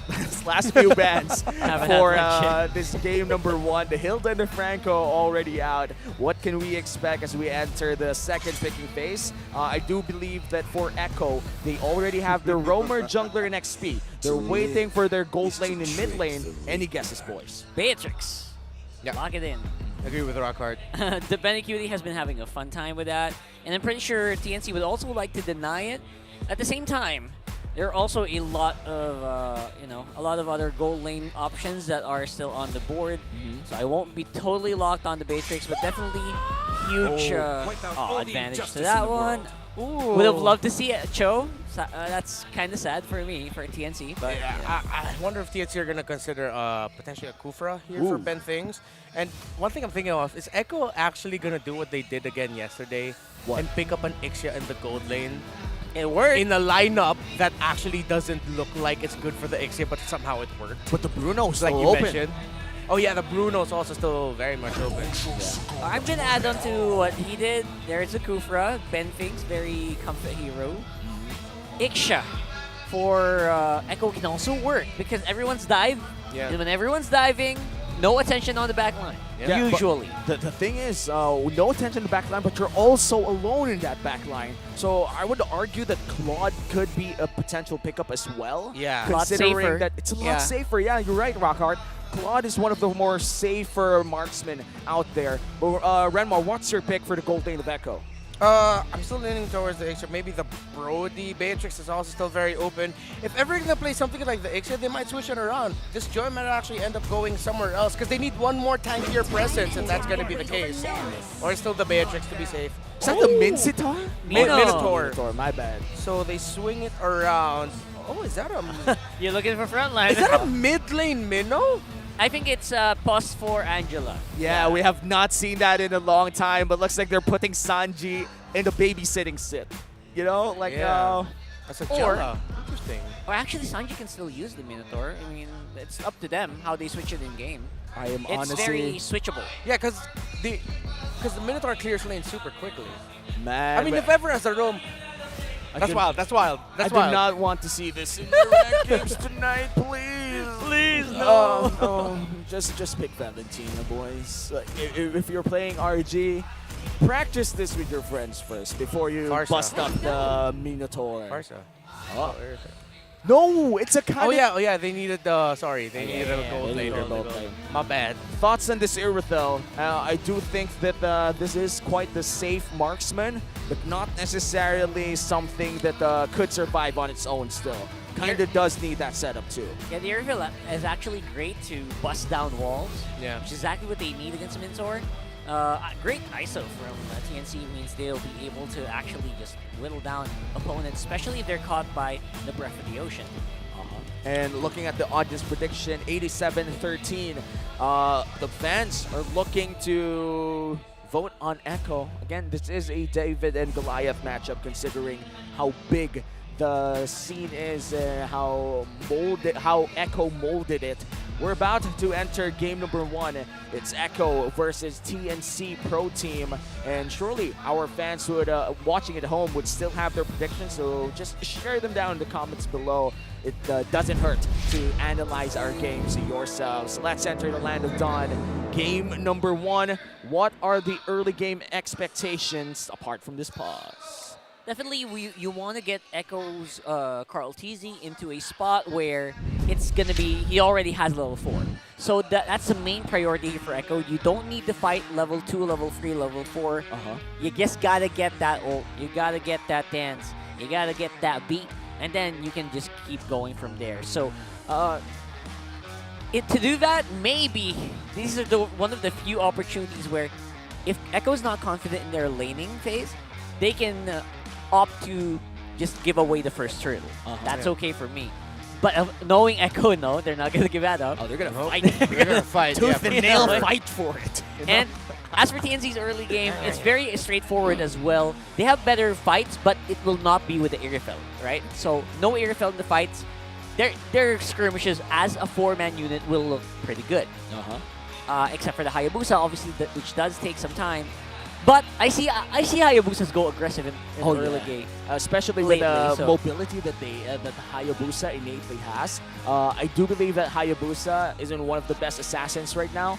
If we're talking about the best assassins, it's still going to be the Lancelot and the others. But Hayabusa specifically against a Joy is really good. Considering that if you land that Quad Shadow, you could just Quad Shadow away while the electrifying beats is happening, and then Quad Shadow back the moment that the damage window is down. Especially if someone gets caught by the Breath of the Ocean. I think if in the early game someone gets caught by that, First Blood goes to TNC, there you go. There's a tempo that TNC is looking for. Yeah, as the index showed though, TNC's lineup seems to be a little bit more difficult to pull off theoretically, because that means they need to maximize the catches of the Kufra, of the Kadita, to really make the most out of their game. Amen.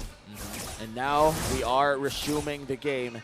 King Kong using his Hayabusa versus Carl TZ using the Joy. As you said, Rockhard, Carl TZ is starting to be one of the best Joys in the Philippines. Already top Metro Manila.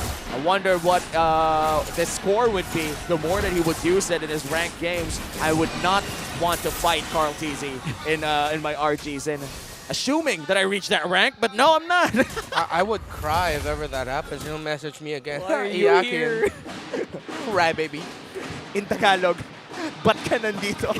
Why are you here? Yeah. That's exactly the first thing I would say.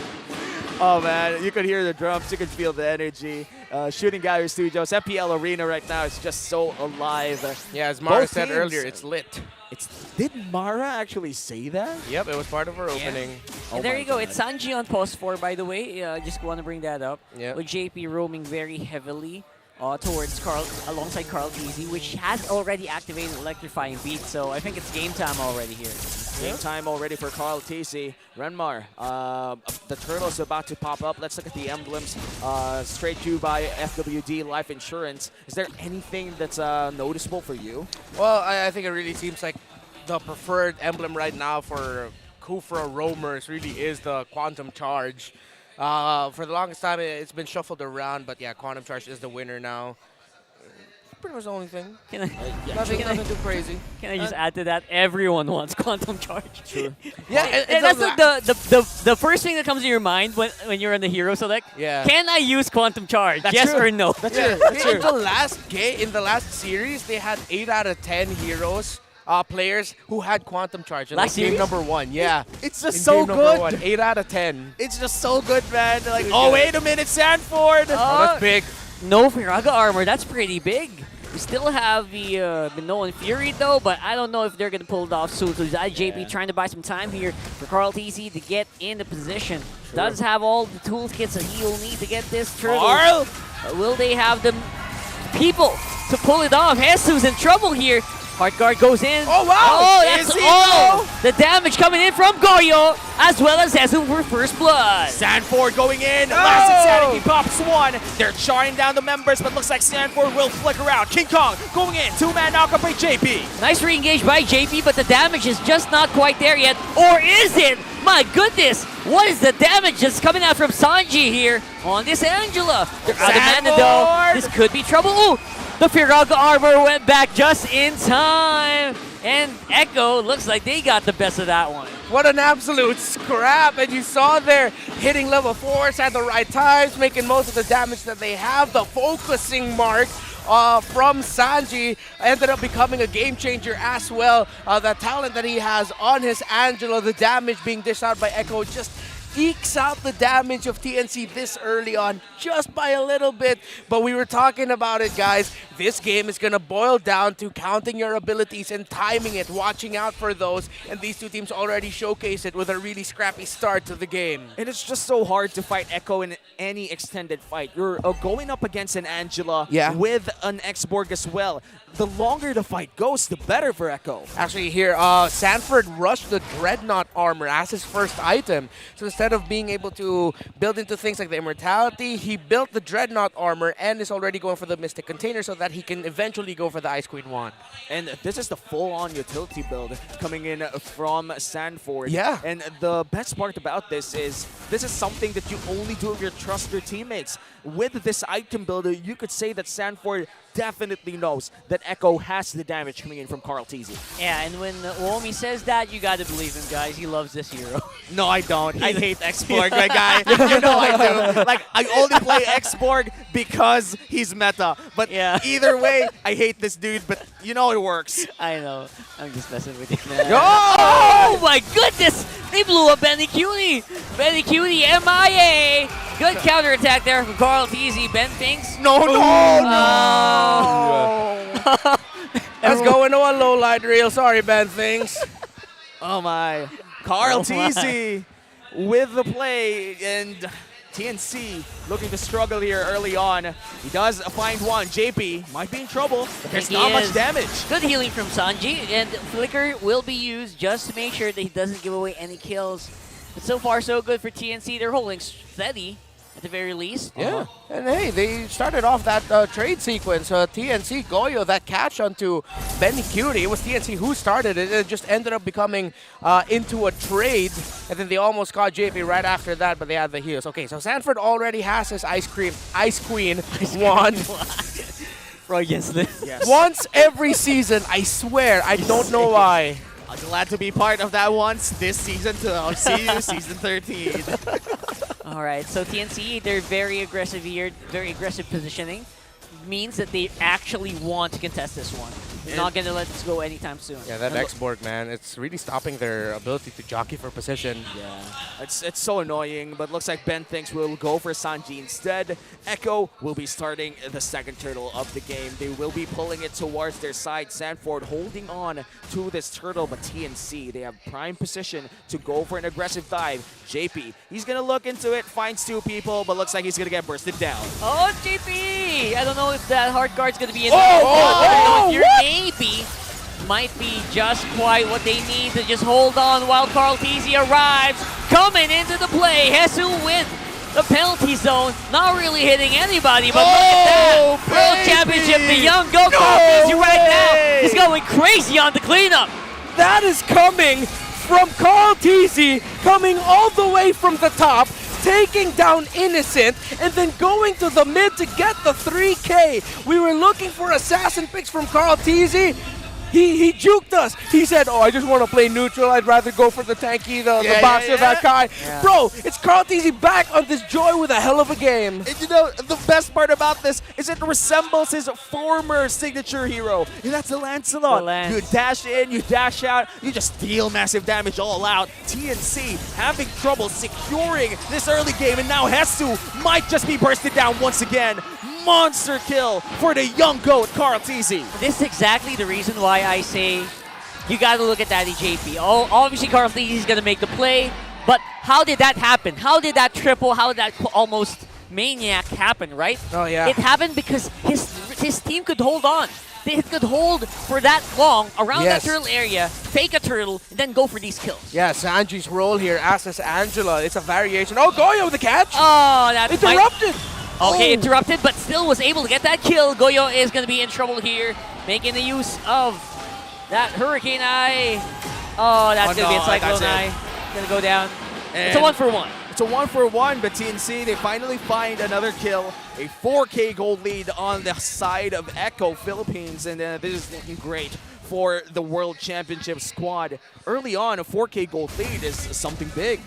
Yeah, the timing here of TNC, they really have to watch out for Carl Teasy. This Joy, the late entry from the Joy, it's messing up their team fighting. And I like it though, because TNC, they mentioned lacking on the bravery department. They're being brave with how they're taking it, but they still have to be calculated alongside being brave. They have to take into account the late entries. They have to take into account the hard guard of Sanji's Angela. And again, this is a modification of a double mage setup. Usually it's the roam in the mid, but now it's the mid and the jungle. So it's still going back to Sanji TP's right behind his tower. Thanks, Sanji. The reasoning behind that is there's not much buttons to press when you're playing Angela. Yeah, you're just waiting for the right ultimate use. Yeah. Especially if there's no minions to take. Or it's too dangerous. I'm not sure if this is a hot take, Rockhart. What? But you could play, anybody could play Angela with one hand. Agree. I agree. Oh, look at that. Oh, they want to go for it. They're wailing hard on the Sanford, but again, has the immortality and has that hard guard targeted on him already. Yeah. Again, buying time while the young GOAT does his thing on that Joy. And the sad part is TNC doesn't know that the young GOAT is already farmed up on that purple buff. King Kong dodges that runner's apathy. And now 3-4 HP on first lord of the game. Sanford will be holding it down for Echo as Carl Teasy goes in. Uh-oh. Target lock right now. No! Carl Teasy. Oh my goodness, the damage is real. They're going to be able to make it out. He does. He makes it out. Sanji is still here. Benecutie still has some damage. Able to afford up a Bennett's Rage. Kind of slow down TNC. And Sanford still up on front. Still has that immortality as well. Means it's very safe for Echo to take this fight. Can't believe Carl Teasy survived that. Again, a one-tapped hard guard, and I really thought he'd get taken out because of a beautiful penalty zone coming in from Hesu, locking him under tower, but still Carl Teasy and Echo get away with it and get away with the first lord of the game. Here's something that might make sense, but also doesn't make sense. Carl Teasy doing Carl Teasy things. You could insert any player's name in that, but for Carl specifically, it makes sense. What was the stat you mentioned earlier, Rockhart? He's top what? As a Joy? Top Metro Manila Joy right My goodness. I got it. I'm top 3 Joy in my barangay, which means it's the lowest ladder that you can climb. That's like step 1. Carl Teasy is already in the second to the best step, or third, you know? Because after the city, you go country, and then after country, you go global. And I'm pretty sure that a lot of our professional players have already tasted top global whatever. Because, again, MPL Philippines, best in the world. And now, there's going to be another fight here. Hesu will be the first target for Echo. Yeah, and Sanford's such a good front line here. It takes up a load from the shoulders of Benfings! Oh, Benfings, that was a great intro here. Goyo, great Breath of the Ocean. Didn't really do that much damage, though. Sanford's the one who's tearing everyone up. And now Carl Teasy with a Heart Guard won't be really entering. That's a free turret for the side of Echo. They do still have that Lord down bottom lane, and this might just be a big push coming in from Echo. A level 1 Lord down bottom lane. Inhibitor is their target, so it looks like they won't be able to get it down. Oh, unless Carl Teasy wants to. No, he saw that and said, yeah, maybe later. But TNC Pro Team, that setup there by Ben Thinks, just slightly off-timed with Goyo's positioning. Because by the time Goyo got in with the dive, got in with the Petrify, Carl Teasy already was out of the stun timer after the Tyrant's Rage. So what could have been a quick burst down and takedown onto Carl Teasy just ended up getting turned around there by Echo. TNC, again, I feel like now at this point it's jitters, slightly mistimed executions now. Little things that honestly are repairable. But at this point, beyond repairing that, now you just really have to hunker down. Thank you for the advice. There's nothing else much you can do in this scenario than wait. Hunker down. Just hunker down. Just wait. We got this. And it makes sense. It's actually a fact here, right? Yeah. It's just a fact. And you know, it's not easy to play Joy. And this is something that I think takes a while, especially for beginners to learn. Oh, yeah. The damage output of a perfect rhythm Joy compared to a, let's just say, imperfect rhythm Joy is very, I think it's double. It's 100% difference. Because a well-timed rhythm of Joy deals double damage. So if my math is right, it's half of the damage if you're not perfect. Yeah. So it's all about the it's all about dancing to the beat. Half the damage, triple the music, 7% of damage converted into beats. It's joyful and 78% excitement. Yeah, you're right, Momi. Yeah. To the world. Thank you so much for that in-depth mathematics. That's why I'm on this side of the table. Yeah, you're right. And now TNC will be trying to contest this Luminous Lord, half HP on this Lord, and JP will be the one to secure a proper box out against TNC. How are you gonna go there, right? And why do they have a 95% rate? There you go. Explaining here. No is way Daddy Jesus JP gonna and die. Sanford. Jesus going down as well. Carl Teasy hasn't even joined the fight yet. He's not even there yet. It was a 2v4 and they got 2 kills. How? Man, Renmar, answer that. That hurt. That hurt. If you're TNC, that simply hurts. It really does, doesn't it? King Kong, though. Oh, King Kong. They get JP. Oh, look at Kong. What the heck? Yo, that's my favorite emote. That's oh my God! Oh! Let's do it. Now Echo's gonna push in the mid lane. The Lord! Where's the Lord going? Focus out on the base. Funny. The Lord walked out in the base. The Lord walked out in the base. That's how hard Echo won in this winning moment. It's brought to you by our official sponsor, FWD Life Insurance. Echo with such a flex on that final moment. We don't know what to tell you guys. That's just how they win. And at the very least, we're seeing how they, right? We're seeing why these stats are so inflated. 95%, 93% turtle or Lord taking objectives. This is why. The duo of JP and Sanford controls that map so hard that Carl Teasy's just left to do whatever he wants to do. Yeah, I mean, let's put it this way. If you're TNC and you go to the player holding area, and the first thing coach tells you is, all right, guys, what happened? Tell me what we got to fix, what we got to adjust. If I'm the members of TNC, first thing I'm going to do looking at Coach Scholar. Sorry, Coach, I don't know, man. I just don't know, Coach. I just don't know. Hard to explain Carl Teasy. Yeah, hard to an out-of-this-world performance by the young goat, and of course, the entirety of Echo. It seems like it was just Sanji, Carl Teasy, Sanford. Pick which one you're gonna help. We barely felt Benny Cutie in the game. Dude was just farming up because the rest of the action and the rest of the map meant Benny Cutie was just like, all right, I'm gonna just farm up. I'm gonna just be I'm the second option here. And game 1 was just the calm of the calm before the storm. Yeah. We've not even seen Benny Cutie go all in just yet in the investment on Carl Teasy. That investment via the Angela just paid way back towards the mid in the late game. And by the way, you guys could also invest in our weekly Diamond Pass and enjoy Diamond rebate of 455%. You can claim 100 diamonds on the day of your purchase and another 120 by logging in for the next 6 days. But if you're worried about missing those rewards, 6 days, that's a long time. Just log into the game every day and Layla's saving box will automatically save them for you. So even if you are away for a day, you'll still get that. And of course, item rewards over 280 diamonds are waiting for you. And the offer is just too good to miss. Just unlock the pass and enjoy the benefits now. So open up your games and enjoy it now. Yeah, now. Do it. Do it. Open your games. But yeah, like looking at the entire game number 1, it's been a very dominating game coming in from the world champions. The Orcas are rejoicing after Carl Teasy showing up with such a great performance once again. But I do have to say that it is a team effort. A lot of the flashy stuff came from Carl Teasy, but Angela was a crucial part of that composition, Rockon. Yeah, I mean, there were so many times that JP should have went down. So many times that Carl Teasy should have went down.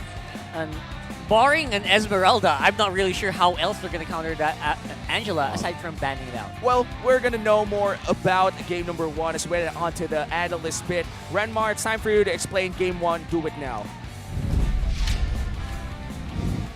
Hey, by the way, happy Malaysia Day. And on this happy Malaysia Day, Echo brought out the Sanjila. The Sanjila! My goodness, how they were able to think about this draft and cook this up, readjusting the understanding of a double mage setup to empower your jungle Joy, Carl Teasy.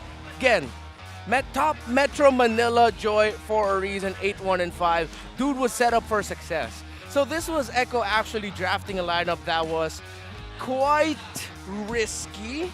The window of opportunity in the early game is highly dependent on specific factors. But Echo adjusted some certain things in the early game to make sure that it leans a little bit more towards their way and it's a little bit easier for them to keep the game close or make a comeback just in case that things don't go well for them. Because this is honestly quite a risky lineup that they did. But they paired it up with the right pieces. They needed one more tanky presence. They brought in the Minotaur, and of course, they switched up Sanji's presence in the game, making him more of a very, well, sticking to the idea of the support at its absolute core, supporting the other members here of Echo. And it started with this really scrappy start to the team fight, and again the adjustment of Echo to make sure that the Angela actually has the focusing mark instead meant that TNC would be receiving slightly more damage from the other members of Echo. That's slightly more damage from the X-Board, from the Joy, and from the Minotaur as well, that we all know also deals a respectable amount of damage, especially when he's like fully angry. He's like that. That's an actual sound effect.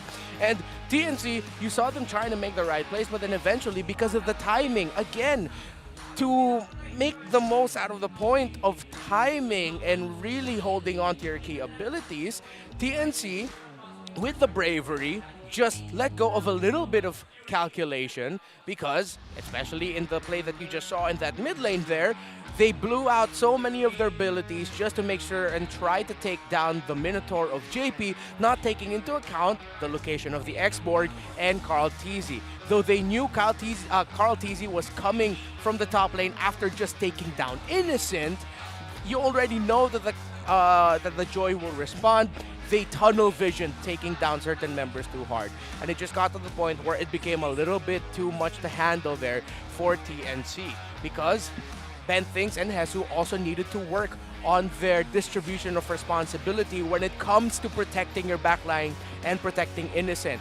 If Ben Thinks is gonna set up, it has to be Hesu saving and conserving that penalty zone so that he could peel for Innocent, because Innocent was their main win condition. And then it's not going to be Hesu if he's going to be the one setting it up.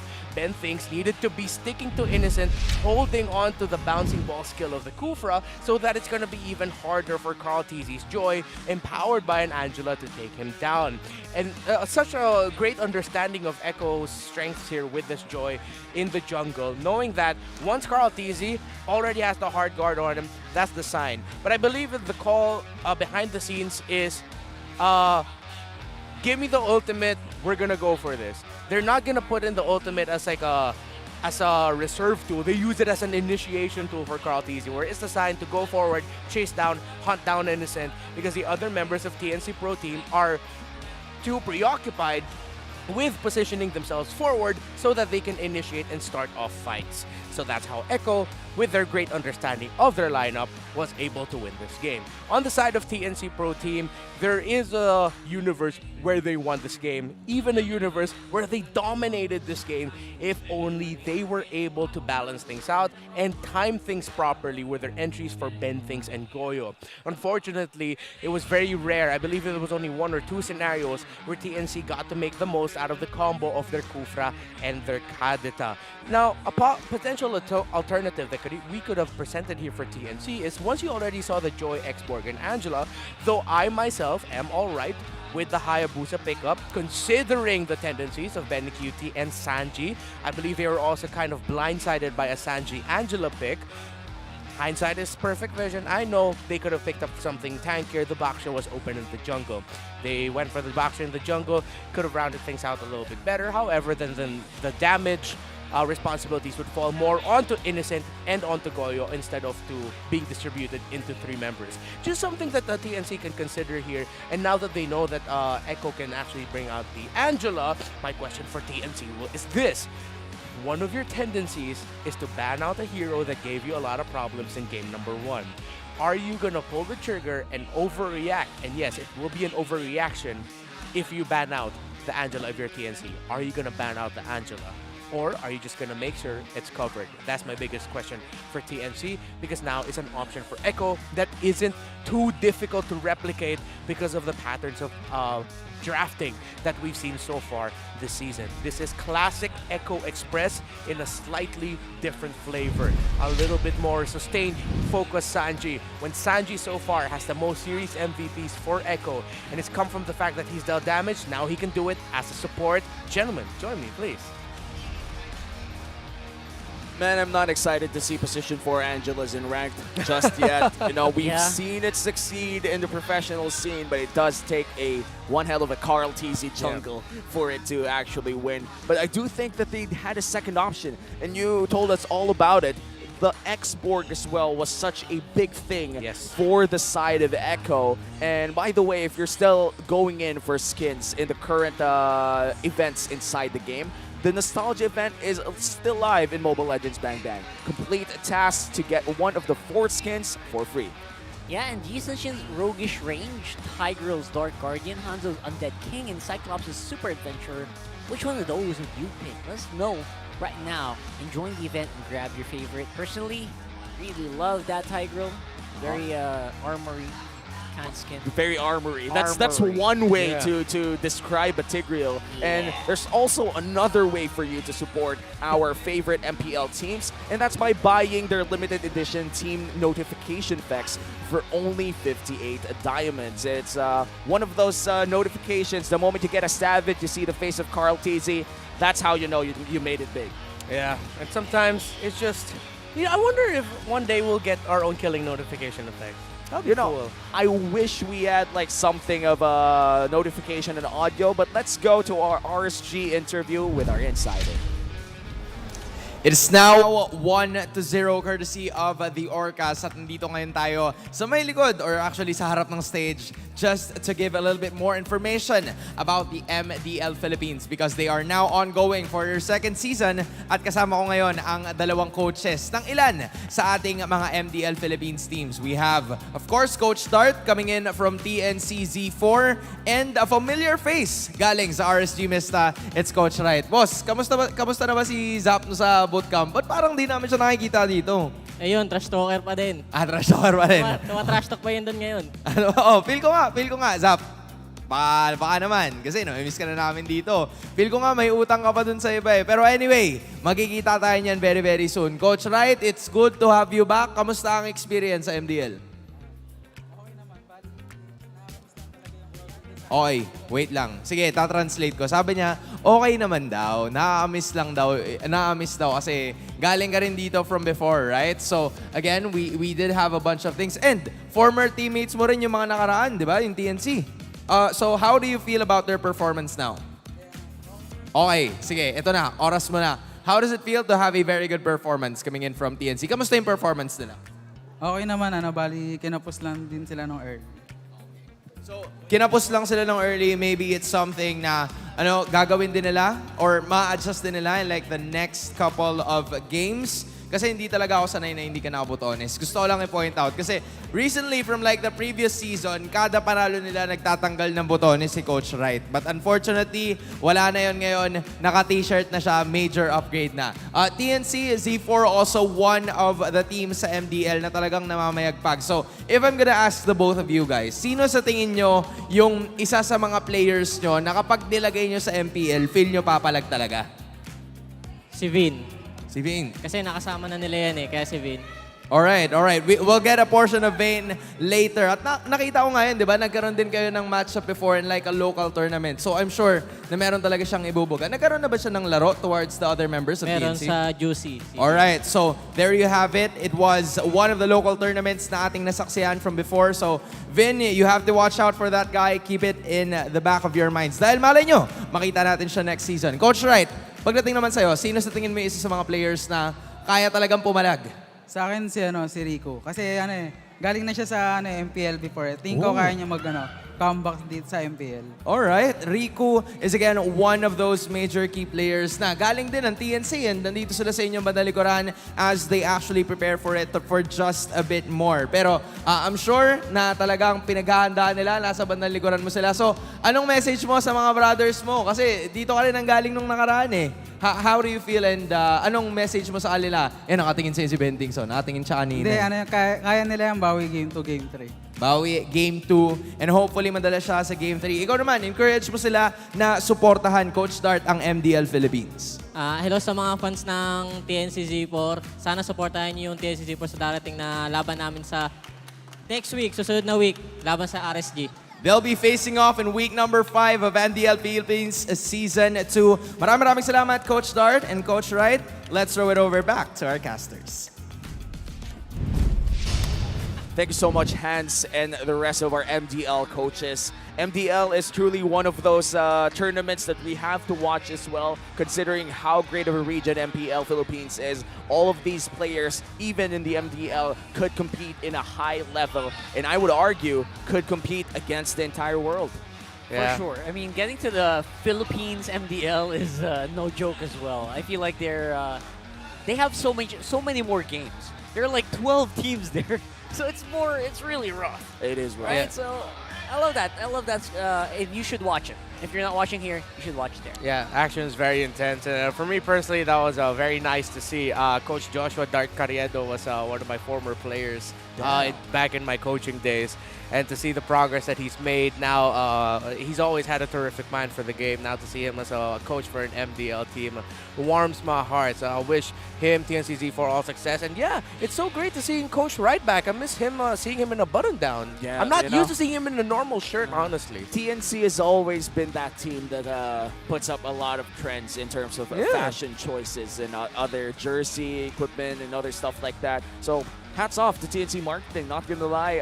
If TNC wins a series against Echo or wins a series against Blacklist International, our top teams right now in the regular season, it might just get more sales, more pop-offs in social media. They're already doing a great job. The only thing that they have to do left is to just win against a big team right now in the regular season. Yeah, Rockhard put it perfectly that you just gotta really get the results because you've worked your butts off with the marketing, getting new fans, even though you're not winning games, you're not a playoff team, and that is a testament to not just the marketing team, but to the players themselves who are just amazing personalities, amazing people behind the scenes, inside and outside of the game. Yeah, as Rockhard said, it just converted into results. And hopefully they do get that result as we enter game number 2. We've seen a lot of great picks coming in from Echo. A different strategy may be on its way right now, but we already saw the nice one, baby, that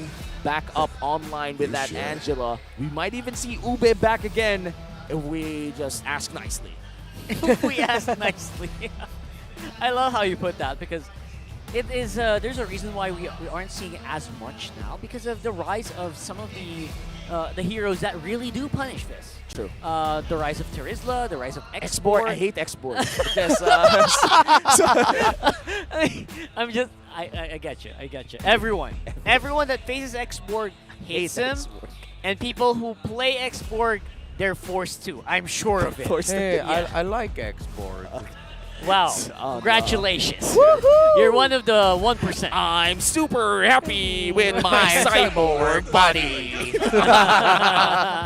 Not really. No but way. yes. Yeah, because of that, we are also seeing the bans on Estes. A lot of bans on Estes and Angela. Florin is actually something that I wonder why it's not getting banned yet. But it's gonna it's gonna come to you soon. It's suddenly Florin is gone. just gone out of Instantly the meta. gone, even without a nerf. It's just like a flavor of the month. Everybody used Florin, and now Florin's gone. But Joy is banned by Echo themselves. Now TNC has the chance to secure possibly the Fredrin, but it's also banned. Yeah. Valentina could be a good choice here, Renmar. Well, Valentina first pick kind of gone now. Might be a Joy or Edith. There we go. Edith. Sorry, not the Joy. Edith. Oh, wow. I was thinking Bruno, honestly, in the back of my head, but I like it. Edith, one of the more powerful pickups right now early on in the draft. The moment Yeah, I felt like an eye roll through the mic. True. The Edith is one of the best heroes right now, both in the roam and the XP lane role. It looks like they're going to go for the X-Borg and the Kadita. And I just have to say, Sanji's one of the best Kadita players in the world right now. Yeah, you're gonna get blown up. Sanji has used this hero throughout their championship runs and so many international tournaments as well. I gotta say, a very potent 2 picks here. Yeah. For Echo. And for What's your TNC, command? okay, they pick up the Fanny. They were hovering it earlier. If I'm TNC, please consider picking up either the Eve or even the Farsa. Just you have something up against that X-Borg. Anyone that can poke down the X-Borg from distance. Even though it doesn't look good to pick up the Farsa, because the Kadita's there.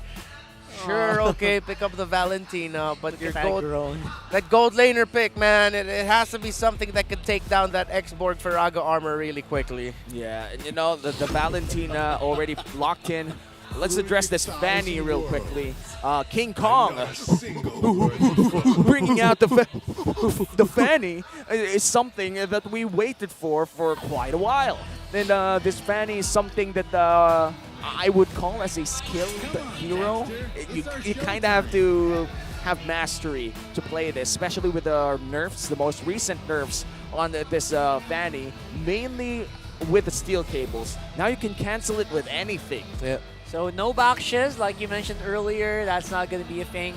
And I would blame TNC for that, but at the same time, I can't really fault them because maybe they're trying to establish their own identity. They have a playstyle that they're trying to put out there, and they have to do it.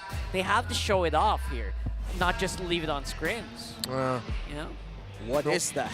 Whoa. What is that? All right. I did not understand anything. That's like some hypnosis jutsu or something. It probably is.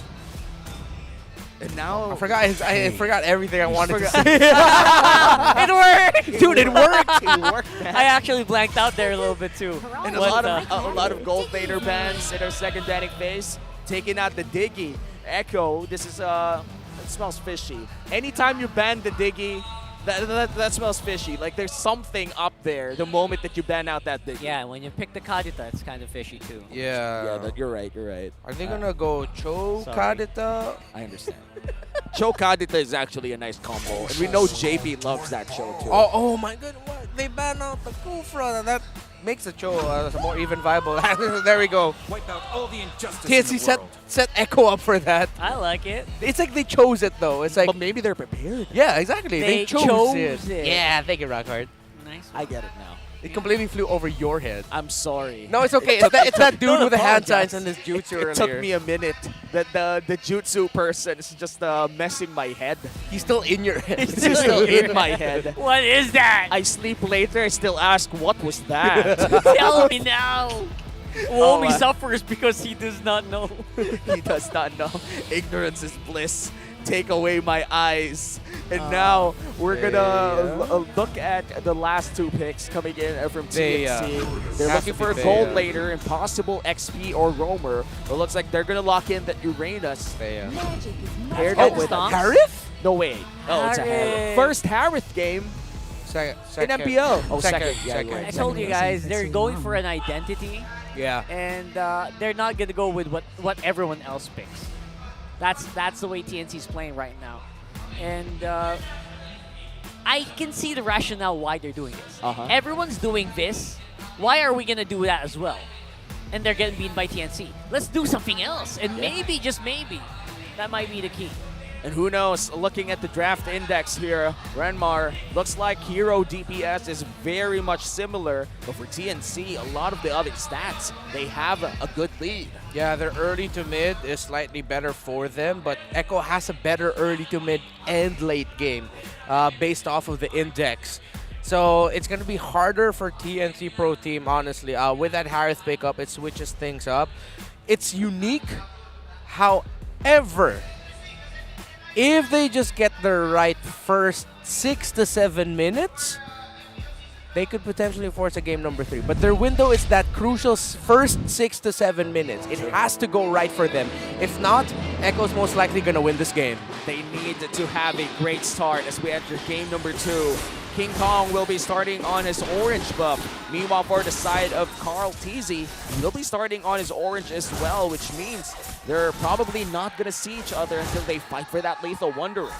Yeah, that Lethal Wanderer is going to be a little bit more crucial here for King Kong. He wants to get as much of a level advantage as he can over Carl TZ, who will, you know, he's aiming to go for the snowball first place. Yeah, and the Marquez is one of those heroes that you can really do it with so quickly. And it looks like they're not going to fight for the Lethal Wanderer. It's still going to be King Kong securing that early lead. And as you said, Renmar, the window for TNC is early game. They need to be able to secure early kills here for the side of the Fanny for them to secure a game number 3. Looking at the emblems real quick, Renmar, is there anything in particular that catches your eye? Just the Festival of Blood on the Harith, actually. Going after the region. Instead, you've got Assassin emblems. Assassin emblems were the ones built for the Fanny and the Valentina, as expected. But there's actually 3. There's an Assassin emblem on the carry who just got taken out. Free members being used by TNC to get that first blood right there, adding to that 75% that they had earlier. And this could be really good for them. They just need to hold on, man. That's the start you want. Yeah, really great start here for TNC, all according to Keikaku. Now, 12 seconds from now, the first turtle will be spawning. TNC holds great control over it, but Echo is already there, just making sure to hold over the area. One thing I'm looking at, though, watch out the mid lane, is actually the matchup of the Uranus and the X-Borg. Hesu should be up onto Sanford's face way more often. This is a matchup I like as Uranus player going up against an X-Borg. 2v3 right now. Carl TZ and Sanford are alone. Has that Taraga armor. Retribution can be on point. Not much that TNC can do against that. Sanji is here, so could be dangerous here for TNC if they don't back off. They will do that right now. And it's a sad play coming in from TNC, considering that Echo secured a kill on King Kong and also secured that first turtle of the game, and it just slows the pace down for TNC, which the Phoenix Army doesn't like. That's true. At the very least, you know what? They can't really do invades on the purple buff, so that's something TNC has going for them right now. Yeah, and right now it's a 300 gold difference between Innocent and Benny Cutie. Should be balanced a little bit now that Benny Cutie actually got the crab coin, but man, King Kong's gonna need help. No! He gets it. He gets it. He gets He got it. it. He got it. All right. Again, everyone knows this by now. Fanny players just got to get that purple buff. And that's something that it's interesting for me that Echo's trying to friend this, knowing that, you know what, they don't really have all the tools yet. To actually take it. And honestly, the only tool that they have right now is Sanji on this Petrified Kadita. He has enough damage to secure kills on King Kong. It just has to land. Just like with any Kadita combo, you just gotta have it dead center for it to have enough damage to 100 to none anybody from early to the mid. Goes in, Carl TZ's knocked up. Will use the Mortal Coil. No imminent danger here for Echo for now, but TNC looking a lot cleaner here, or breathing a lot better. A generally slow game here, and you do not want that if you're TNC. You kind of want to get early kills, but looks like they're forced to play defensively. Now Carl TZ ahead by 1 level, trying to steal away or threaten this goal. Did he use his Retribution? No, he didn't. No, he didn't. No one used the Retribution there, which is quite difficult to see who was actually able to take it. I wasn't looking at the XP bars. But anyways, TNC Pro Team, they're going to need to pick up the pace eventually. But because of the lineup here of Echo, oh, JP might get caught out. Innocent. So risky here for Daddy JP. Already using the Wave Dragon just to make sure he gets out alive. Innocent, not the best positioning of the Zaman Force, but again, will be enough to push him back. Turtle, though, definitely going to go over to Echo once more. Yeah. TNC, they will fight for his purple here. Can he actually take it down? No, he wasn't able to take it. Carl Teasy with a Retribution steal. And he gets away with it. Man, how Echo are just playing this, or maybe how TNC is having difficulty playing this. They've looked completely off their timers. They're a step behind constantly. Is it because of Sanji and Carl Teasy frequently going into the into the rock golem, into the purple buff area, into the green camps, that's throwing off King Kong and Ben Thinks. Ben Thinks looks a step behind. It's like he's having difficulty trying to determine the right place to go because of the tempo difference between him and a Cho, and the fact that Echo can actually target multiple parts of the map at the same time separately.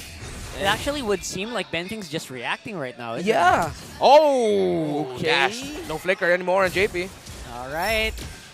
That was a very aggressive play coming in from JP. And looks like without a flicker, JP has to resort and landing his... Wait a minute, Sanji!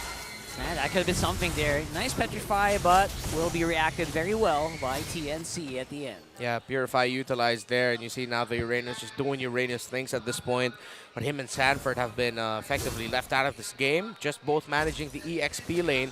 And the first 6 to 7 minute window for TNC has not gone their way. The only good thing going for them is that they've kept it close, but still Echo is control with how constantly they've been invading. It's 4v3 right now, and Jesus in a pretty good position to box JP and Sanford in. Carl TC doing pretty good damage as well, threatening everyone else on TNC. They can't really get close here. And is that going to be a... Oh, there it goes again. Oh no, still without the purple. It's going to be a bad time here for King Kong. It's really, really hard to play this Fanny without your purple buff. It's hard to play any assassin against one of the kings of the assassin role. True. So Carl TC knows how to get this done. Ooh, but they are able to secure that turtle, and TNC gets their first turtle of the game. So that's 1 out of 3 turtles, but looks like Echo, they're going to trade here for the turret. Innocent might be in trouble. JP, 3v1. Oh, Daddy JP gonna be in trouble here. No way out right now, so it seems. Okay, that's something TNC can actually build on. It was a great call by TNC to continue and force that turtle. Oh, 1v1. Are they gonna? They're not gonna. Oh, the bottom! Bottom side, Sanji, that was a close call right here. TNC capitalizing on the fact that Benny Cutie can't really do much on this carry without anyone on the front for him. Oh, wow. TNC finally found a string of correct calls. They rushed that turtle. They got to help Innocent. They took down JP, and they converted that into a push into the bottom lane. Things are starting to build up. That 6 to 7 window has now been extended just a little bit. If they can get and string together some key wins from 7 minutes up until 11 to 12, then it's going to swing towards TNC. Looking at the items, Dreadnought armor already built up by Carl Teasy. No full build just yet. Just a chop suey of different items for him. And right now, we're just waiting to see who's going to get the items first between the 2 gold laners. Oh no, JP in trouble again, and he's going to go down. TNC, as you said, finding the plays left and right. And finally, they do hold a good amount of items to burst down people from the side of Echo. There he goes, the advantage you get with that Edith, the point and click chain crowd control on you. Any single target is in trouble. Look at them, they keep moving. No immortality for Sanford. Yeah, Sanford using... Wow. That's a pretty good pathing there, if you ask me. Yeah, 1 bottom crossover. 3 people already out with 1 blazing, last insanity. Echo still. This is a very equalized game. They are looking for a possible late game insurance in the hands of Benny Cutie, but that's going to happen a few minutes from now. Right now, TNC in the lead by 400. You know, they could have swapped out Blazing Insanity and Last Duet. at some point in time, yes. Blazing Insanity for export, that would have been Blazing great. Insanity Blazing duet. Insanity. Last duet. Last duet sounds so edgy. I love it. is so It is, edgy. doesn't it? I just thought about it. Or final duet. No, last duet. Last duet. Last Yeah. duet, you know? Do we have a final skill? Final already? slash. There you go. So there it is. It's going to be Sanford forced out of that flicker. JP, wrong angle on the kick right there. No one to answer. And that's going to be TNC with the advantage on that one. Wow. Finally getting some pretty good leads over Echo, at least in terms of map. Yeah. But the gold is definitely close. Petrify used here by Sanji, and now Hesu will be tanking 4 members from the side of Echo. Oh, no mana. Oh, Benecutie is still waiting for Oh, someone the to Lord go could take in. him. Oh, that was close. Big. Conceal Bentings. There you go. The re-engage from Echo looks really, really good. JP looking for one target to kick back. There goes the last Sandy. Everyone's just going crazy right now. Sanji with a Lord take. Here comes King Kong. Bit late to the party here. Will not run out of energy, but takes down JP with him. There's a flicker in by Benecutie. That carry is going crazy right now. And there it is. That's the advantage that Echo has. Finally back on the driver's seat. 2 for 1 plus the Lord. Echo with a great play, but King Kong looking for the kills. Carl Teasy a little bit tanky and cannot go in. Now Sanji looking for the King of the Apes, but he's able to go out. That was pretty fun to watch. Not gonna lie. Echo, everyone's just super low right now. There goes Carl Teasy bursting down with the Valentina. Now Hesu could still be in trouble, but No more Benecutie mana. decides to back off. Will Where's Sanji Teasy? be enough? There goes the burst, but King Kong follows suit. Ben Things looks to be the next member to join King Kong, but he's able to dash out to safety, but he goes right back in. Ben Things knocking up a 1, that's Sanford, and they're able to back off from that fight. The Lord is marching down bottom lane, and Echo could go in for a big push. So scrappy between these two teams. Just keeps fighting, counting abilities left and right. That Lord going to the side of Echo was just well calculated. I don't think TNC expected that Echo would actually just continue to fight and push on forward. TNC thought that Echo were going to be going for that little Lord Cha-Cha, but no, Echo just went, no, we're doing this now. And that caught TNC off guard because King Kong had to get his purple buff first, and by the time he could get close enough to the Lord, Sanji already actually got the last hit on it. Yeah, now Echo with a 2k gold lead, still trying to control the purple buff of TNC, will be able to secure it for themselves. A crucial steal coming in from Echo as the Lord push is already over. We're going to go in for another reset here, but Benecutie is starting to hurt. Let's look at the items brought to you by FWE Life Insurance. What can we see here, Renmar? Actually, both gold laners have their 3 items already. The Scythe, the Staff, and the DHS for the carry. And then you also have the Feather, the Crystal, and the other Scythe for the Harith. Starlium Scythe. Starlium Scythe, yeah, both of them Scythes. So now TNC, it's a good sign for them that the gold laners their gold laner has the item they need. So they just need to refine things in their approach to the fight. And I think one of the reasons why they're also very cautious in terms of how they're fighting now, one thing that they worked on in the first game was that now they're really watching out for the last Insanity and for the potential decimation chains coming in from Carl Teasy. They're respecting the big name ultimates of Echo, which is why we're seeing a little bit more slightly reserved TNC in their teamfight approach. Yeah, and King Kong still able to put down pressure despite not getting a lot of kills. This is a very important aspect to playing Fanny from behind. Being able to put in pressure is the second best thing that you could do as a Fanny player. Second best thing that you can do as a Fanny player. What's the first? What's the first? Killing everybody. Yeah, that's true. Oh, JP! Oh, JP! Purify going to be forced out of Innocent. That is a huge tool that Innocent actually needed to sustain these fights. Lord is going down so quickly. Benecutie and Carl DC behind. Oh my goodness, Echo. Big Lord right there underneath the nose of TNC. And they're begging for TNC to go in because they're going to do that. And Sanji will be able to just go out via that that things. Counterplay, beautiful concealed push here by TNC, whittling down the members. Oh, wow. Of Echo. Look at that, Benecutie. He's in position. This carry hurts. He's flickering this in. guy hurts. This guy It's going to be hurts. enough, though. Oh, JP with a kick. No one to damage on the back, though. That's going to be trouble for the world champion Sanford all alone. But he's going to go for the chase. He's going to go for the chase.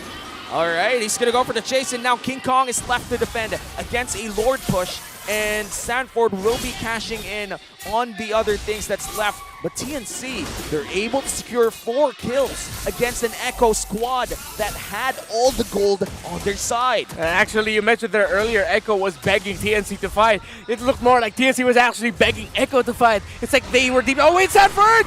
Sanford's got good damage right now. Oh, the Wrath! This the export! But the Wrath is going to be enough to save him. Oh! Going to be taking him 1 down with him. What a fight! Sheesh, says the guy on the upper right corner of your screens. What a game! Sudden burst of excitement. And we talked about it. TNC, even though Echo were the ones in control, they just needed to refine their team fight approach. They were able to take down 4 members of Echo, eventually turned into 5. And now we've got ourselves a fight. Ladies and gentlemen, this game is far closer than you think. Not just in terms of the gold, but in terms of who could win it.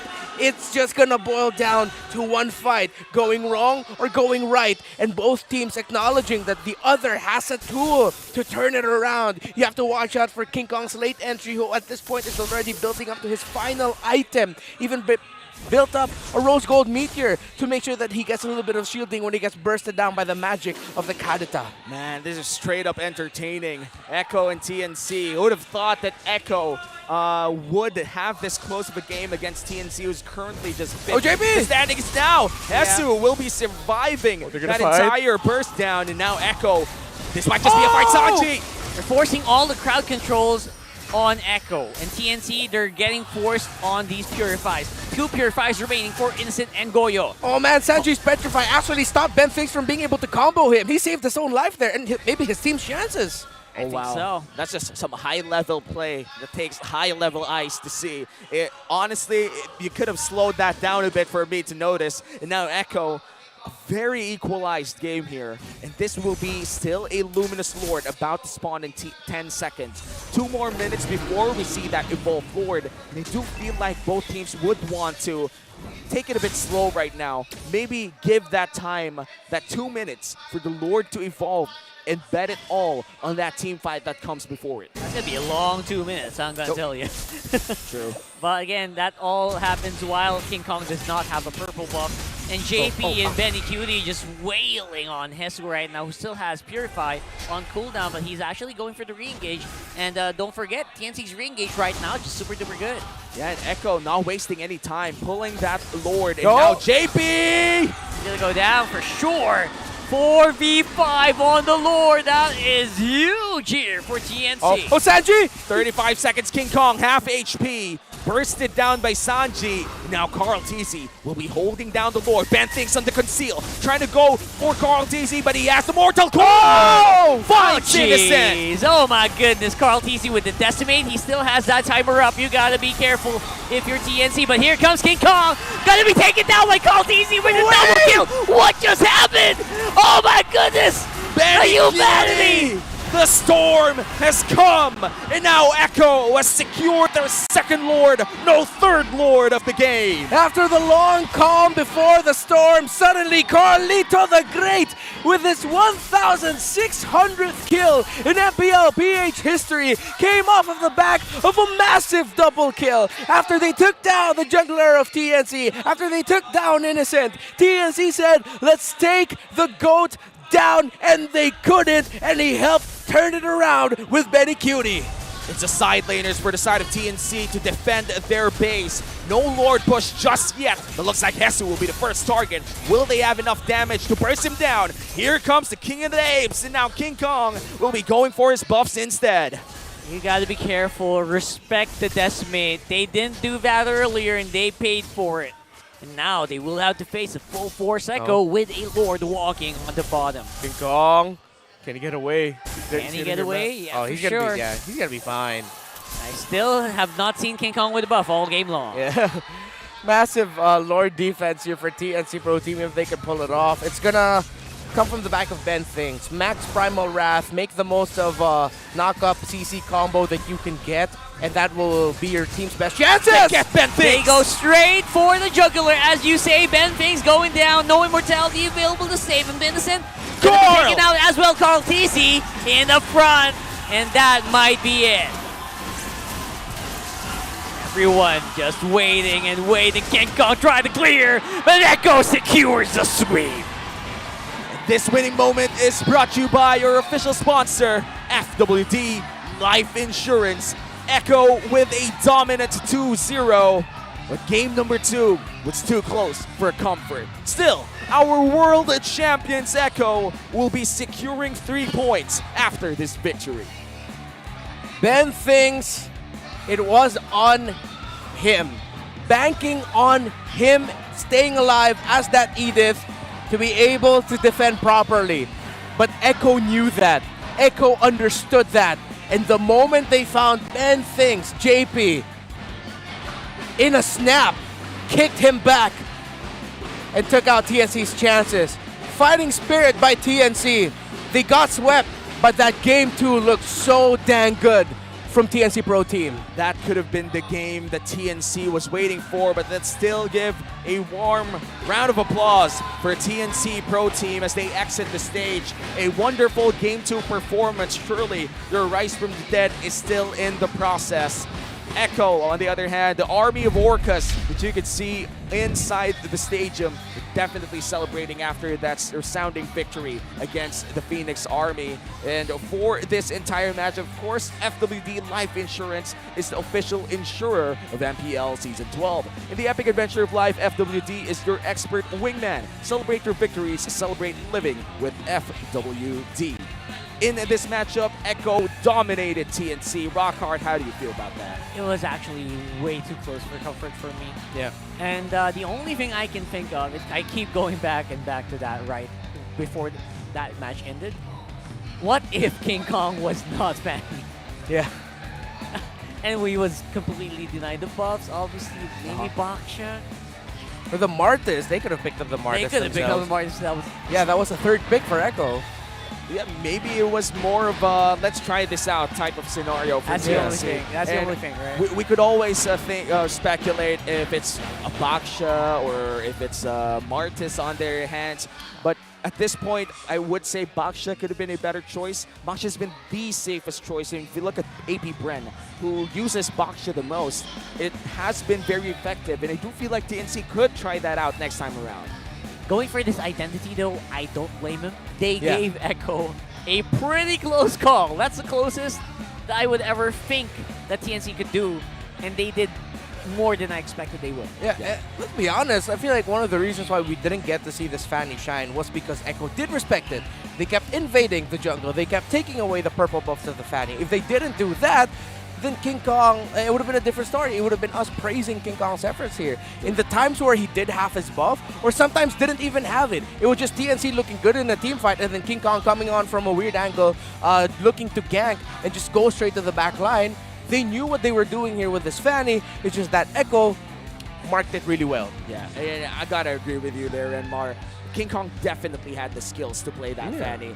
No doubt, still a great Fanny player. It was just Echo Philippines, or Echo rather, securing that purple buff again and again, constantly invading inside the TNC Pro Team jungle to the point where this Fanny couldn't even do like 4 ropes or 5 cables. And usually a lot of our pro players are more than capable of playing around the energy the moment you get that purple buff. Yeah, straight up, he was gimped from Yeah. the beginning of that game, and that's something you don't want to see in the person that controls the retribution. True. He has to have all the energy all the time. He has to be always present in the fights, and it was just very difficult.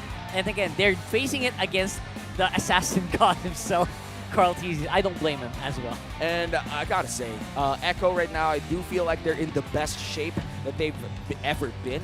Yeah. Yaoi is still not playing, but JP's showing up, just giving everybody a show. And in fact, we're gonna be going to the main stage for more of a show as we talk to Echo with Naira Aquino. Thank you, casters. Once again, everybody, echo loud. Congratulations, Echo. Congratulations din, Carl. Alam ko may headset ka kanina, so hindi mo narinig. You've reached a milestone. Ikaw ang kauna-unahang MPL Philippines player na nakakuha ng 1,600 kills. Na-expect mo ba yun? Did you know before coming in na may ganon? Hindi ko po alam. Meron ka pa bang ibang milestone or goal na gusto mong lagpasan?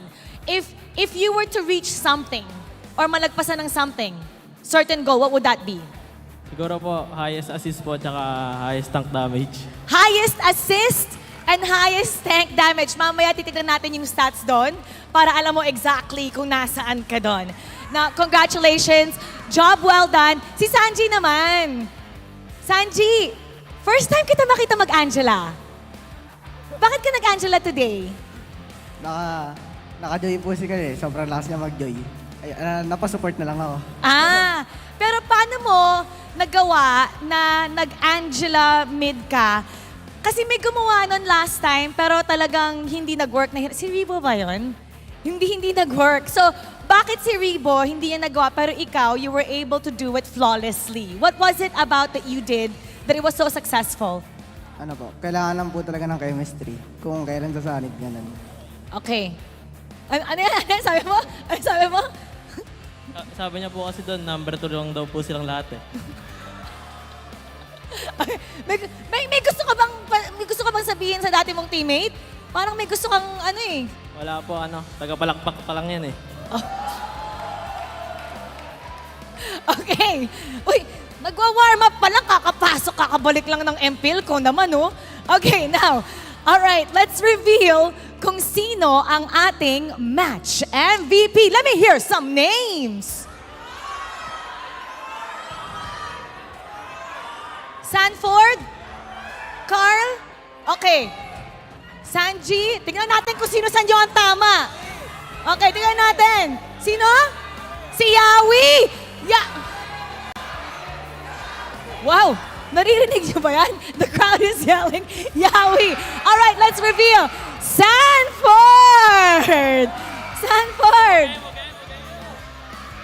Sanford, match MVP. Uy, tuloy-tuloy yung panalo niyo ah. Okay, meron ba kayong ano? Sige nga, sabi nila gumanyong ka daw eh. Sige, ayun. Ulitin! Rar! Now, last time, it was ilan yun? 7 in a row, yung win streak niya ba?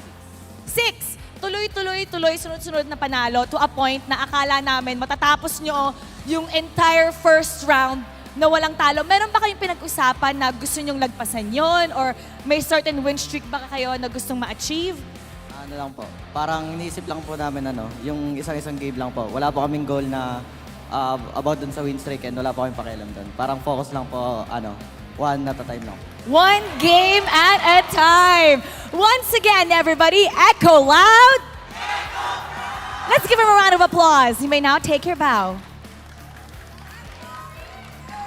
And take your walk of victory.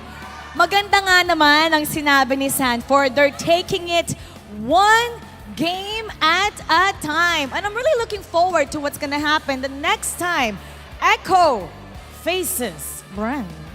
Now we're gonna break that down for you. Balikan na natin ang ating mga casters. Pass up. Thank you so much, Mara, for that wonderful interview. We saw Sanford, our match MVP, saying that he takes it one game at a time, and that's for the entire Echo squad as well. And I feel like that's a very important mindset entering a shortened regular season. I mean, I think that's a mindset everyone should have, like especially on ranked games. You know, don't let the losses get to you, man. Yeah. But so far for Echo, it's 4-0, boys. 4-0. My mindset is the moment that we lose 2 games straight in ranked games, I'm either charging my phone or eating a snack, cooking or rice, perhaps even going to sleep. But let's go to our analyst to break down game number 2. Renmar, your time to shine.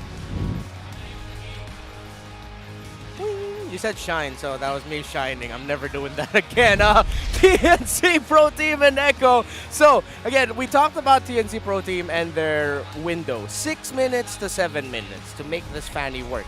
However, they got to extend that just a little bit more because they were able to minimize the damage that Echo could have dealt, even though TNC Pro Team were having a difficult time protecting the purple buff of King Kong. Now, before we go into that, now let's talk about Sanford as the MVP of the game. This X-Borg. I hate him too. No, I'm kidding. I love X-Borg. But you really got to respect this pick.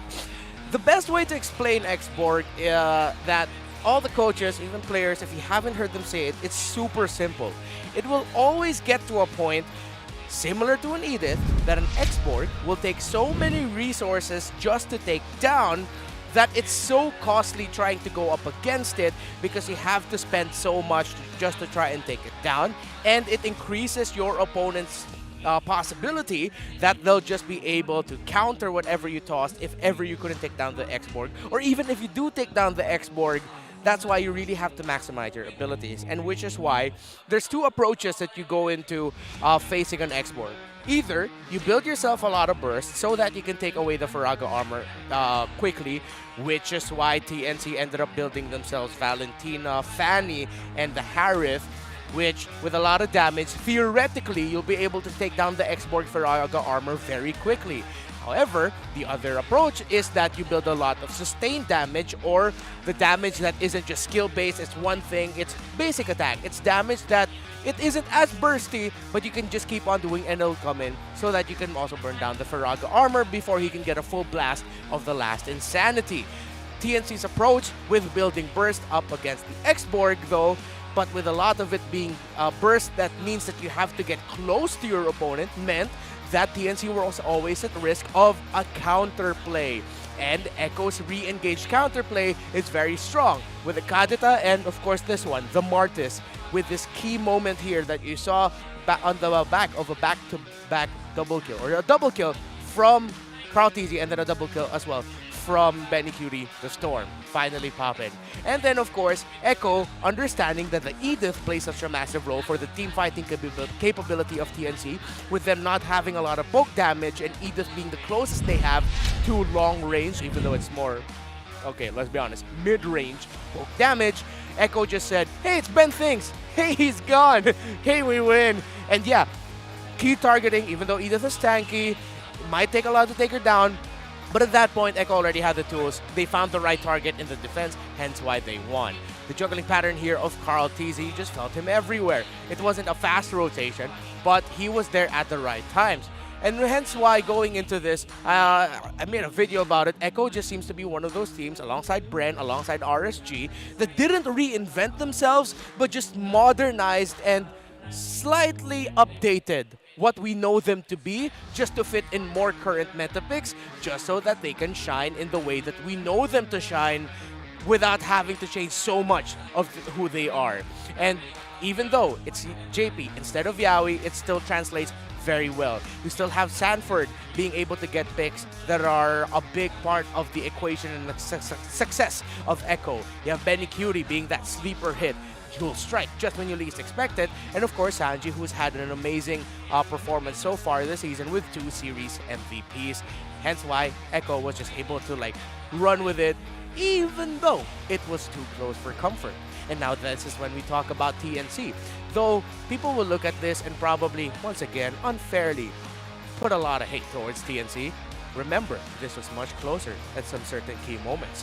When you bring Echo to a game wherein it'll all boil down to who will fight the better team fight, who has the better micro decision making when it comes to team fight, that means you're a damn good team. And TNC, though it's not fully reflective just yet, and it may take time for people to see, they're a damn good team.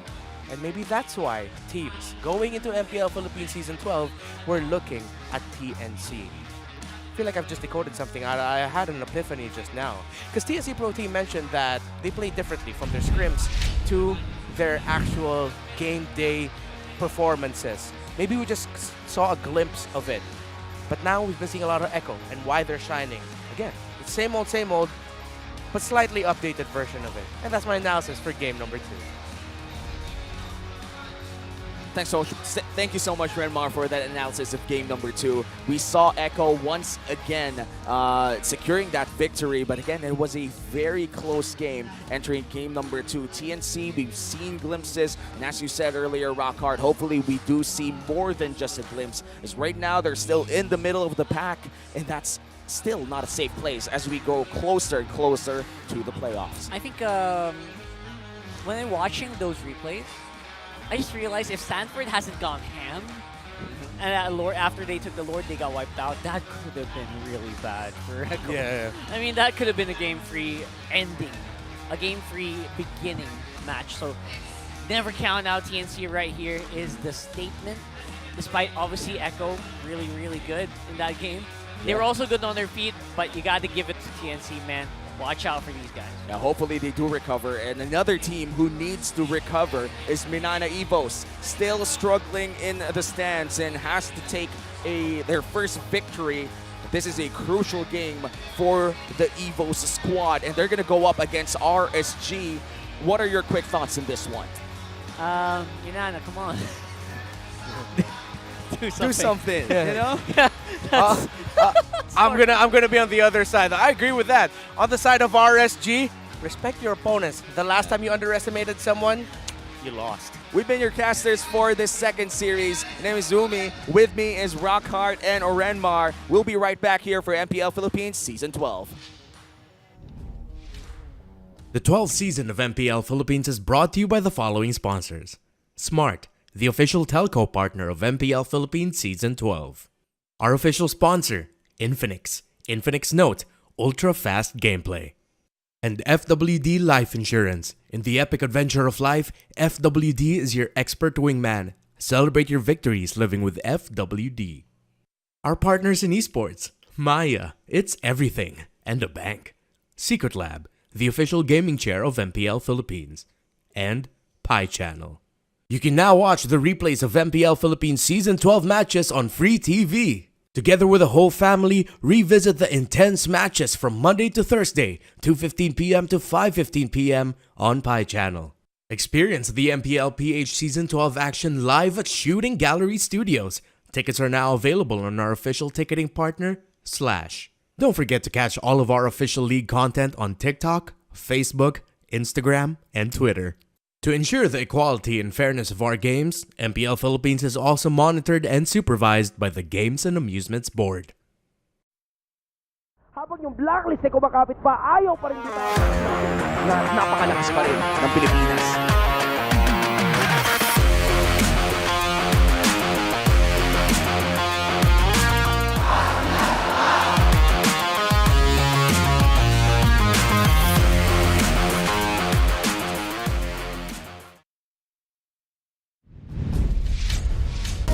The fastest speed. The widest coverage. Experience it all from the Philippines' best mobile network. That's the power of Smart. When you're in moments that matter most. At last, we time. Live them fully with Smart Power All 99. For 99 pesos, get 8 gigabytes of all-access power. To play. To laugh. To love. Plus, unleash TikTok. And only text. Live in the moments that matter most. Today, with Smart Power All 99.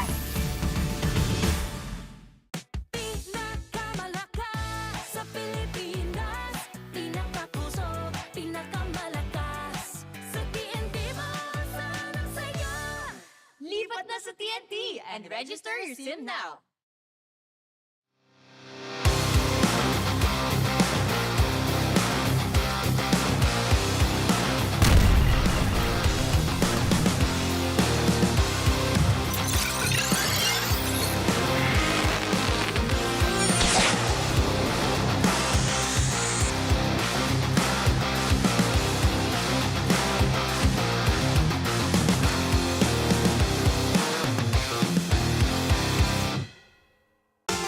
Players, are you G to play Pinoy Money Master for a chance to win as much as 100,000 pesos? Pero wiser,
Para sa akin yung pinakamalakas na tangka yung season si Yawi. Si Yawi.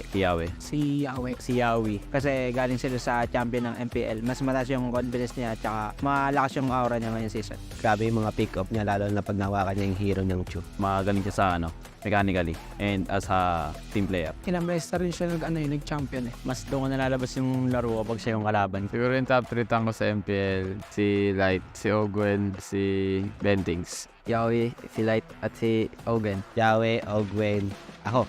Si Ogwen, si Yawi. Top 3 ko si Chakno. Si Yawe, si Light, saka si Ogwen. Si Yawe, si Light, si Rapidot. Si Yawi, si Perks, tapos top 3 ko ako. Si Light yung una ko kasi dami ko natutunan sa kanya kaya masabi ko siya yung inakaw. Si Yawi kasi sabi sa akin ni Light, pantay lang daw sila. Mas sigit pa nga daw si Yawi sabi niya. Si Ogwen yung pinakamalakas na tank para sa akin dahil ang play safe niya maglaro na aggressive, parang ang hirap i-predict ng gagawin niya. Top 2 ko si Yawi kasi last season napipredict ko na yung mga galaw niya. And sa RG, ganoon pa rin. Si Chuck na yung top 3 ko kahit nakakabike pa lang kasi di mo pa rin mapipredict na kung ano yung gagawin niya. Tingin ko kailangan pa mag-improve this season siguro si Chakno kasi matagal siyang nagpahinga sa MPL so kailangan niya talaga umabol. Tingin ko malakas pa din si Chakno kasi hindi naman nakawalaan kung diyan pa rin yung gutom.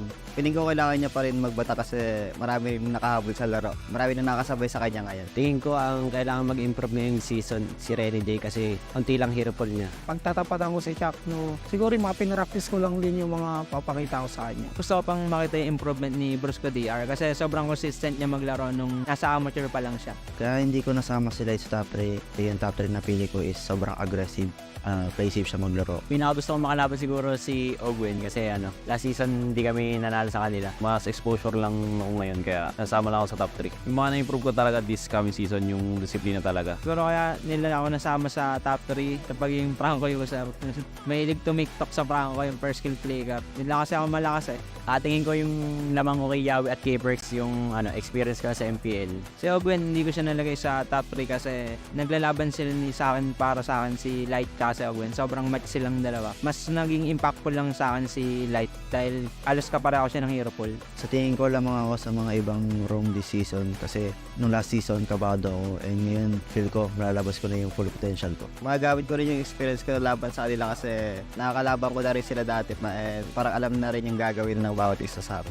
Yung gusto ko makatapat pa rin si Yawe. Former teammate ko siya tas hindi ko pa siya nakakalaban sa role ko na room. Mas nilook forward ko pa si Yawi kasi gusto kong ma-check yung laro ko kung kamusta na ba ako, nasang level na ba ako. Para sa akin si Light kasi sarap niya kalaban tsaka katapat na challenge ako lagi pag RSG kalaban doon.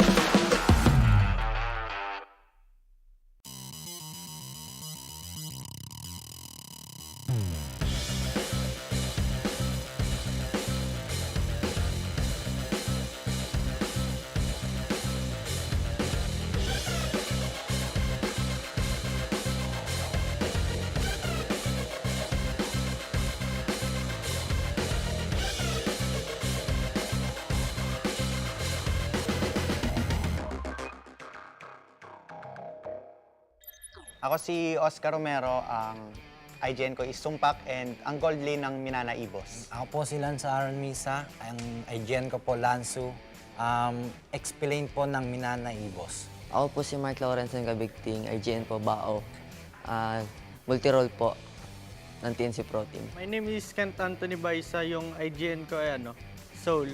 Tapos yung role ko ay gold lane. At ang pinasokan kong team ay RSD. My name is Cedric Gil Romero and IGN Yoshino from Mpl-Ph and as a tank roamer. Hi, I'm Jem Lanyon of ONIC Philippines. IGN Jem, role explain. My name is John Patrick Dagdag. My IGN is Mumukid. My role is Post 4 of AP Brand. Sakto po, nagpapatry out po, naghahanap po ng XP yung Minana. Pinatry out po ako ni Boss D. Yun, sabay naging okay naman po yung mga skill namin. Galing po ako sa isang amateur team and after 2 years po, galing po ako ng TNC MDL Season 1. Nakipag-break po sa akin ng girlfriend ko kaya namotivate ako mag-ML, tapos napasok ko ng MPL. Nakapasok ko ng RSG-PH, Noong nagkaroon sila nung tryout, sinataw ni Madam Lexi na nakitaan ako ng potential. Sabay, pinapunta agad ako ng bootcamp para sa mga practice. Nanggaling po ako ng Euphoria MDL nung season 1. Bago po ako mapunta sa ONIC, nag-tryout po ako sa kanila and eventually nakapasok naman po. So yun, nag-start ako sa MDL Season 1 as ONIC Arsenals. Then nag-transition ako dito sa Mpl-Ph. Yung nag-post yung AP, yung brand ng tryouts, nag-register ako. Tapos, nung nag-start po yung tryout, nakitaan po ng potential ni Coach Daki. Ang masasabi ko sa pag-stay ko sa MNNE, boss, parang malaking improvements yung maitutulong nila sa akin. Ang experience ko po ngayon sa MNNE, boss, goods po sila, sabay solid po yung banding. Ang sarap po nila kasama. Yung experience ko sa RSGI, masaya kasi nakapag-practice kami ng 5-man. Masaya din kasi nakakabanding ko sila kahit papaano. So far naman po, marami akong natutunan as a tank since tatlo po kaming tank doon and nagtutulungan naman kami mag-grow as a team. So far, yung experience ko dito sa ONIC ay yun, maganda naman yung pakikitungo ng mga tao and then bago yung management, then bago din yung mga players. Tapos yun, maraming learnings. Yung experience ko po so far sa AP brand, okay naman po. Mababait na po yung teammates, mapang-asar lang po madalas. Yung pinaka nang ibabaw na feeling yung nalaman kong makakalaro ako sa Season 12 is yung excitement. Parang nasa loob ko na yung pakikipag-compete sa maliliit man na tournaments hanggang sa malalaking tournaments. Masaya po. Nanggigigil po ako lalo ngayon. Lalo na nakapasok po ako sa MPL. Gusto ko pong manalo talaga. Siyempre, sobrang saya kasi 6 years ko pong hinihintay makapasok ng MPL. Yung experience ko sa RSGI, masaya kasi nakapag-practice kami ng 5-man. Madali na lang yung laro, may comms kami, ganun. Parang mas nag-upgrade pa po since nagka-learnings po from MPL kasi nga po ibang league na nga po itong papasukan ngayon. May pressure kasing kasama eh. Kasi syempre yung nilaruan namin is hindi na MDL, maging MPL na. So, doble yung pressure, tapos yung mga expectations ng mga tao, pati nung kasama ko, mataas na rin. Pagkasaya po na MPL, di po siya nagsisink in lahat. Ang alam ko lang po talaga, ang tryout for MDL lang po. So, parang na-overwhelm. Kaya kong mag-adjust sa different teammates. Tulad ng if ever need namin ng utility, tanks. Team player po ako at bagay na bagay po yung playstyle ko sa kanila kasi setter po ako. Like Terisla, ganun. Yung matutulong ko po sa team ko is kaya ko po laruin ng role. Tsaka sa totoong buhay po, multi-role din po ako. Nag-aaral tsaka nag-ML po ako.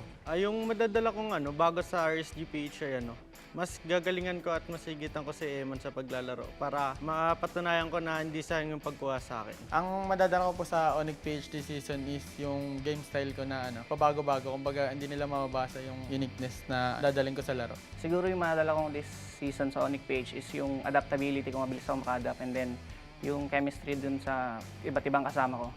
Yung playstyle ko po kasi aggressive na mahilig makipaglaban sa lane. To be honest, sir, wala akong team na parang ine-expect na parang pinanggigigilan. Parang lahat sila pantay-pantay sa akin. Walang mababa yung tingin ko, walang sobrang taas ang tingin ko sa team na to.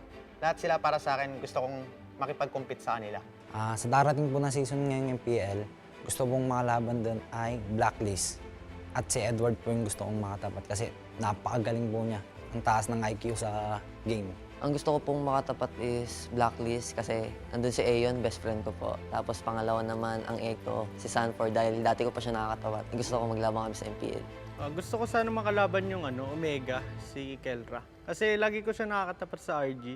Gusto ko rin matry at matalo siya sa MPL naman. Ang gusto ko po makalaban ngayong season, Echo po. Since ang si Yawi and halos same kami ng playstyle tsaka hero pool. Echo kasi yun nga, sila yung nanalo nung last time sa M4. Saka sila yung pinakamalakas kasi ngayon, season, tingin ko. Yung team po na gusto kong makalaban this season is yung Echo po. Dahil andun si Sanji, kaya gusto po malaman sino mas malakas sa amin. Supportahan niyo lahat ng teams na gusto nyo and sa mga supporters naman ng MNNE, boss, abangan nyo kami and gagawin namin yung best namin this season. Abangan nyo ako sa Season 12, guys. Papakitaan ko kayo. Papatunayan ko na kaya ko makipagsabayan kahit nag-aaral ako. Sana supportahan nyo kami sa mga paparating na laban at sana i-welcome nyo ako na member ng RSG-PH. Hello, ako si Mumukid. Please support me this upcoming MPL season. Thank you. Abangan nyo po ako sa darating na MPL na mapakita at mapatunayan ko ang sarili ko bilang rookie. Hi, thank you for supporting ONIC-PH. Subaybayan niyo po yung mga laro namin ngayong season. Marami po kaming nakahanda.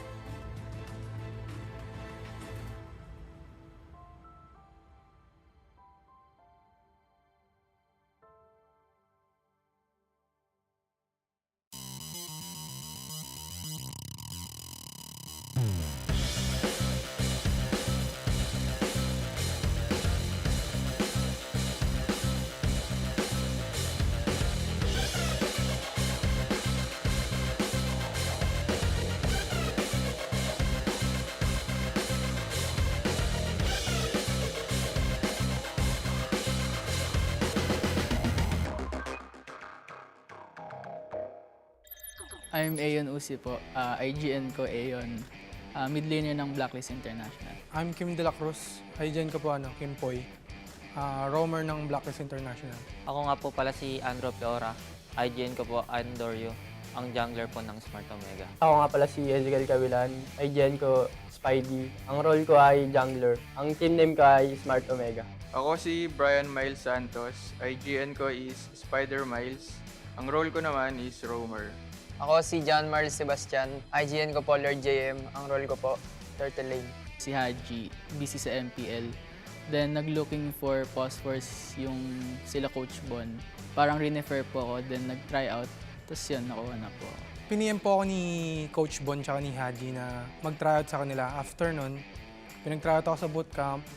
After 1 week, kinuha na po nila ako. Nung una po, kinakontak po nila ako sa dati ko pong team sa amateur.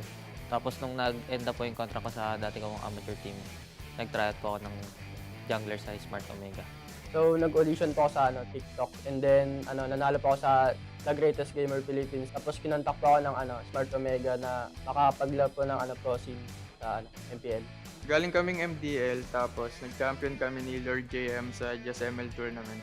Kinabukasan, ginising kami ni Boss din na kukunin kami ng Minano. Siguro yung experience ko po sa Blacklist International, masaya naman po. Pero at the same time, nakakalungkot kasi malalayo kami sa family namin. Sobrang na-amaze po ako kasi sobrang disiplina po nung pangangalakad nung nila Coach Bon, nila Coach Dex.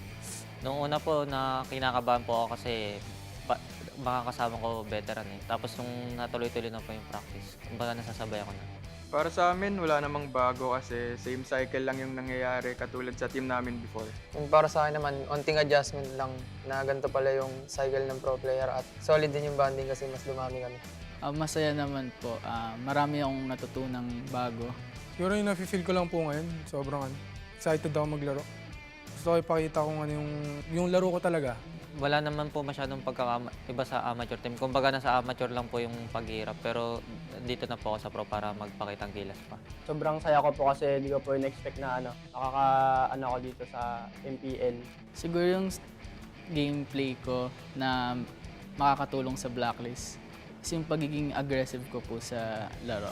Feeling ko yun yung isa sa malalaking factor para manalo, ganun. Yung pinakamayambag ko, siguro yung pagiging flexible ko. Sobrang dami kong pinractice na hero ngayong season eh. Lahat kaya kong gamitin na hero ngayon. Lahat ng natutunan ko po nun sa amateur scene, maidadala ko po sa Smart Omega dahil nabatak na po ako nung time na yun. Saka po yung mga ginagawa po ng mga MPL veterans sa jungler po, kaya ko din po gawin. Yung madadala ko sa team ko ay consistent, saka team player ako. Confidence ako sa laro ko, saka mag-i-improve pa ako lalo. Playstyle ko kasi is utility and sa tingin ko makakatulong yan para ma-reach namin yung top spot. And ang playstyle ko naman is aggressive. Feel ko makakatulong yun kasi baka may chance kami palagi na maka-early. Siguro yung team na excited ako or gusto kong kalaban is Echo. Since sila yung defending champion, gusto kong makatapat si Sanji po since same kami ng role. Echo. Tapos yung player si Yawi. Kasi world champion, so parang gusto ko siya makatapat ngayon. 3 player po yung gusto kong makatapat eh. Si Kyle TC, si Irad, pati si King Kong. Kasi nung amateur ako, sila rin yung pahirap sa akin. Papatunayan ko rin na kaya ko sila sabayan kahit nauna sila. Yung pinaka-gusto kong makalaban na team ay Blacklist kasi yung pinakamadaming champion sa MPL. Ito naming makalaban para sa amin AP Bren eh. Kasi tinalo kami nila last tournament. Tsaka gusto ko ding makalaban si Few kasi idol ko yan eh. Sa akin naman, Echo kasi MPL champion eh. Para sa mga supporter po ng Blacklist, yung Blacklist agents po, thank you po sa pagsuporta sa amin. Tsaka sana patuloy niyo pa po kaming supportan sa mga upcoming matches namin. Sa lahat ngayon ng team sa MPL, ngayong season, good luck lang sa ating lahat at galingan lang natin, enjoy lang natin lahat ng games natin. Salamat sa mga patuloy na sumusuporta sa Smart Omega sa pagtitiwala. Abangan po nila yung bagong Omega. Sa mga makakalaban namin this season, gagalingan namin lalo. Saka may babaon kaming secret weapon. Para sa mga supporters namin, salamat sa pagsuporta and di namin kayo bibigoyin this season. And sa mga makakalaban namin, maghandaan na kayo.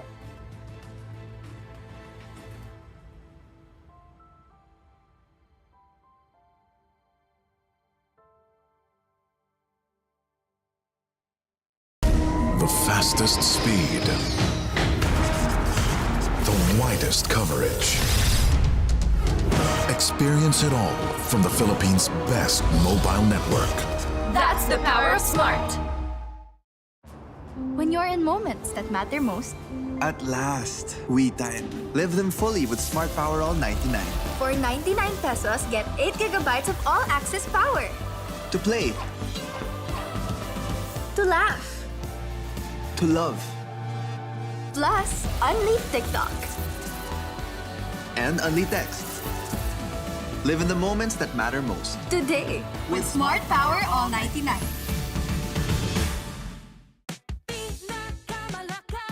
Sa Pilipinas, pinakakusog, pinakamalakas. Sa TNT mo, sa... Okay, in one word, i-describe nyong boss si Zapno. Okay? Kamustang boss si Zapno? Okay? I-describe nyo siya in one word. Go!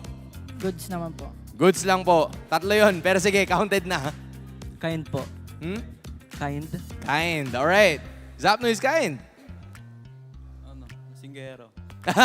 Okay, okay. Well, fair enough. Zapno, pumunta ka na kasi dito. Binabanatan ka na ng mga players mo. Next? Trash talker po. Trash talker. Well, it lives up to a name. Shot. Okay. Amazing. Amazing. Cute. Cute. Trash talker. Trash talker talaga. Fun. Funny and Legendary. legendary. That's how you end it. Zap, namimiss ka na ng mga players mo. Actually, magkikita naman kayo for like quite some time. Pero aabangan nyo sila for like the next matches na mag-aaron sila kasi I believe you guys are doing pretty well. Sa MDL Philippines, you're now ranked 3rd. So, congratulations. We hope na may pagpatuloy nyo pa yan. Coach Dart and of course, the rest of the members, please encourage our fans of MPL Philippines na suportahan ang TNCC4 sa kanilang mga paparating na laban. Once again, guys, please watch MDL Season 2, TNCC4, support us. And shoutout pala kay Boss Zapno, kay Boss King, Cosmo, kay Madam Ivy, pati rin kay Boss Chris. Shoutout sa inyo. Yep. So, alright, there we finally have it. TNCC4 from MDL Philippines Season 2. Again, guys, maraming salamat for being here. And I hope you enjoy the rest of the matches that we will be having for the next one. Dahil ang susunod nating laban ay sa pagitan ng RSG Philippines kontra sa MNNE Evos. Huwag kayong aalis because MPL Philippines Season 12 will be right back. The fastest speed. The widest coverage.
The 12th season of MPL Philippines is brought to you by the following sponsors.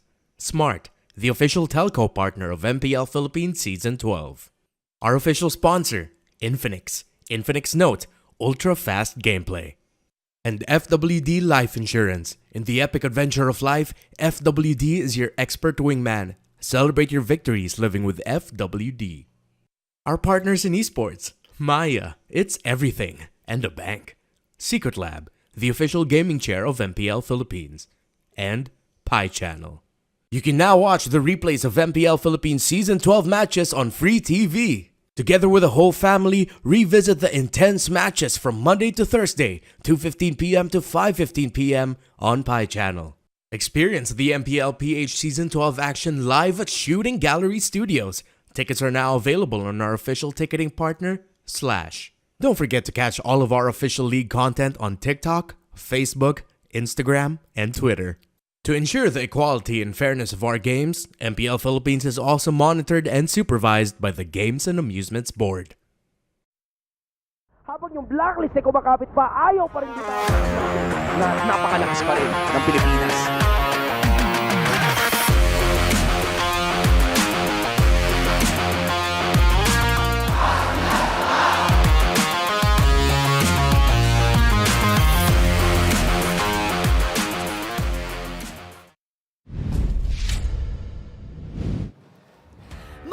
Magandang hapon, MPL Arena!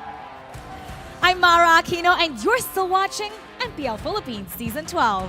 After a dope series between the Phoenix Army and the Orcas, we are now going to the final match of the day. Can the White Tigers finally figure out the winning formula? Or will the Raiders add salt to the injury? Tigers, Raiders, this is MNNE Evos versus RSG Philippines. Casters, Paso. The legend unfolds as we talk about the coach who helped shape the Philippine meta to where it is today. This is the match of RSG Philippines versus MNNE Evos for the last series of the night. It's us, the We Bear Bros. I'm OSX, I'm with Rockhart and Wolf, and to give you the action tonight, this is one thing that we're looking forward to. This is the story of Coach Panda for RSG Philippines. How are you feeling for today's match, Rockhart and Wolf? I'm doing great, fellow bear. How are you, fellow bear? Yeah, you know, it's really nice to always wake up every day, get into the broadcast, and say that we are the We Bear Bros, and cast the game, do our job as the We Bear Bros, right? So amazing. it just feels good to be the We Bear Bros. Yeah, at your service. And tonight, we're about to break down one of the teams that who's also rising to all of the challenges. I remember back then, I think it was me, you, and Mr. Naisu who actually started the notebook of Coach Panda way before, I think it was season 9. And we continued to break that down. I know Rockhart maybe is somewhere on vacation during that day, but to give more on what's happening on Coach Panda's notebooks, a lot of things were built. Metas were formed, and I believe you also see this as one of the epitomes of meta being shaped by one of the coaches in the Philippines. Yeah, honestly, even Rockhart himself, like there was, remember when the early days of MPL when Panda was still playing and then transferred into the coaching role. Everybody was actually very surprised, especially because he was really literally the first one who took it really seriously. Like, of course, there were so many players that turned coaches in season 2, like Bluffsy, for example, and then the last one, it was the next one being Coach Panda. Everybody was really like astonished on why the hell would someone go the distance and make a notebook for a draft for a mobile game. That was the discussion back then. That's the guy. That's the guy, because before we dig into our upcoming series, let's take a moment to thank our official telco partner, Smart.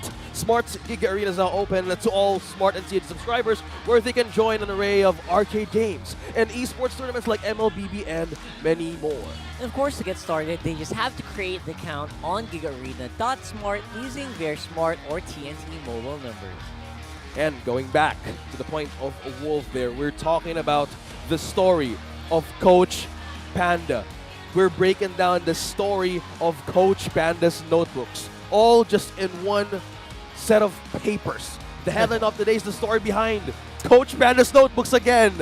Ah, yes, kids. Go back in the good old days. Yeah. I'm We used to truly honored to be with you guys because you've witnessed the early days of MPL. Big time. And since season 3, where Panda himself coached a championship team, he's accumulated a total of 13 black notebooks with exactly 274 pages each. That is so specific. No, not even Amazing. teardowns of wrong drafts. And look at his accolades. 2 championships and MSC championship, an international championship as well, right? So yeah, this guy's not kidding. The Oh, reason yeah. why he's successful is because of his system. And if I recall correctly, there was even one match. It was so back in MPL season 3, even when Archangel is the champion, that one of the top teams in the group stages back then was actually Burn Esports. And I can fairly remember that Coach Panda said that there will be 51 possible drafts that he already prepared for. Wow. For one match. For one match. For one match. That is just straight out of a movie. But this time it's just a prediction of the possible combination, just breaking That's a right. safe. Right? So that is just Coach Panda, producer of champions, as we saw, also Hall of Legends inductee. Because after losing to Blacklist, Coach Panda admitted that the team is having a hard time in fighting objective, more like a ridden type of team. They were having the struggles. They were trying to get the groove. And also, it's something that we're trying to observe, that when it's in the mid game or the late game, they also have the way of like committing mistakes, and comparing to the team fight that Black has, it's team fight heavy, like AP Bren. That's right. You can plan it as much as you want, but when it comes down to it, cohesion just makes a big factor as well. So can't plan for everything, but he's doing a good job. He helped establish the fundamentals that everyone uses up to this day. And whatever fundamentals that we saw, it was I think the quote-unquote fundamentals was coined during MPL season 7 or 8 because he re-established his strength as one of the top coaches in the country during that season. Well, Pandamentals, the Rubiks of Coach Panda. Let's throw it over to our insider for our episode before we head on to the match.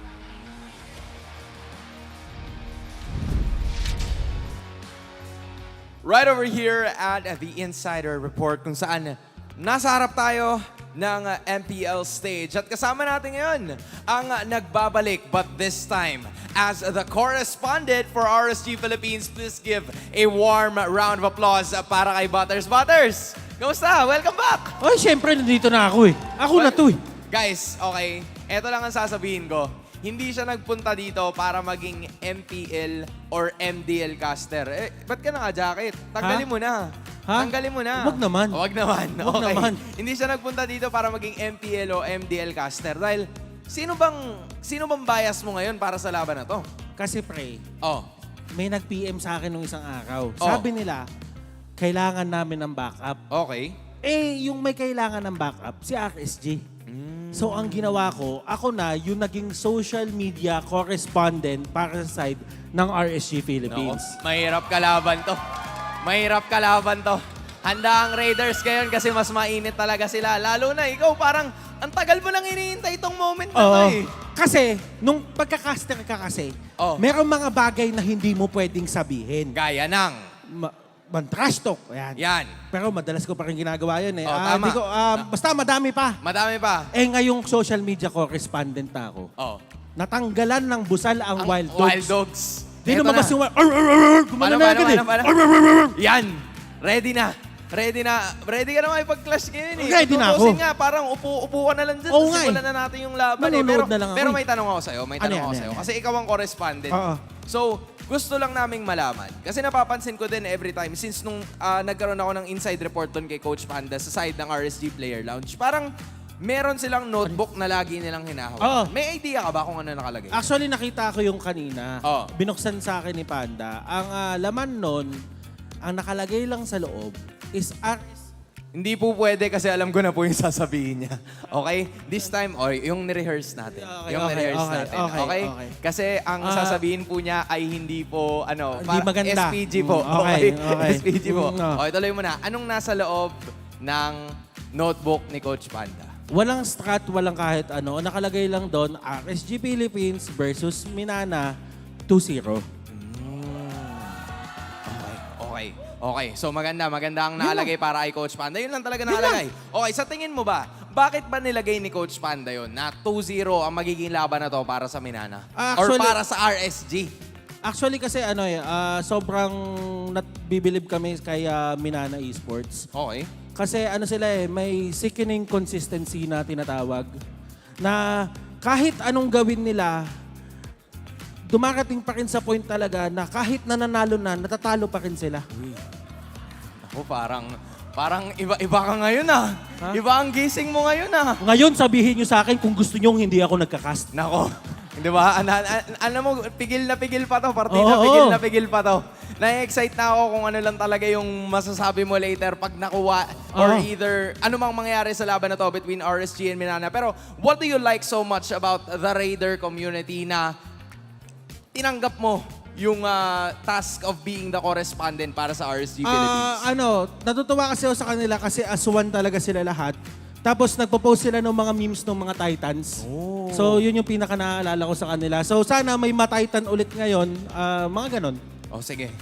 Tingnan na lang natin. Okay, upo ka na mamaya kasi simula na yung laban. Alam ko na miss si Butters, but let's turn it over back to our casters.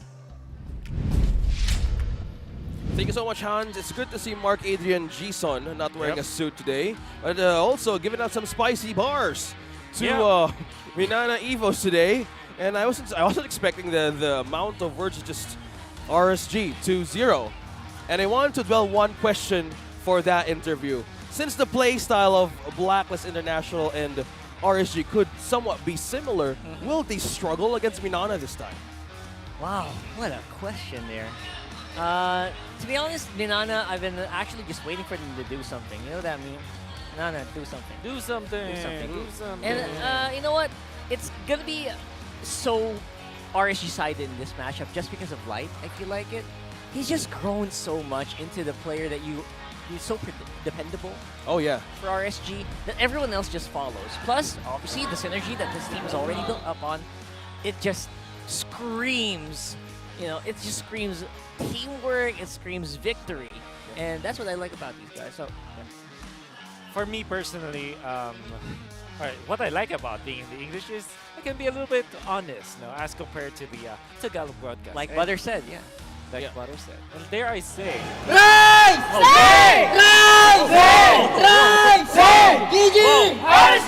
All right. Man, I forgot what I was about to say. But anyways, what I like about being in the English room is that I can be honest to say that Minana Evos, they should fix their draft. Because definitely, whatever we saw when they went up against Blacklist International, it was, the games 1 and 3 were pretty bad. Yeah. When it comes to the drafting. So that's what they need to fix. It's going to be difficult because this is RSG. This is Panda's notebook, They're going to see through any kind of weaknesses when it comes to the draft. Yeah, so a bit of a fixer-upper. But one thing also that I would like to commend is, they were having some struggles from week 1 and some matches from one after the other. But one thing also they saw is their synergy and also their energy towards more of the matches that even they're up against world champs. They're really steady on what they want to accomplish. And it's just, they need to have this setup early game to make it all work. Yeah, that's a tall item. A tall order. Yeah. Tall item. What's a tall item? Nice is a tall item. That's true.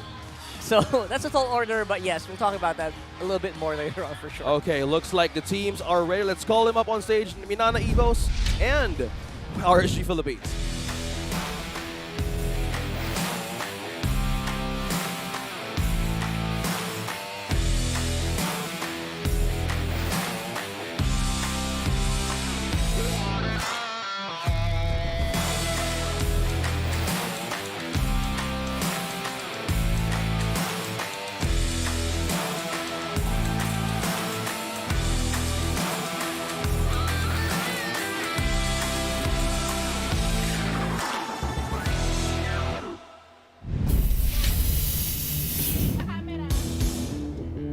fresh from getting point number 1. They're looking to finally get things done. Are silver linings meant for the rightful heirs? This is MNNE Evos!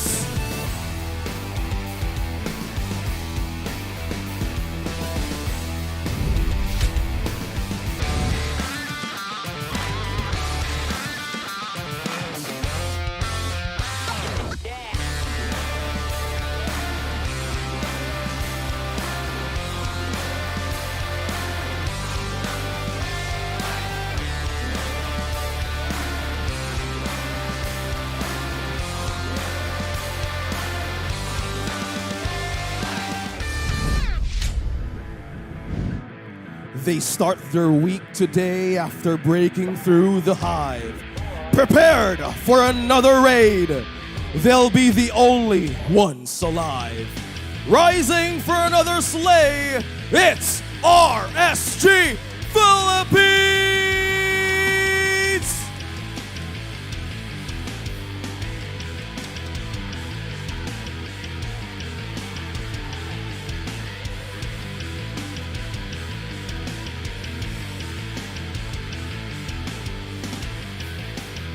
And their coaches, Coach Panda, Coach Sona.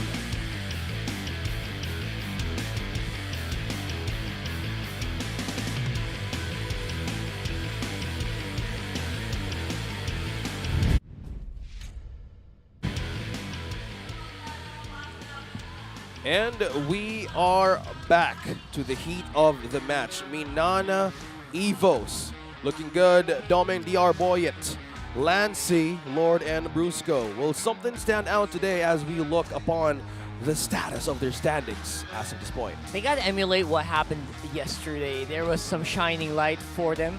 I believe that most of that was on the back of Lord JM, of all people. Yeah. On that Paquito, scored them that game number 2 against none other than Blacklist. What we noticed from MNNE Evos is that if they can play confidently, if they can play aggressively, they're in it for a treat. And if they are comfortable with their draft, they have a good time. It's exactly what happened Game 2 versus Blacklist International, but it's surprising that it was very difficult for them to summon what they needed to do, right? To summon their confidence. It's so weird. Well, speaking of summoning their confidence now, let's see how RSG Philippines will be set up for success. We're seeing the same guys here, MNNE, Red Aqua, Nats, and Light. Also, they're one of the guys who started the Gourd pick back in the first week of MPL Philippines. And also, the Guinevere, man. It has been making a lot of wonders. Yeah, don't forget the Iksha of Eman. By the way, big fan. Mr. Eman, big fan. And of course, you know what I liked about Archie earlier when we were going in? Nats was just game face. This guy is screaming confidence if we're talking about confidence. You talked about like confidence, right? I think it's the hairstyle. Is it? Like if you remember last season, me and Womi, we love that hairstyle, that bad boy Nats era. And that's what we need to see from him now. Yeah. BB and Bad Boy Nats. And That's also, right. I think that's a new haircut, by the way, he's rocking while he did the entrance. Now we're looking at the team head-to-head. The win rate is leading towards RSG. MNNE is still struggling. They're finding their groove. Will something be changed of the draft itself, or will they prioritize different routes since early game is most of their strength heading onto the mid-game? Yeah, I think for MNNE, consistency's got to get thrown out of the... throw it out of the game, because if you're consistent, you're going to end up in the 0-2 again. Yep. So, consistency, gone. If you want to throw something out there, this is the time to do it. Yep. See some of the important stats because RSG have secured so much towers compared to MNNE Evos. But when it comes to the the Lord control ratio, it's going to be pretty even. 43 versus 41. This means that we are going to be in a treat.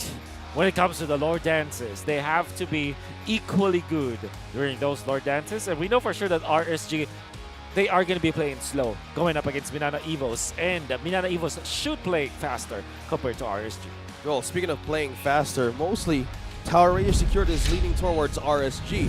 So the Philippine Lord dance is concerned, yeah, we have the longest dance in the world. So it takes a lot of time, and we have different folk dances to be proud of in the Well, Philippines? You know what? We eat Lord dances for lunch, breakfast, and dinner here. I mean, sounds about right.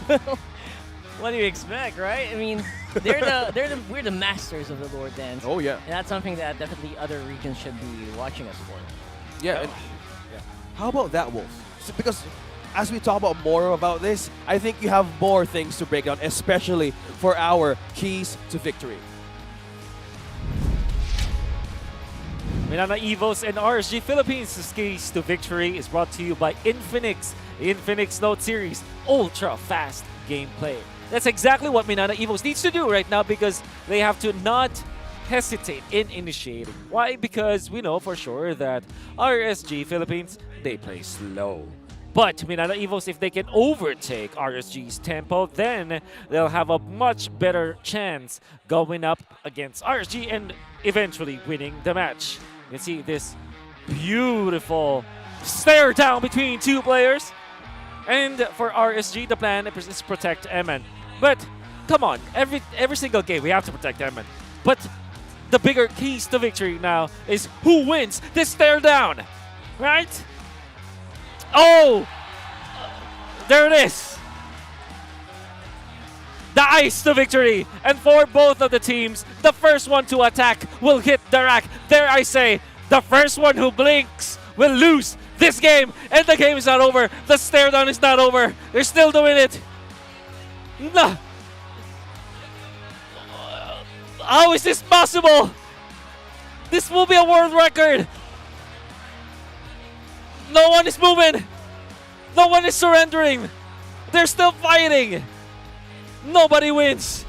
Midnight, you don't belong here. Wow. Craziest stare down of all. Wow.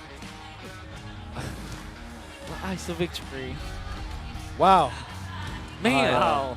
Wow. Unbelievable. Only in MPL Philippines, folks. How do you... You don't see that anywhere else. Who won? We Who don't won? know. No! Who won? We gotta get a ruling. Well, nobody lost. That's one. Bro. But who won? I am curious. I hope our prod team could make a stats who has the longest hair in MPL Philippines Season 12. We gotta time that or something. That's more than 1.5 minutes. That's more than 90 seconds. It for would be, sure. It would be crazy if we have a timer just showing up on the lower thirds. It's just counting down. Unbelievable. Okay. Well, no matter what happens, you know, MNNE has, you know, they have something to throw there. And that's a skill. That's a skill right there. Okay. Speaking of skill, we're looking at the player head-to-head. KDA's lean towards Eman from shotgun. Oh, no way. No. Okay. Okay. Doming is not yet ready. 1-0. 1-0. That's a 1-0. That's a clear Eman win. Eman. Yeah. Just by on. Okay, round 2. What is up with RSG and round cameras, 2. man? Round 2. I don't know, No, man. Doming, don't. Doming's not built for this, unfortunately. I have a theory that this is one of Coach Panda's training. Stare down? Could be, man. Look at me in the eye until you can hit that red screen. Or something, I don't know. Look at me in the eye and tell me you can take your role. Yeah, you can take your lunch when Right. you beat me. But one thing also, wait, trying to recover. The one to stand out in that keys to victory is the first to attack will hit the rack. Something tells me it's just two teams will really set up for success. Is it the jungler? Is it the roamer? Ooh, in this particular game, the roamer for sure. Yeah. Because we know that it's like the house has always been very successful in setting up for the plays. But maybe in the case of MNNE Evos, it's the opposite. Because yeah, for sure we know Light, great setup hero, a player. I mean, great with starting team fights. But when it comes to MNNE Evos, it's probably Boyet who has to summon his bad boy Boyet vibes and be the playmaker for a team. Then Brusco comes in. So it's maybe it will be different for both teams, Bad boy Boyet. So one of the things also we've watched back in week 1 is the Bakshas been their favorite pick. And also that big beefy lineup that has been existing, Rakard. I think a different approach really is the key here for MNNE. I think they have to scrap the book that they have and do what the pink notebook of Panda does. Oh. By the way, I just noticed it was pink. Really? For the season? Yes, when he walked in. From black to blue to pink. Now it's game draft number 1. Who's gonna be in blue and who's gonna be in red? You said it could be they could scrap out something from the draft. By being in the red side, I think they have more ways to even check on what is the priority of MNNE Evil's Wolf. Yeah. Definitely the Fredrin. It's going to be a priority for teams. But yeah, I said a million times in the Tagalog broadcast that Baksha, compared to Martis and Fredrin, the trinity right now when it comes to junglers, Baksha is the top I love one. it, the trinity. That's the trinity. That's So great. you pick the Baksha first. And for MNNE Evos, I can only see... Alright, so there are only 2 options. Fredrin or Baksha. 51% Baksha. And 49% Fredrin. That's my prediction here. Unless they go a little crazy for the Bruno. Okay. Right? Fredrin's there. Fredrin's there. The 49 one. Yeah, now you can go Gord if you're RSG and Edith. Oh yeah, in most of the games RSG is setting up for success. That's how they can rotate faster. With the Edith present and the Gord projectiles on the back end of the team fights could actually make things work for poking out resources. You're the man, Emin. You are the Total man. kills for week 1 at 41. Good job. Wow. He's consistent. The reason I like Eman, he doesn't talk much, but he's consistent, right? And if you can do that, you can focus more See? on your game. Wow. Edith. I told you. Now the answer will be Claude. Right there. Okay. Claude export. No, all right. Okay. Export would have been So great that's though. Still a 4 out of 5, right? I 4 still out of 5. completely agree with All you. right, now you go Martis or Baksha actually. We're just rising Baksha or up. Martis, honestly. Come on. Predictions of the Wolf. No, I'm telling you, it's just the Index. metagame. It's just how it is. Come on, The show pool's a lot us. smaller. I agree. Yeah. It's literally just Baksha or Martis in this pick. Even assassin players like Irad Yeah. go for those Oh yeah. heroes. Yeah. Oh yeah. We see the adjustment and we see how it matches with their flow, the pace, the Baksha, and also the sustain with the Claude and up against an Avaria. It's one great way to secure the solution. So let's see. In 5 seconds, we were about to see, but no. Oh, it's a Beatrix. A Beatrix. Okay. The So Emma what's- Beatrix. So what's his route now? 4 out of 6. I actually completely get that because the Nova Tricks is something that they want to avoid, but also at the same time they don't need to. So that's why I was wondering. I see why Wolf is like, why didn't you pick the gold lane? They already did, but whatever. They want to secure their gold lane. That's the basic. That's basically it. So MNNE, they can literally run away from this and just ban out both Baksha and Martis. They're gonna be very happy about that. Or maybe take out something like they already took out the Fanny Lancel, so they're not scared at all. Yeah, I'm sure that this will be gonna be an easy game for them if they ban out the Baksha or the Martis. The RSG, I'll not be surprised if they also ban out the Paquito because Paquito is great versus the Beatrix as well as the Gourd. Yeah, Lord JM picks as well. Yep, there it is. Oh, Man. okay. The Trinity is not even happening. Yeah. It's a good band. For sure. Say what you will about MNNE, but they know Oh, what's look. up. Whoa! Whoa, what's that? Whoa! Who made that? Hey! Oh, no way. That's so cool! We Wow. have some passionate fans in the MPL. Hey! In season 12, we see Come on! those. I need that. Yeah, the props. I need the props. Puppets. I need one with Mangine on it. Oh yeah. Just imagine we have a set of casters with that kind of toys. That would be perfect. Yeah. And what could be perfect here is the last band of RSG. Should be a Paquito. Yeah, come on, just take out a Paquito. You don't want that the 1-2 punch. They banned the kick. Oh, they banned the Brusco heroes. Yeah. So- Okay. Is this still fair? I have, pretty much. It's actually a good ban. It's a green fear. Wow. No funny business. Oh, because basically this is Irad anyway, so higher potential, of course. There's a big chance that RSG just secures their, perhaps their jungler now. Yeah, Martis is still available. It's still pretty good. There's also the Akai. I'm not sure if Irad is actually a player who will pick it up, but you know, it kind of makes sense. Well, that could be a great adjustment if we saw Iran in the Akai. Yeah. Having Or- Rock and Fanier Lings. Yeah. I'm thinking about Paquito as well for RSG just because they don't want to give it to Minana. Deny pick. It should be a deny pick. It could be a great route. Yep. Martis. So you go Paquito now if you're Minana. That's just how it is. Single worthy foe. You go Paquito and Kufra. Do it. That's it. Paquito, man. That's the draft. Don't overthink it. Minana, overthink it. don't overthink. Please. That's right. Do what you like. Do what you're comfortable with. Yeah, go what's your strength with. Yeah. Paquito, this makes a lot of sense. Like Gord versus Gord versus Beatrix. And they go Terizla instead. I don't know. I still have a lot of faith in Lord JM, but Yeah, maybe they're just relying on to They still pick up a Kufra. So we're 3 out of 5 with Minana. We are 3 out of 4. for duty.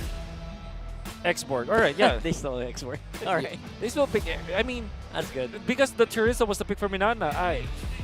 It's just not a Lord James special. You saw yesterday, right? Yeah, I wasn't dreaming when I saw the Paquito was played by Lord James, but they still picked up something different. That means that they won't have the hero DPS, which is hero damage, right? Yep. If you compare to our RSG, 7 to 4.6, that's a lot. And that is mainly because they have X-Borg Martis. They also have the Gord. There's just an overwhelming amount of damage output from RSG. That's almost twice, by the way. Exactly. Yeah, even just by looking at the smart audience predictions, it's leaning towards RSG. Audience agrees, Wolf. Yeah, Man. and to go back on the draft index, RSG is much more rounded in all corners. Man, I don't understand. This is the English broadcast. I can be more honest. Yes. I don't understand why the Thursday was picked up instead of the Paquito, right? Because the Paquito makes a lot of sense, and Lord JM plays so well with it. Yeah. I feel like they already had weird. so many tanky heroes. They didn't exactly need the Terizla, but let's give them benefits. Okay, let's give it a chance. They're gonna be playing.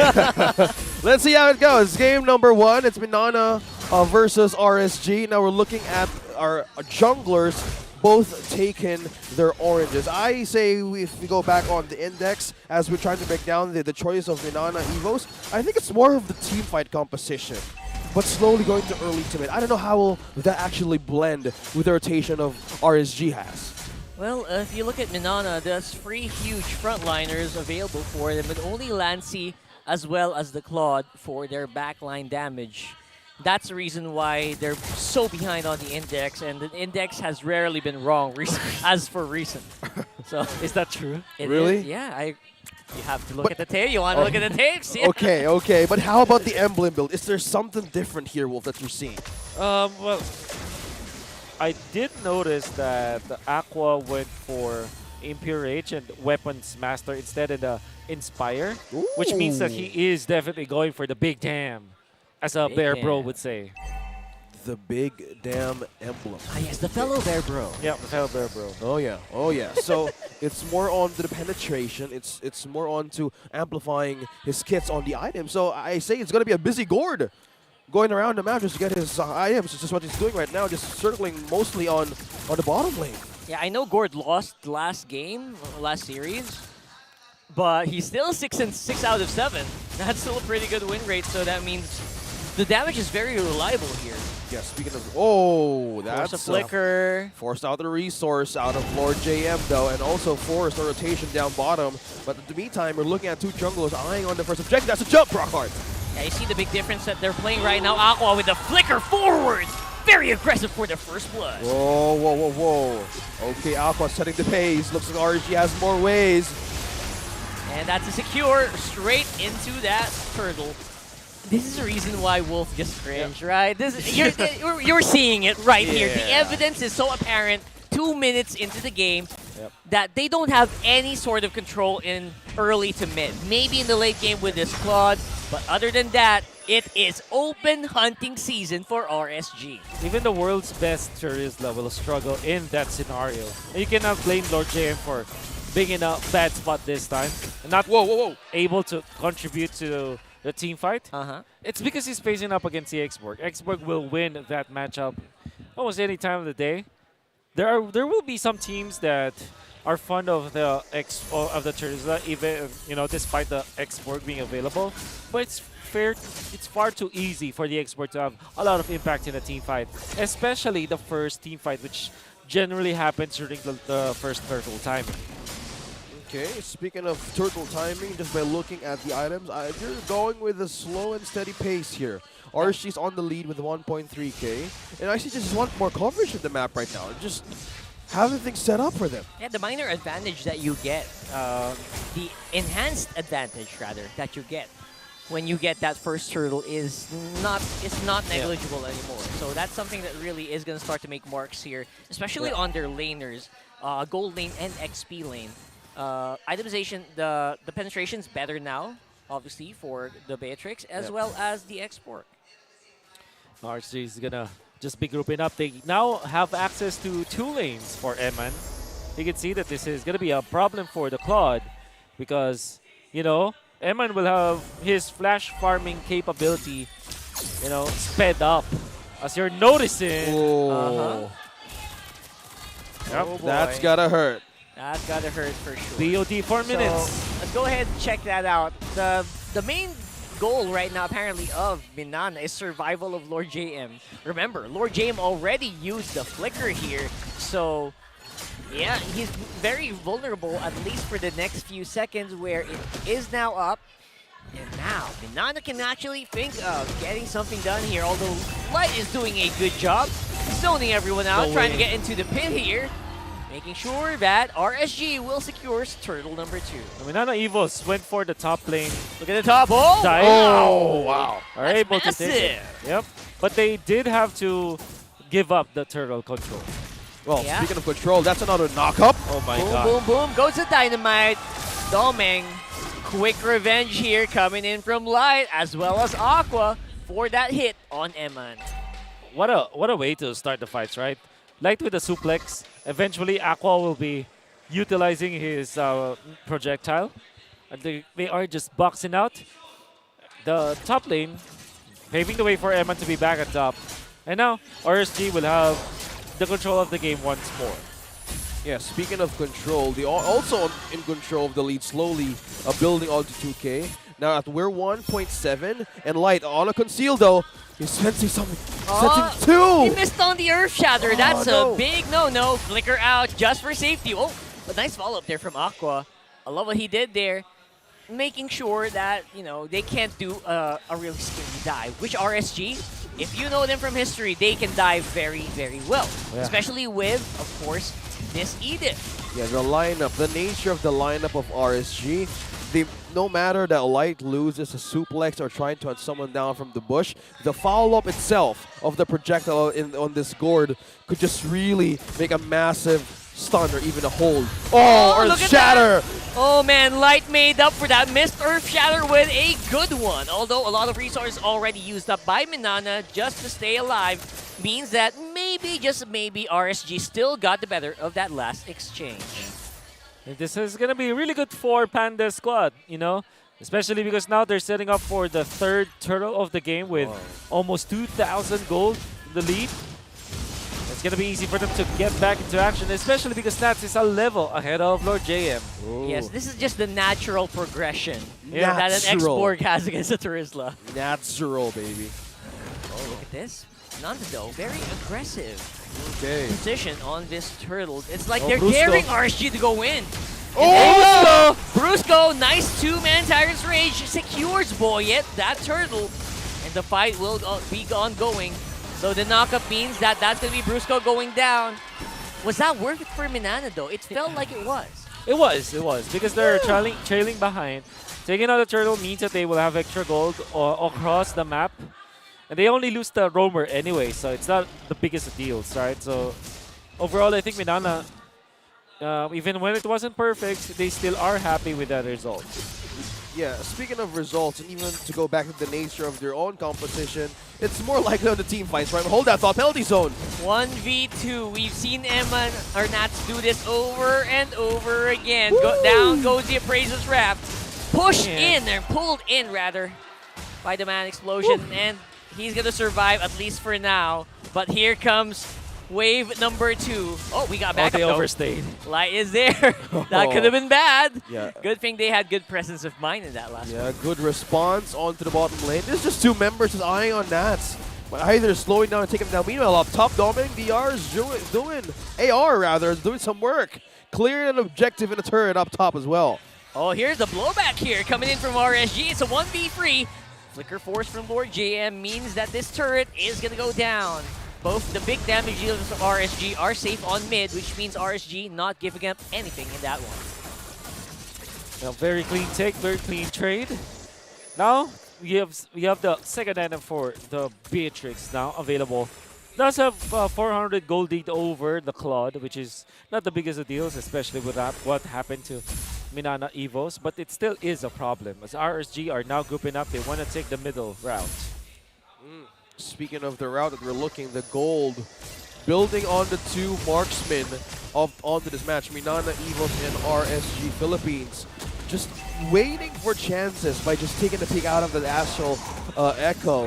And this is one thing also they wanted to capitalize on. Where would you even find light? Where would you even have the setup if you're up against 2 CC heroes to completely take you even just far behind in the back line? That's one of the also they're trying to capture. Look at the positioning of Boyet AR, even Lord JM. They're covering more of the border just in case they get crossed. Yeah, the front line here for MNNE now paying off.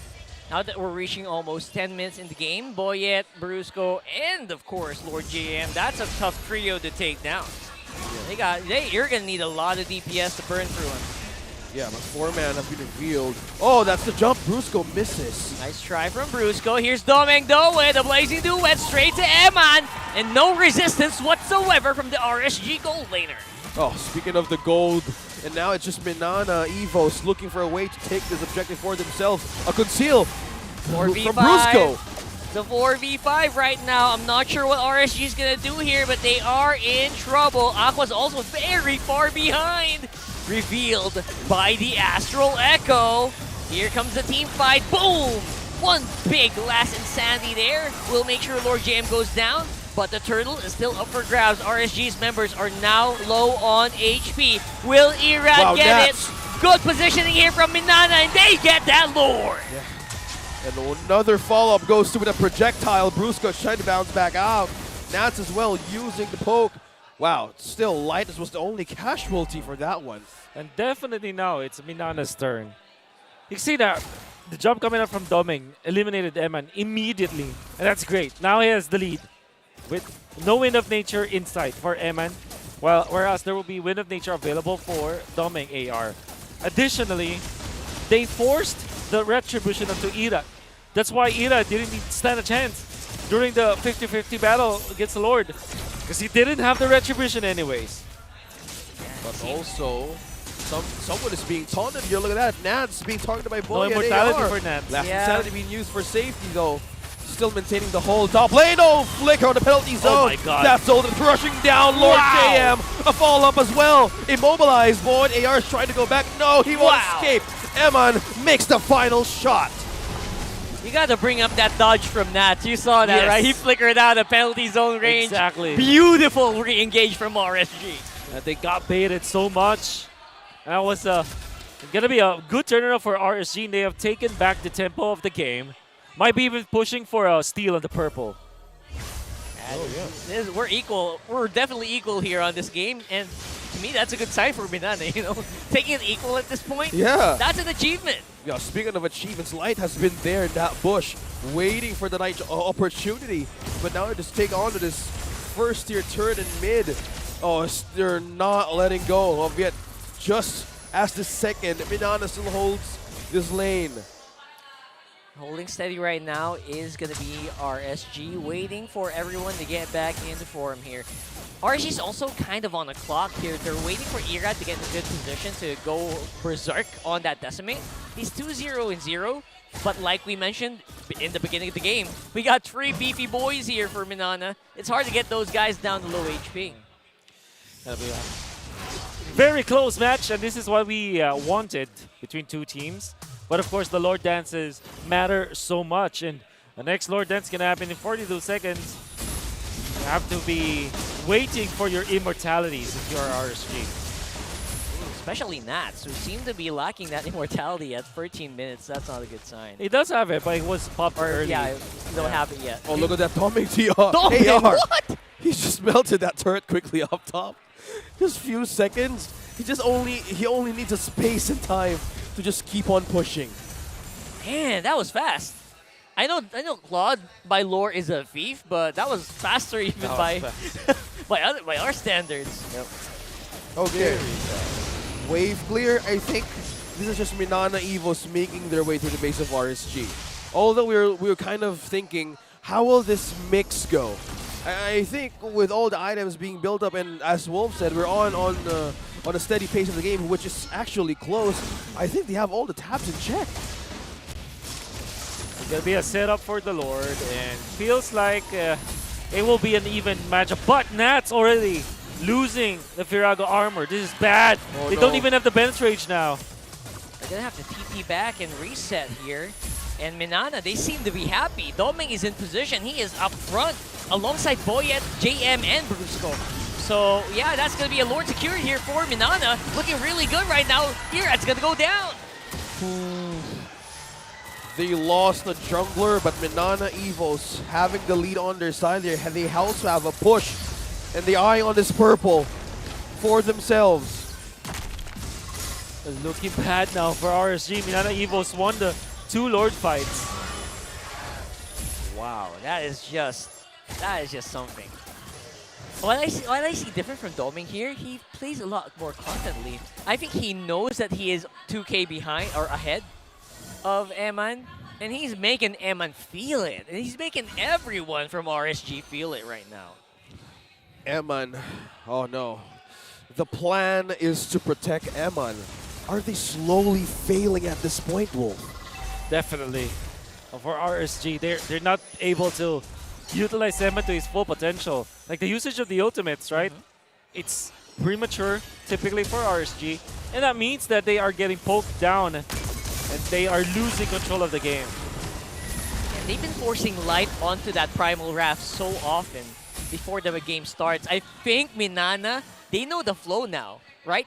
Force some ultimates from Light, force some ultimates from Nats, and then re-engage. It looks so good for them. Yeah, re-engage and disengage. That's the taunt also. And they're just holding their own protection in their base. So I think RSG is still buying time as well. But into the late game, this is just clearly insurance for MNNE Evos, making all of their heroes work, even for damage. Okay, MNNE Evos, what they can do now is just wait for the next Lord. They have a massive advantage over RSG. And the fact that they have the Claude against RSG, that's already a lot of their team fight.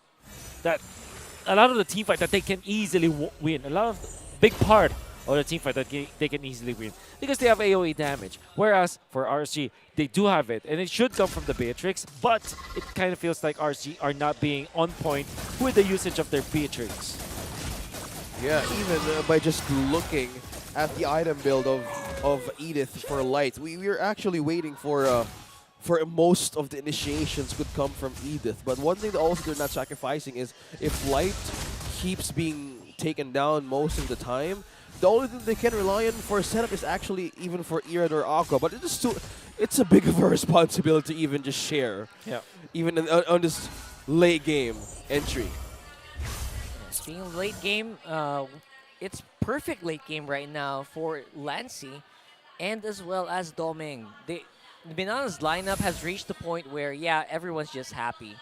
Make sure the fight is engaged on by JM or Boyet, and make sure that Brusco can kind of just take someone by surprise. And again, force one ultimate. Speaking of one ultimate revealed the whole of RSG in that alleyway. Wow, good vision check. That's Lancy AR doing the work. But how can they hold this Lord Dance? Will they be able to even secure this one?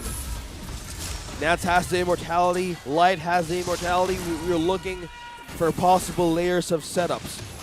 Where or what is the call for the entry point? Revealed again. Oh my god, Lancy. 5 of them. Revealed. 5 of them revealed. Beautiful. Wow, and they're just making their way through the back line. Amazing control on the micro here, being able to switch their places. And it's still a Lord Dance. Nobody's approaching. Even Aqua says, hey, I need to go to the base just in case, because the push that Doming AR is doing is getting them goosebumps as of now. Yeah, the stare down is now over as they have pulled the trigger. There goes the last insanity by Nats already. Lord JM already diving in as well. Boyet securing that Lord, but will they secure the fight? Light's gonna go down, Immortality. Brusco with a Tyrant's Rage. How does he have that again? And that just might be it. One by one, these RSG members are falling. Irad, can he survive long after Boyet and Lord JM are done with him? I don't think so. It'll be a push for sure. MNNE Evos. What a great Lord Dance. Utilizing Doming. And of course, the kit of Lancy. The ultimate. Everybody was spotted. Wow. Oh, what a dodge. Nats trying to hold on. Not enough. Really hard. It's over. It's over. My God. It is going to be a 1-0 and MNNE Evo starting off strong in this series. This winning moment is brought to you by our official sponsor, FWD Life Insurance. And you see MNNE Evo celebrate their first point against RSG Philippines. They have been finding their groove and slowly getting back on their feet in game number 1. They're having the advantage. They're finally having the confidence to continue with this match. And you know what we mentioned during the draft, how MNNE Evos just feels like they're not going on the normal flow that we expect them to. It worked well for them. Yeah. It worked well for them. The picks that they had, they felt so confident. They felt so at home with these picks that they picked up, especially on that Claude and that Novaria. Yeah. It felt like it didn't even matter what they drafted. It just felt at home. Whereas if you see RSG look very dicey and questionable even, because they're utilizing the Bennett's Rage. Typically, you are looking for a stun first. It's weird because this is not the trait of RSG. Typically, when they use the Beatrix, there's always a combo with it. And every time that they pop the Bennett's Rage in this particular game, nobody's with Eman or nobody's setting up for Eman, so it's a waste of ultimate. You were talking about the keys of victory. How will they protect Eman? That's a good point. What is the follow-up for that Beatrix? Franco was open, and actually Lai could even utilize in game number 1's draft, but they went in a different way. All corners checked, though, in respect for RSG. They have everything well-rounded in their own composition, but that's one thing they were lacking. How would you even serve the killing chance for Eman? Well, that game definitely felt like a slow game for Light, right? Yeah. Multiple errors that we did see, as well as it didn't really, he was being forced over and over again to start these team fights. Yeah. It did not feel like the Light that we know with a big setup. Absolutely not. It really felt weird for seeing RSG like this. We know that they play slow, but that much mistakes, not usual with RSG. Now, let's see how RSG went, but MNNE Evos won. Wolf, break things down a bit in game number 1. When we saw that game, we thought that it will be RSG who's already controlling the match, but they let go of the grasp just because of their bad decisions during the Lord Dances. Whereas if you're looking at MNNE Evos, they may have lost all of the turtles, but not the important ones in the late stages of the game. And part of the reason why RSG managed to lose that game is because of this guy, Brusco AR on this Kufra, pretty much on point with the way that he plays. He's also able to find the important heroes of RSG Philippines. But then again, I would not say that it is only Brusco AR that actually made a lot of good plays in this game. Doming was spectacular with this Claude. And you can also say that Lancy on this Novaria, pretty much on point. And even when we say that this Terizla was bad against the X-Borg, which we actually saw in the early stages, in the late game, nothing else matters. In fact, he was there to kind of block off the initiations we saw from the side of RSG. And we are going to see it again in full picture during the highlights. And Aqua being so much on point with his gourd with the flicker. And you have the plays once again, the punish Doming, get extra kills. then the turtle fights, it all goes in favor of RSG. Apart from this one where Irad unfortunately is not going to be ready for the initiations that came from MNNE Evos. It will be an exchange. Lord Dance number 1. Look at Dome taking out Eman. Last moment to get out with a BMI. And of course, Lancy connecting onto 4 of the members of RSG to eventually secure this MNNE Evos Lord. That's Lord number 1 going in favor of MNNE Evos. And this is the start of all of the good things that can happen to MNNE Evos. Good punish though. Coming out from Nats. You can see the great display of symphony of skills coming out from RSG, but it will not be enough. We will see once again that there will be another Lord fight. Irad will try to go for the play, but because there, Lord JM, you're going to see him once again in the next Lord. So I want you to put your attention onto Lord JMAR. He's going to be the one to stop Irad because Irad wants to go in front of the Lord. He stops him. Well done coming out from Lord JM. And then eventually RSG will lose complete control of this Lord fight. Brusco with the jump finds Eman out. And you can see that even after the Winter Truncheon, Aqua will fall. And that's the end for RSG. Lord JM making the best plays. He stuns his opponent so that the Lord Retribution battle will not be in favor of RSG at all.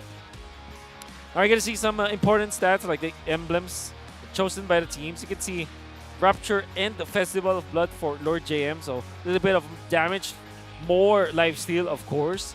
And Boyet going for defense. It's going to be firmness as well as the tenacity because he wants to front line. And then Dumming obviously going for a very tanky build-up. A little bit tanky, I mean. And that's why he was able to survive and actually overtake Eman. As good as RSG was in the early stages of the game, it wasn't enough. It's mainly because MNNE Evos have been pretty much on point when it comes to their decision-making around the Lord Dances. Which is weird because we know that RSG is also great at Lord Dances, but MNNE Evos are way better in a Lord Dances just because of Lord JMAR. Making it so difficult for Irad to get into position, get in front of the Lord, and take the retry battle. That means that the MNNE Evos will get the first win of the series, 9-6 versus RSG. Even when they don't have the best stats compared to RSG, they lack damage. They have more or less damage taken, which is good. And they have less monster gold stolen, which is really bad if you consider the Fredrin, but they still managed to win. And like we always say, doesn't matter how you start the game, it always matters how you end it. And MNNE Evos ended it with a bang, picking up the better, I would say, decision-making, the better decisions in Lord Dances. That's probably why they won, and that's actually why they won. And this is the reason why RSG is now in a very tight spot. OSX and Raw Heart. Yes, that's exactly what I say on my ranked games. I don't care if I'm 0-30 as long as I get that base. 0-30, okay. Wow. I never reached that, but I'm just saying. All right. Whatever the Good thing number. you cleared that up. Whatever the number, Rockhart has its own Right. magic. Even Yeah, if we are behind by 10,000, 20,000 gold, as long as we get that base, that's all that matters. Exactly. That's magic. That's magic. Again, that is just MNNE. You called it. They are home. You also called it, Wolf, that this is just their own comfort, their own composition. And completely winning that challenges from RSG Philippines. This answers the team fight problem, the burst, even the early to mid. Late game and sustain was actually shortening for RSG Philippines. Shortening? Yeah, it was. Why do you think it like that? I think I was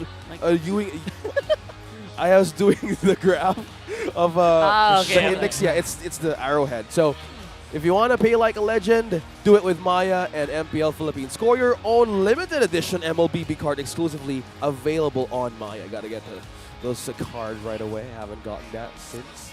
So thank you so much, Maya. We have time. Yeah, I think You we have have time. time. We have time. We have time. But RSG, this is one thing that we're looking for. Like, how will they work out their composition? Because even going back even to the keys to victory, the plan is to protect Eman, and the first to attack will actually hit the rack. So most of the fights, there was a lack of initiation. There was even vision denied most in the early game. Yeah, and that was a window. I think that early game went exactly like we called it during the draft. But the late game, Minana just turned on the switch. Boom. A switch, and again, that was enabled by enabling Doming to stay alive in that lane, not get pressured. No pressure on the gold lane means no pressure on Doming, means he played so well. Yeah, speaking of watching out on the goal lane, watch out for the weekly giveaway that we will be posting on the MPL Philippines Facebook page for a chance for you to win your own Smart Bro devices. So mechanics to join the giveaway will be posted after this weekend's tournament. It's Saturday. Tomorrow, we're going to be having a lot of matches again, and this is just the last series of the Saturday. So if we're going to talk about the vision, the Navaria was a good option, though. We're looking for the Trinity, and is that even a problem? Will we see the Franco with like a light again? Probably. About time. Yeah, about time. I think Navaria is just a very strong hero in the meta game just because of extra utilities that you get. You increase the hitbox of your opponents, which is great overall. And also, you have vision on them for 8 seconds, which is a lot during lore dances. And that's exactly why Minana Evos have better decision making, because they have a better vision.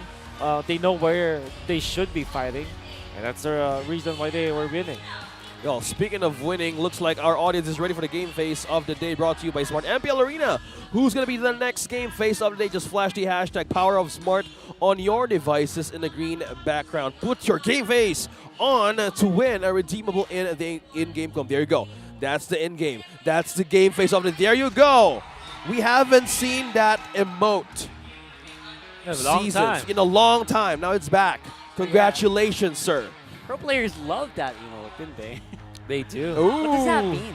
I don't even know what that means. Very, very confident. Mean? You always see that on their portraits way back, whenever they do like their photo shoots. Yeah, it's been there. See, yeah, it's something. There was a season that was the existing trend. Yeah. Yeah, and congratulations, that was our game face of the day winner. For those of you who's missing the action, we still have matches to go. And it's week number 2. We have 4 weeks left. Wow, that was fast. That was fast, because we only have 6 weeks per season.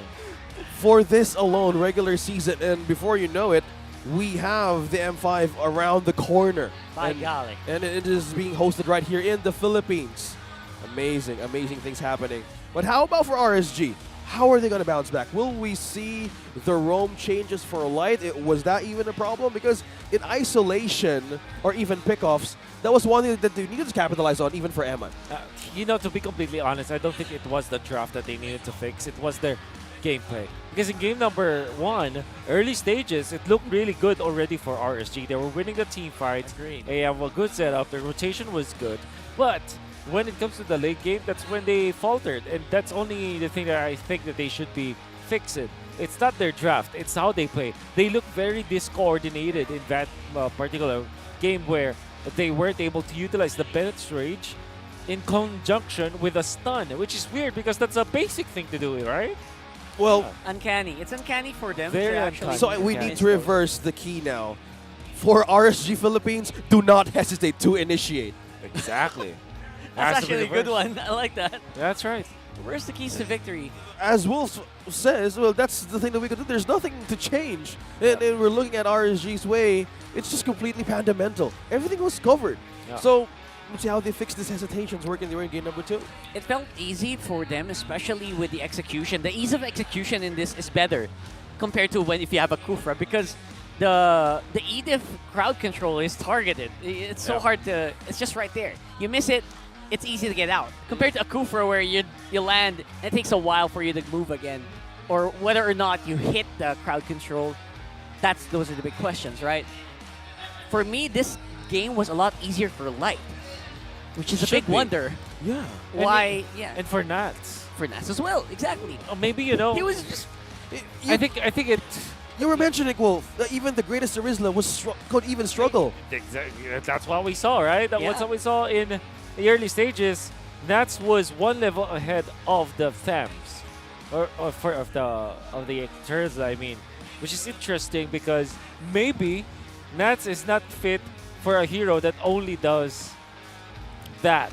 One directional movement. Yeah, I get maybe it. he needs I get it, maybe I he get needs it. an Arlet or the Paquito, right? I can't believe that That was, Minana Evos actually won that game when we already said that the draft was heavily skewed in favor of RSG. But things happen. You saw what you saw. It was definitely not a draft that played out badly for RSG. Yeah. Maybe we could see a new coordination in check in game number 2, so there's nothing more to change. Again, Coach Panda has a lot of notebooks. A lot. So I think pulling out of a page from a different season, it will still work, but also it also will depend on execution. Overall, it's just that. They were definitely fighting against the odds, right, Minana? It felt like they were against the odds in this one, in the draft, in the way that they lane. Yeah. I think the lanes still were pretty much in favor of them up until a certain point, especially on gold lane on top side. That's right. And this is why I love watching tournaments like this one, right? This is why you guys should keep watching tournaments like this. You never know. You should be here. You never know how someone wakes up in the morning. Yeah. You never know which side of the bed they woke up on, how well they're gonna play, and how what happens when you put your heart 110% in that specific day. The changes that can happen. That's right. The odds that you can defy. Yeah. That's rock hard. Yeah, I would say. Well, I don't know how he keeps pivoting back to that one. I actually do not know. You're amazing. Even when you're a fellow Weaver bro, sometimes we don't understand you. But I think heading into the match, it should still be the same setup. I think the Fredrin will still be the priority for both teams. Agreed. Then, if the Fredrin is picked first, the common answer is still Edith plus the Gord. That's just how it is. That's just how it is. And of course, following that is going to be Martis on the other side. We're basically doing the draft right now, guys. So it's not even showing. Imagine this. Fredrin, then Gord, Edith, then Claude is the answer, and Novaria.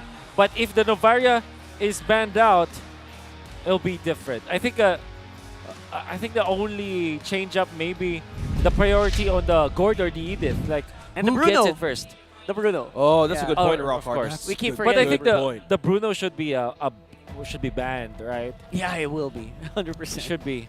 Yeah.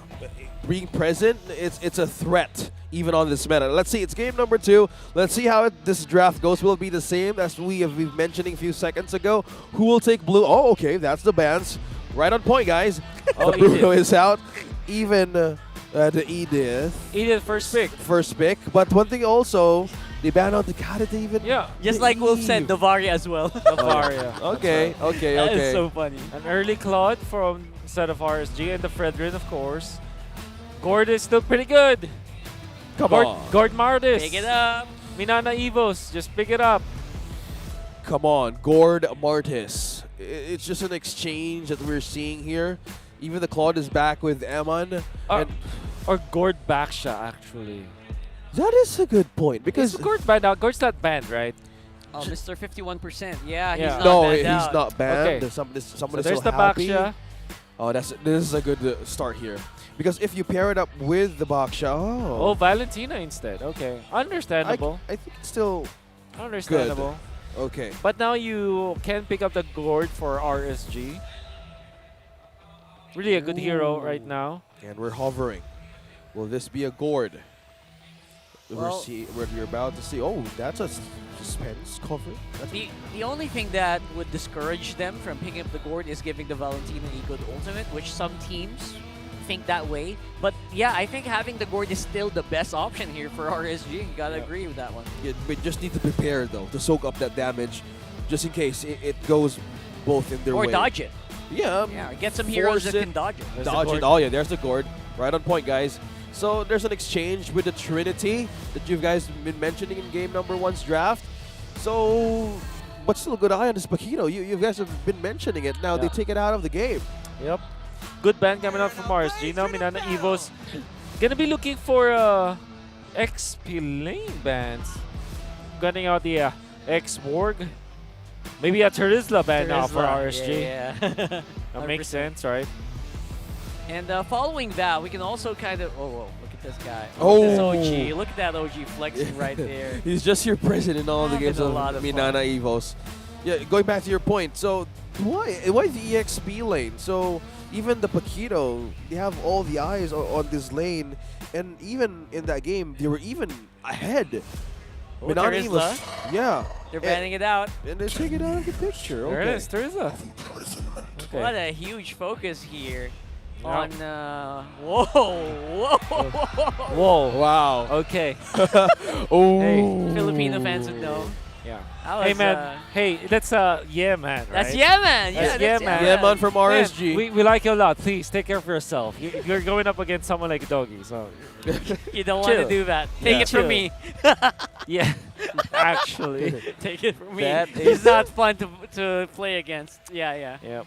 Oh. Oh. And we're back on our cameras. Ooh. Somebody's speaking. I don't know what that means. He's What's just up, Gab? really expressive. There you go. We have expressive audiences. Even Busyan, the first team this season to utilize all players from the Well roster. done. Whoa. Well done. Besides from ONIC doing all the variants and stuff, wow, ONIC Philippines. Busyan talaga. For real, for real. For real, for real. For. Okay, so there could be the Arlet, or actually Uranus looks good for Minana Evo, so if you think about it. Yeah, also the consistent ban on the Guinevere as well. It'll be very difficult to deal with, especially for reward. But yeah, Arlet should be one of the choices now for RSG because it's just a Nats hero, you know? Yeah, Oh, there we go. There you That's go. what I'm talking We've about. been talking about it. Oh yeah, I'm happy now. Franco's back. That's how we play, especially with a Baksha that's very, very mobile as Happy. well as very tanky. Okay, Minana could still pick up the Grok for Brusco. Think good. The knockup is just good against the Claude, against the Franco. There's also the option of the Atlas, and also we know for sure that they still pick up the Kufra. So those are possible pickups from side of Brusco. But now they're looking for a marksman as well. Brody looks good, but they go Beatrix instead. But that is also a Kaja. Okay, they have a pull. You have a -1. And this time, they're going to do it with the Beatrix on the side of Minana Eagles. Yeah. I don't mind. I don't know if RSG plays Masha, but it will be good for Minana Evos. Did you hear? I heard. just heard that. Midnight also called The it the connection. same way. Bro. Same time. Someone has to clip that. And someone has to clip that. The wavelength of the two greatest analysts and mobile legends, MPL Philippines. How are you guys? That's so weird, right? Oh my Masha. god. Man. Masha, man. The connection. Both Okay. said by Midnight at the Tagalog stream, now But maybe Wolf at the English stream. Maybe a clue could be the next option because it's a safer route, and like we said, the Arlet. But man, I do hope that they pick up the Basha because it's a. Okay, wait, what's that? That was a. Oh! What? How is that voice That was like a female voice. They Is wrong. that real? Is this That a can't be real. No way. How is that voiceover? Is there a skin that has changed? What skin is he using? Maybe that's it. That that let's was see. Impossible. That's not a. was not there. Here's one of the manly voices.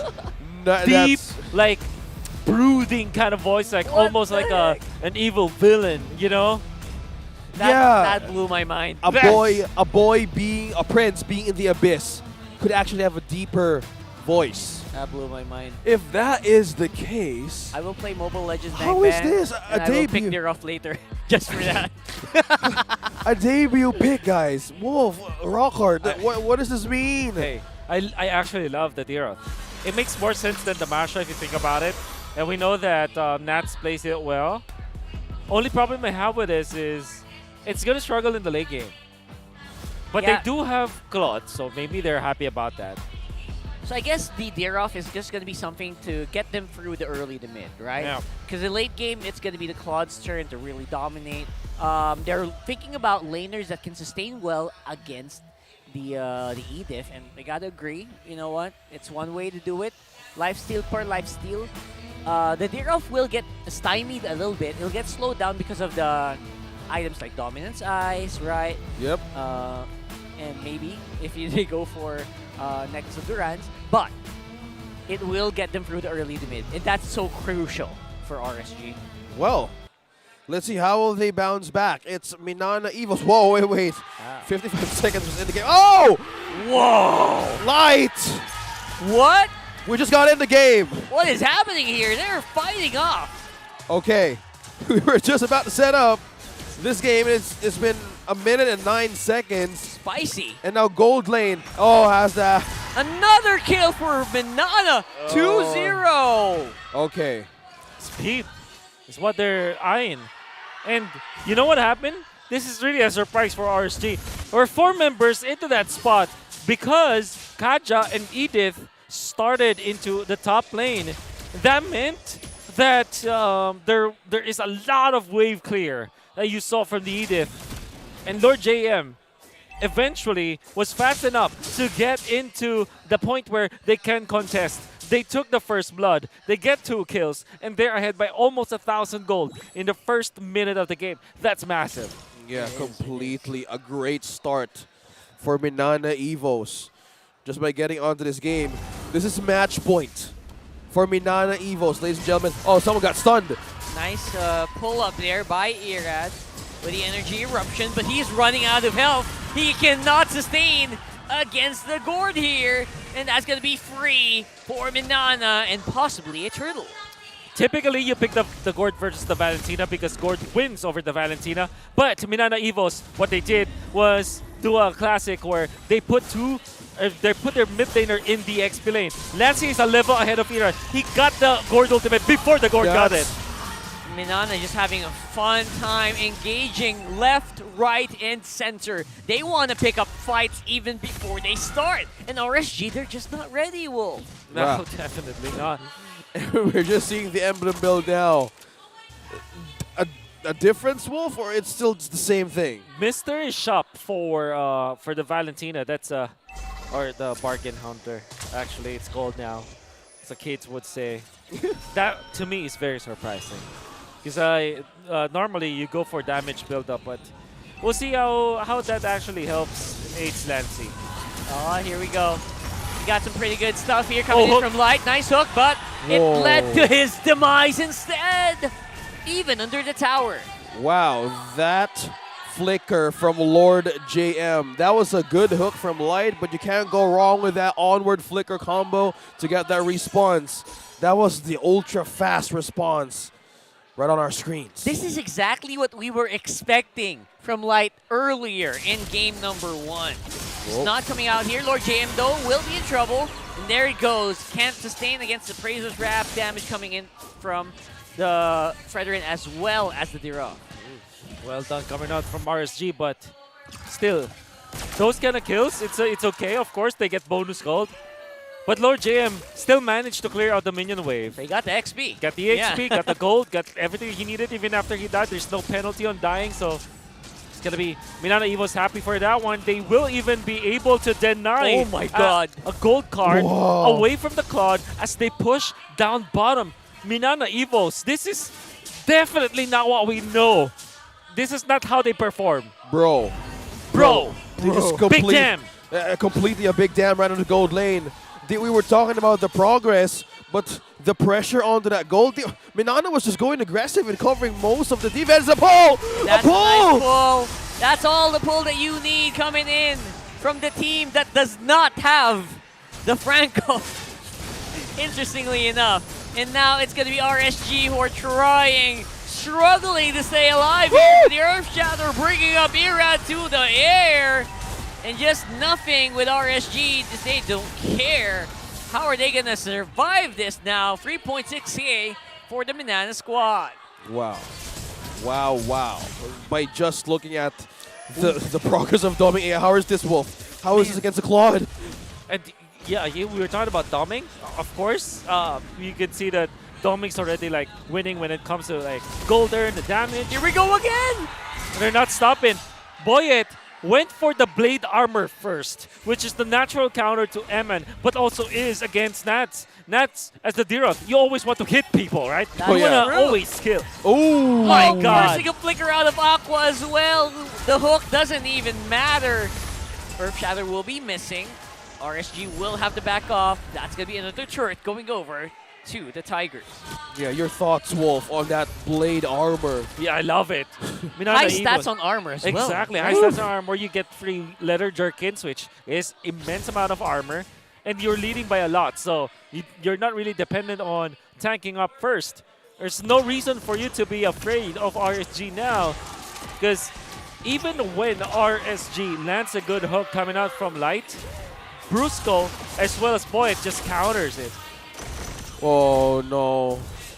Just by looking at the damage and the encounters, even by the ultimate of Doming AR alone, could peel members of RSG back to defense. And for a good reason. Earlier, you denied so many gold carts. You got all of the outer turret energy shields. You got a turret. There's a turret on top as well. And mid, that just results to so much gold going over to Doming. You don't even need a kill. You don't need an assist. Doming is real. Yo. Doming. Yeah, we call it the Tagalog stream yeah. Doming. In Tagalog translates means he is rich. Paldo. Just like Francis Cantero. Yeah, also Agree. Rockhard and He said Wolf. yeah. He said yeah. He said, yeah. Oh, I did. clip that. I'm going to clip that. No. Sorry, bro. Sorry, bro. Too late. Too late. I'm with You can't the guys. fix this. No. You can't fix this. You already said it. You already agreed. Timestamp, Wolf. Remember the timestamp. Ladies 7 and minutes. gentlemen, Game 2. I'm with the guys who witnessed the beginning of MPL Philippines. That will pale in comparison to Doesn't your matter. wealth. No. Your Please don't wealth is believe what anything that matters. these guys saying. Because right now, the goal is with Minana, not me. Not that we know. We know wouldn't that. know. Minana Evos, we know that they are ahead by 6.5k gold. But for Francis Cantero, we don't know how much ahead you are. Probably And 1M. Probably more. I don't know. Actually, probably more. But RSU, Sorry. man, they're struggling. This guy's rich. That's all you guys No, need to know. guys. Anyway. Oh, anyway, speaking of his Lord JM, though. Oh, he's not going to survive that. Or Oh, no, he did. he He figured does, out. sir. Oh, that was something. This is exactly what I want Hey, you look to at Boyd. do. What? Looking for Eman already. And look, in just a snap. He So was at fast. top lane, and now he's in the bottom lane. Ultra fast. Ultra fast. Bro, oh, my goodness. That is just Infinix. Levels. Yeah. Infinix levels. Making his way down, even by just having wheels. There's no brakes. Oh my God. For Boyd AR. I just realized that's how rich Francis Cantero is. He's rich by Infinity. Wow. I'd Are we rate it, that's, grading that? 6 out of 10. Thank you. Sorry. Sorry, Rockhard. That's fine with me. Yeah. I know we're teammates here, but come He's on, rich. Yeah. No. That's For those of Sorry. you who are asking right now, it's Wolf and Rockhart. If you want together skins, with if me. you want some money, just DM Go his ahead, page. PM Rockhart GG on Facebook and as Wolfcast. OSX, guys. Come on. But is RSG having, well, not having a great time, but how can he even bounce back from this?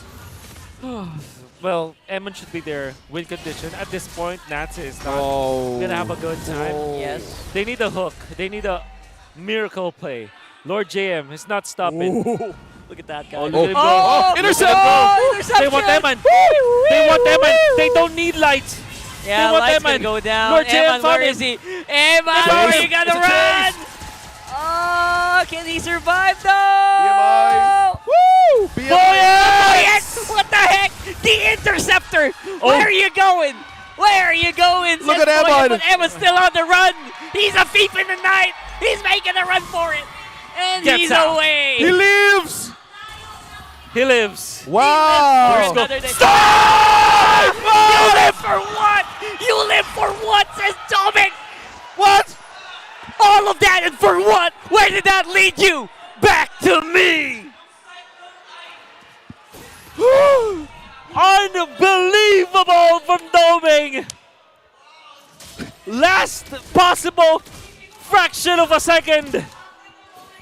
The snipe is real, and he needed only one hit. My goodness. I'm still mind blown by the teamwork that Minana displayed there and just the pinpoint accuracy.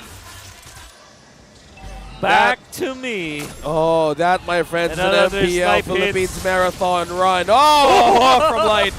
Some fancy stuff here coming in from Light, but again, Aqua's damage just not quite there yet. Oh my gosh. Oh, the lead, 7.8. Unbelievable. Okay. RSG right now is struggling, is not looking good. They're now pushed to a defense. That's Dominance Ice. On to Nats. Will this be even a working piece for them to even survive the onslaught of MNNE Evos is doing? Well, they did survive. They kept their turrets intact and their base intact as well. I mean, there was so much hype on that snipe. I think about it, RSG managed to keep their base up, but they need a lot more from Eman now. Level 11. He's just up with 6k gold compared to 8.8k of Domeng. Not a good sign at all. Oh, this is not looking good for RSG. The lead, MNNE Evos. Yeah, guys, you're right. Waking up on a good start in the morning really does a lot of difference. This is MNNE Evos from their matches last week. And now having the great amount of coordination, even in a macro and a micro level, it's just completely checking everything out of the box. Yeah, they woke up in definitely all the correct angles that you can think of the bed. They had a very hearty breakfast, I would say. And that's the only way I can explain how well they're playing right now. They're inspired. I mean, the entirety of the MNNE Evos fam is here, so I'll be happy. Very quickly, they take out the Lord. And even committing the ultimate, because it's cooldown is fast anyway, so should not be a problem at all. Oh yeah, and we're looking, we can't even have more covers for this state of the game because RSG is pushed to defend, even answer for the crumbs left in their own camp and in their own objective. So now they need to answer this Lord, even in just 13 minutes, and also how do you even deflect a setup from Brusco AR? Agreed. Very difficult. And you saw earlier, there were hooks that were making their marks, right? And Aqua was able to land down the Mystic Gush. But the damage, they got to make up for it. Only have Divine Glaive. And now you can see them Bargain Hunter paying off for Lancy. Oh yeah. Already has 3 items at 13 minutes. Bang, bang. Nice pull-in from Brusco. Snipe goes in again. Domeng AR, give this man a raise. My goodness. They're not stopping. They're not stopping. They're going to go for it. Going straight for the jugular. Aqua pulling down the Mystic Gush one more time with Eman already using the Blazing Duet. What's that going to mean here? MNNE going for surgical. Oh! Going for straight for the face. Flicker in the Eman, the right target to pull in. Irad's dangerously low here. The damage is only going to come from Aqua and not. And now, the minions are all that MNNE is waiting for here. Possibly securing that 2-0. The hook, nice though, pull in, come in from Hook. Still from defending. Light. Oh my goodness, Aqua with the flicker in. They're cleaning up house, but it's not going to be enough. That's nice fancy footwork there. Aqua all alone. Ladies and gentlemen, boys and girls, MNNE with a sweep against RSG. Wow. Unbelievable.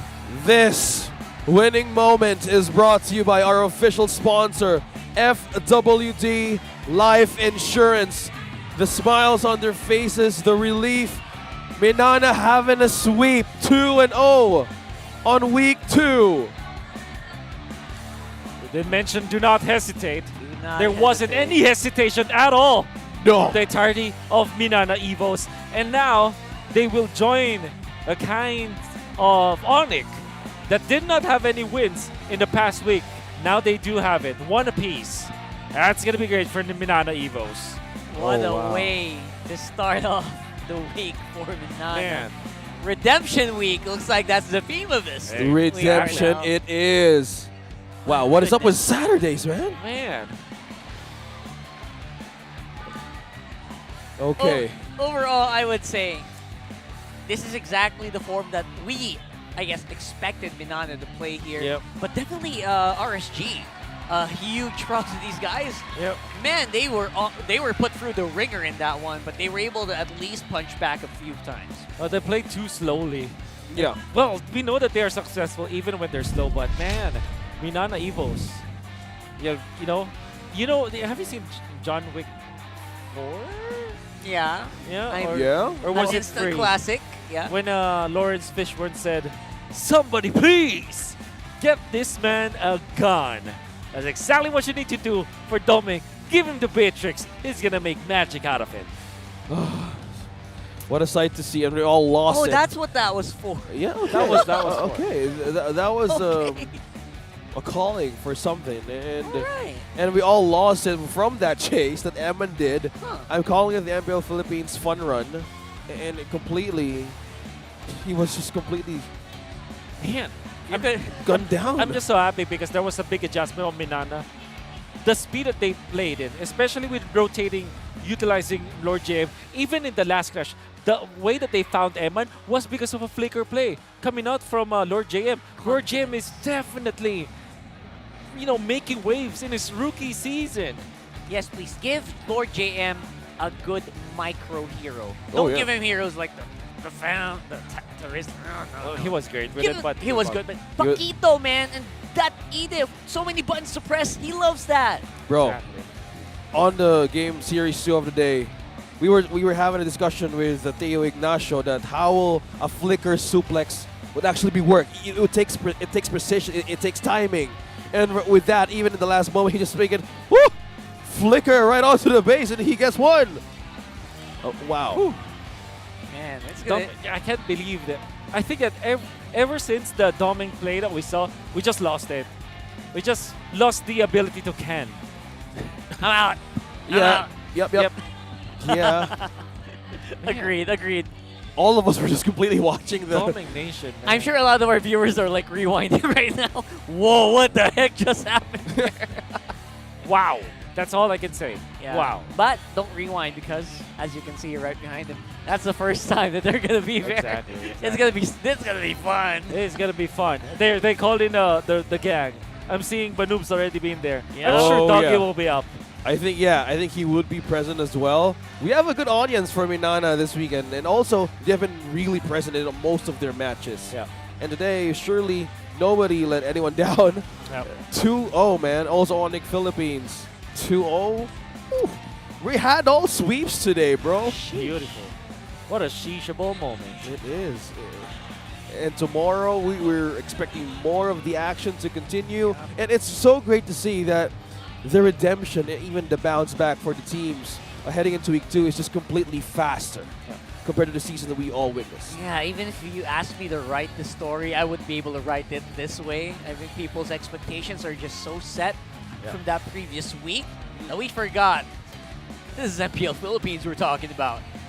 Every team here has poured blood, sweat, and tears, and everything else you could think of on social media. All that they had to endure, just to get here. Yeah. And you This is can't a count tough anyone tournament. out. A very tough tournament, unfortunately. Like nobody can be safe. Even teams that is are the at the right bottom word. of the standings can take out the teams at the top of the standings. That's just Mpl-Ph for you. Maybe this is just the complete pressure. Or even, I think this is a healthy mindset for all the teams heading into M5. All of the teams would actually race to get that spot. We're heading onto the playoffs. We're on week 2. We have 4 weeks left. And to see all of these teams actually perform even on the top of their game, to be on this, well, it's Philippines hosting the World Championship. And we all want to be there. All the teams would really want to be, but only the best could actually be there. Best of the best, guys. I think at this point, no one can really dispute that. Watching these teams play like this, everyone's scary. Everyone is worthy of being investigated and analyzed here. Now, let's throw it over to MNNE Evos together with Mara Aquino for their winning interview.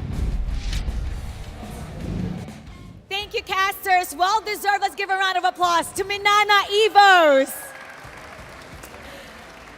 Job well done. Kagabi, Boyet, nag-open up ka sa media. You were saying na sobrang disappointed mo nung season 11 because alam mo na you guys could have done better. And you went through some emotional phase also. Pagdating ng season 12, you were really pumped up. Pero medyo nakaka-disappoint yung nangyari din na natalo kayo sunod-sunod. Now, finally, you guys got the sweep. What did it take for you guys to reach this point? And how does it feel now na nakuha nyo yung unang triumph nyo? Siguro po yung in-open up ko lang din talaga sa media nun, yung first 2 games talaga namin na 5 kami, team talaga kami naglaro, yung kami talaga, hindi yung halo. Kasi parang lang talaga yun. Parang nalungkot lang talaga ako na di ko talaga alam sabihin sa sarili ko na parang nakanino yung problema, ganun. Di ganun, parang di ko alam kung nakanino yung problema nun, kung nasa akin din ba. Kasi sinisisi ko rin sarili ko. So, ayun. Kaya nalulungkot talaga ako kasi yung dalawang yun, parang hindi ko naman sinasabing minamalit yung dalawa. Pero alam namin na ayun yung kayang-kaya namin talaga i-sweep eh. Itong laban talaga namin na to, hindi talaga namin alam na kaya namin i-sweep to kasi kagabi lang naman talaga in-announce na ako maglalaro eh. Kaya ayun. So, parang swerte na rin. Kaya nangyari tong ganito na to, na-sweep namin yung RSG. Kasi hindi talaga namin expect na manalo kami dito, lalo na yung 3 laban namin. Kasi bukas may brand pa eh. Parang 3 mabibigat. Tapos, kaya sobrang disappointed ko kasi doon pa kami talaga sa sa 2 laban namin na 0-2 pa. Why would you blame yourself and ask yourself, ako ba yung may problema? Kasi ang daming players. Ikaw ba yung kuya ng team? Is that why? Hindi ko po masabi. Parang lang kasi talaga. Siyempre, ayaw naman po manisi ng kakampi. Parang di mo naman masisisi yung kakampi mo eh. Kaya, siyempre, sisihin mo na lang sarili mo kung ba't kayo natalo. Si Doggy nandun. Sinasabi, Pero Banubs, kanina may kinuwento ka sa akin habang nagsasalita yung mga casters. Kasi ngayon, nag-mix na tayo also ng mga players. For sure naman, there were a lot of expectations from you guys also from last season. Last night, sabi mo, talagang kinausap mo sila. Kwento mo naman yon. Actually, kilala nila ako, talagang parang tatay, kapatid sa kanila. And first time nila akong nakitang nagalit talaga kagabi. Kasi sobrang laki ng tiwala ko sa kanila. Ang lakas nila, pero laging may asim. Pag lagi sila naghanap ng challenge, hindi nila matapos, walang disiplina. Kaya yun yung first time na sobrang nagalit ako nun. And talagang nakita ko sa mga mukha nila na bumalik yung gigil nila para lumabas yung tunay na laro. Kasi ready naman lahat eh. Dami naming coaches, prepared lahat sa lahat ng gagawin. Pero kumbaga sobrang bata pa rin eh. Kumbaga may asim, meron pa rin silang laro. Alam mo yun, laro na nilalaro pa. So sobrang nagalit ako nun. Pero sobrang proud ako at itong ginawa namin composition, gumana. Yan, GGRSG. At kitang-kita naman yung prep na ginawa nyo. Very successful. Congratulations. And now it's time to announce the series MVP. Let me hear some names. Confident ka? Confident ka ba na si Lancy?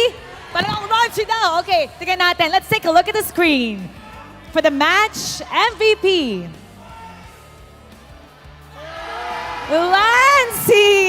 Lancy, 2 veteran na yung nakatapat mo ha. At saka alam mo kung if you play back this game, talagang pinupuri ka ng mga casters na sobrang ganda ng laro mo.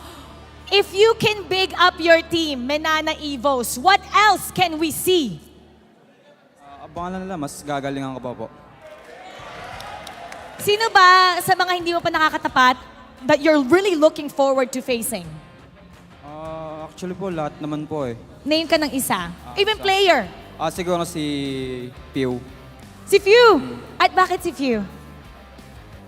Idol daw ni Miles yun eh, kaya yun na lang. Okay, makakatapat mo si Few. Ano ang message mo sa kanya? Oh, bukas na yung laban. Bukas na yung laban. Anong gusto mong sabihin kay Few? Pew, galingan lang natin. Okay, ganun lang. All right, congratulations once again. Give a round of applause to MNNE Evos. You may now take your bow. And today, you will walk towards the front for your walk of victory.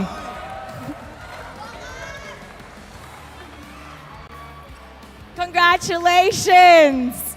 Congrats.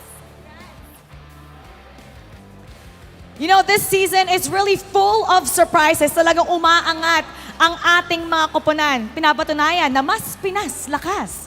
Babalikan natin ang ating mga casters to break it down for ya. Thank you so much, Marakino, together with Minana Evos. Wow, a convincing 2-0. And that is just Minana Evos breaking their losing streak. And back in Series 1 of the day, somebody ended the winning streak. A mirror that we've seen today from Series 1 to 3. About time, by the way. I mean, I don't mean well for the ones that lost, but yeah, teams from MPL Philippines are stepping up, and it's looking good.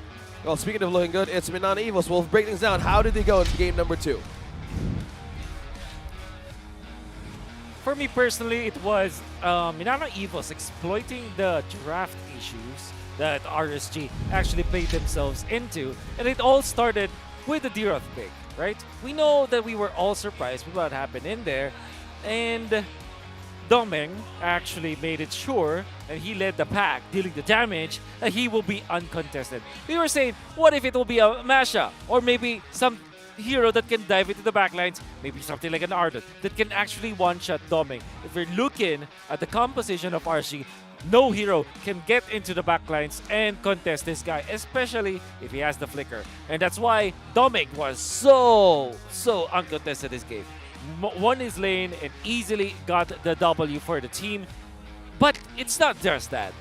We're talking about how Minana Evos exploited the draft. I want you to look at the first few minutes of the game, especially this one. 4 heroes, including the XP laner in the middle of the river. And that's because they know that they can actually just take out the slow speed of wave clear coming out from the Diroth. Then they got a kill onto the bottom lane, which gives Domeng AR a lot of advantage. Lancey is level 4 and his opponent Gord is only level 3. Then they will not stop getting into the fights. They get another kill, 4 members of them up there. Look at Lord JM focusing on clearing the minions. Great plays coming out from Edith even when he died afterwards. Now look at Boyet, very brave at this cause. They already got a kill onto Light. Afterwards, they will get a kill onto Irad, even further giving them the advantage. They will not stop. Look at the speed. 5 minutes in, they will get their 7th kill of the game, which is pretty important, pretty fast. They have found Light. Then Lord JMAR will not stop getting into Eman. Will try to evade the entirety of Minana Evos, but Eman, look at him go. Look at Paldoming. He knows. Man, last possible second. And Brusco AR again finds Light. There's another snipe that comes afterwards. How do you even track that? Well done coming out from Domeng. Lancey just using the Terrify to take out the Gord. And they get the W. That's gonna be Minana Evos getting the first win, or a series win. And this is because of Boyet AR. Now let's look at specifically at 9 minutes and 14 minutes. How do you get coverage like this? 5 minutes. Very quickly, right? Again, I have to give it to Boyet AR. He's very good at this hero. He knows his timings. Went in for the blade armor first, right? Which allowed him to give a great understanding of the meta game, which means that the Claude will not have a good time dealing out the damage. Just because you are a Claude and you have unstoppable damage, the blade armor pickup coming out from Boyd Air, combined with firmness and tenacity, that means that there is no way for you to shred that back shot. I'm not entirely sure if there were any deaths at all for Boyd AR, but I'm pretty sure that will be low because RSG, they're not even able to kind of force out the members of Minana Evos out of the important objectives, like the Lord twice going in favor of Minana Evos, Turtles 3-0, Turret 9-2, and of course the buffs heavily in favor of Minana Evos. See, Boyd AR did not die in this game. Getting the blade armor first allowed him to be aggressive in this game. Whereas the other members of Minana Evos, I'm sure that analysts in the other broadcasts, which is Midnight, is not happy with this Beatrix with the Has clause, but some people like it. And it's because of the lifesteal that we saw. Whenever Nats will try to go for him, he can turn it around. Whenever Eman goes for him, he can turn it around. And that's exactly what happened in this game. Some important stats, you can see Boyd AR with 86% kill participation, very well done, and 4,000 to 400 monster gold stolen. coming out from MNNE Evos. That's massive. There's really no way for RSG to win this game. And it's mainly because of their decision to go for Diroth as their last pick. Understandable that they went in for the Franco. But the fact that they did not go for something like Arlut, that's a problem because they didn't have any team fights afterwards. And the thing with Diroth is that it's easily bullied in the X-Plane. As you saw, Edith was there. When he cleared the lane, the first minion wave, he immediately went into the river where they found a kill, when they found the first blood. And it's mainly because the wave flare of the Diroth will not match this Edith. That's exactly what they did. MNNE Evos, very smart on this kind of rotation, and that's the reason why they won that game. Thank you so much for the amazing analysis, Wolf. As always, that was a 2-0 from MNNE Evos, finally getting their series win. And that was just RSG Philippines just struggling and making their way through their comfort zone. A complete turnaround and a great recovery for MNNE Evos in week number 2. Yeah, two things. First of all, Infinix, get these guys, MNNE. They went through that game ultra fast. That was ultra fast. That was way too fast. I mean, they did not let RSG breathe. Even in the jungle, Irad's jungle was stolen. It was like, it was just all around the map. It was so obvious, and yeah, they did it in such a way to stop that Claude from getting into a good position to counter them. Yeah. And they wanted to end it quickly because they were aware of their enemy's win conditions. Yeah. That is just very good game sense from MNNE coming in this one. What a fresh look at a team that everyone had a little faith in. Yeah. And I'm amazed of how Lord JM has been performing. Said it in their first series, said it in their second series. I also said that in their third series, and I don't mind saying it again after their fourth series. Lord JM, we're just basking in his debut here in MPL, and I'm enjoying it. Wow. Clap, Big props. If you're watching this, you can clap for Lord JM. Yeah, Lord JM and all of the gang, right, in that interview with Mara Aquino on the stage, completely defines like, you all need to work together and you need to have that strength in order to perform better. But again, it has been us, We Bear Bros, OSX, Rockhart, and Wolf. Let's throw it over to Mara for the closing day. A day full of surprises. Wala talagang ligtas dito sa ligang to. But then again, what should you expect when you're playing in the best MLBB region in the world? For the first series, the anime battle between Ryzen and Sensui resulted in ONIC Philippines securing their first ever series win this season, all while snapping Blacklist International's 3-match winning streak. Sa second series naman, tuloy-tuloy pa rin ang natsyada ng Echo Express sa likod ng kakaibang nice one, baby, ni Sangela kontra TNC Pro Team. And for our last series, the stare-down battle ended in a thrilling showdown between two talented teams. Sa huli, MNNE Evos ang nanaig kontra RSG Philippines with a sweeping victory. Ang bumitiw ay siguradong mapag-iiwanan. Kaya wag naman kayong makakalimutan tumutok bukas para sa huling araw ng ating linggo.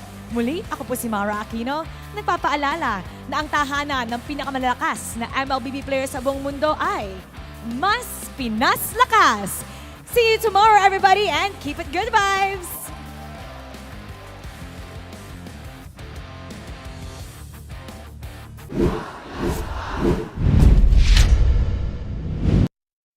The 12th season of MPL Philippines is brought to you by the following sponsors. Smart, the official telco partner of MPL Philippines Season 12. Our official sponsor, Infinix. Infinix Note, ultra-fast gameplay. And FWD Life Insurance. In the epic adventure of life, FWD is your expert wingman. Celebrate your victories living with FWD. Our partners in esports. Maya, it's everything. And a bank. Secret Lab, the official gaming chair of MPL Philippines. And Pi Channel. You can now watch the replays of MPL Philippines Season 12 matches on free TV. Together with the whole family, revisit the intense matches from Monday to Thursday, 2:15 p.m. to 5:15 p.m. on Pi Channel. Experience the Mpl-Ph Season 12 action live at Shooting Gallery Studios. Tickets are now available on our official ticketing partner, Slash. Don't forget to catch all of our official league content on TikTok, Facebook, Instagram, and Twitter. To ensure the equality and fairness of our games, MPL Philippines is also monitored and supervised by the Games and Amusements Board. Habang yung blacklist ay kumakapit pa, ayaw pa rin na napakalakas pa rin ng Pilipinas.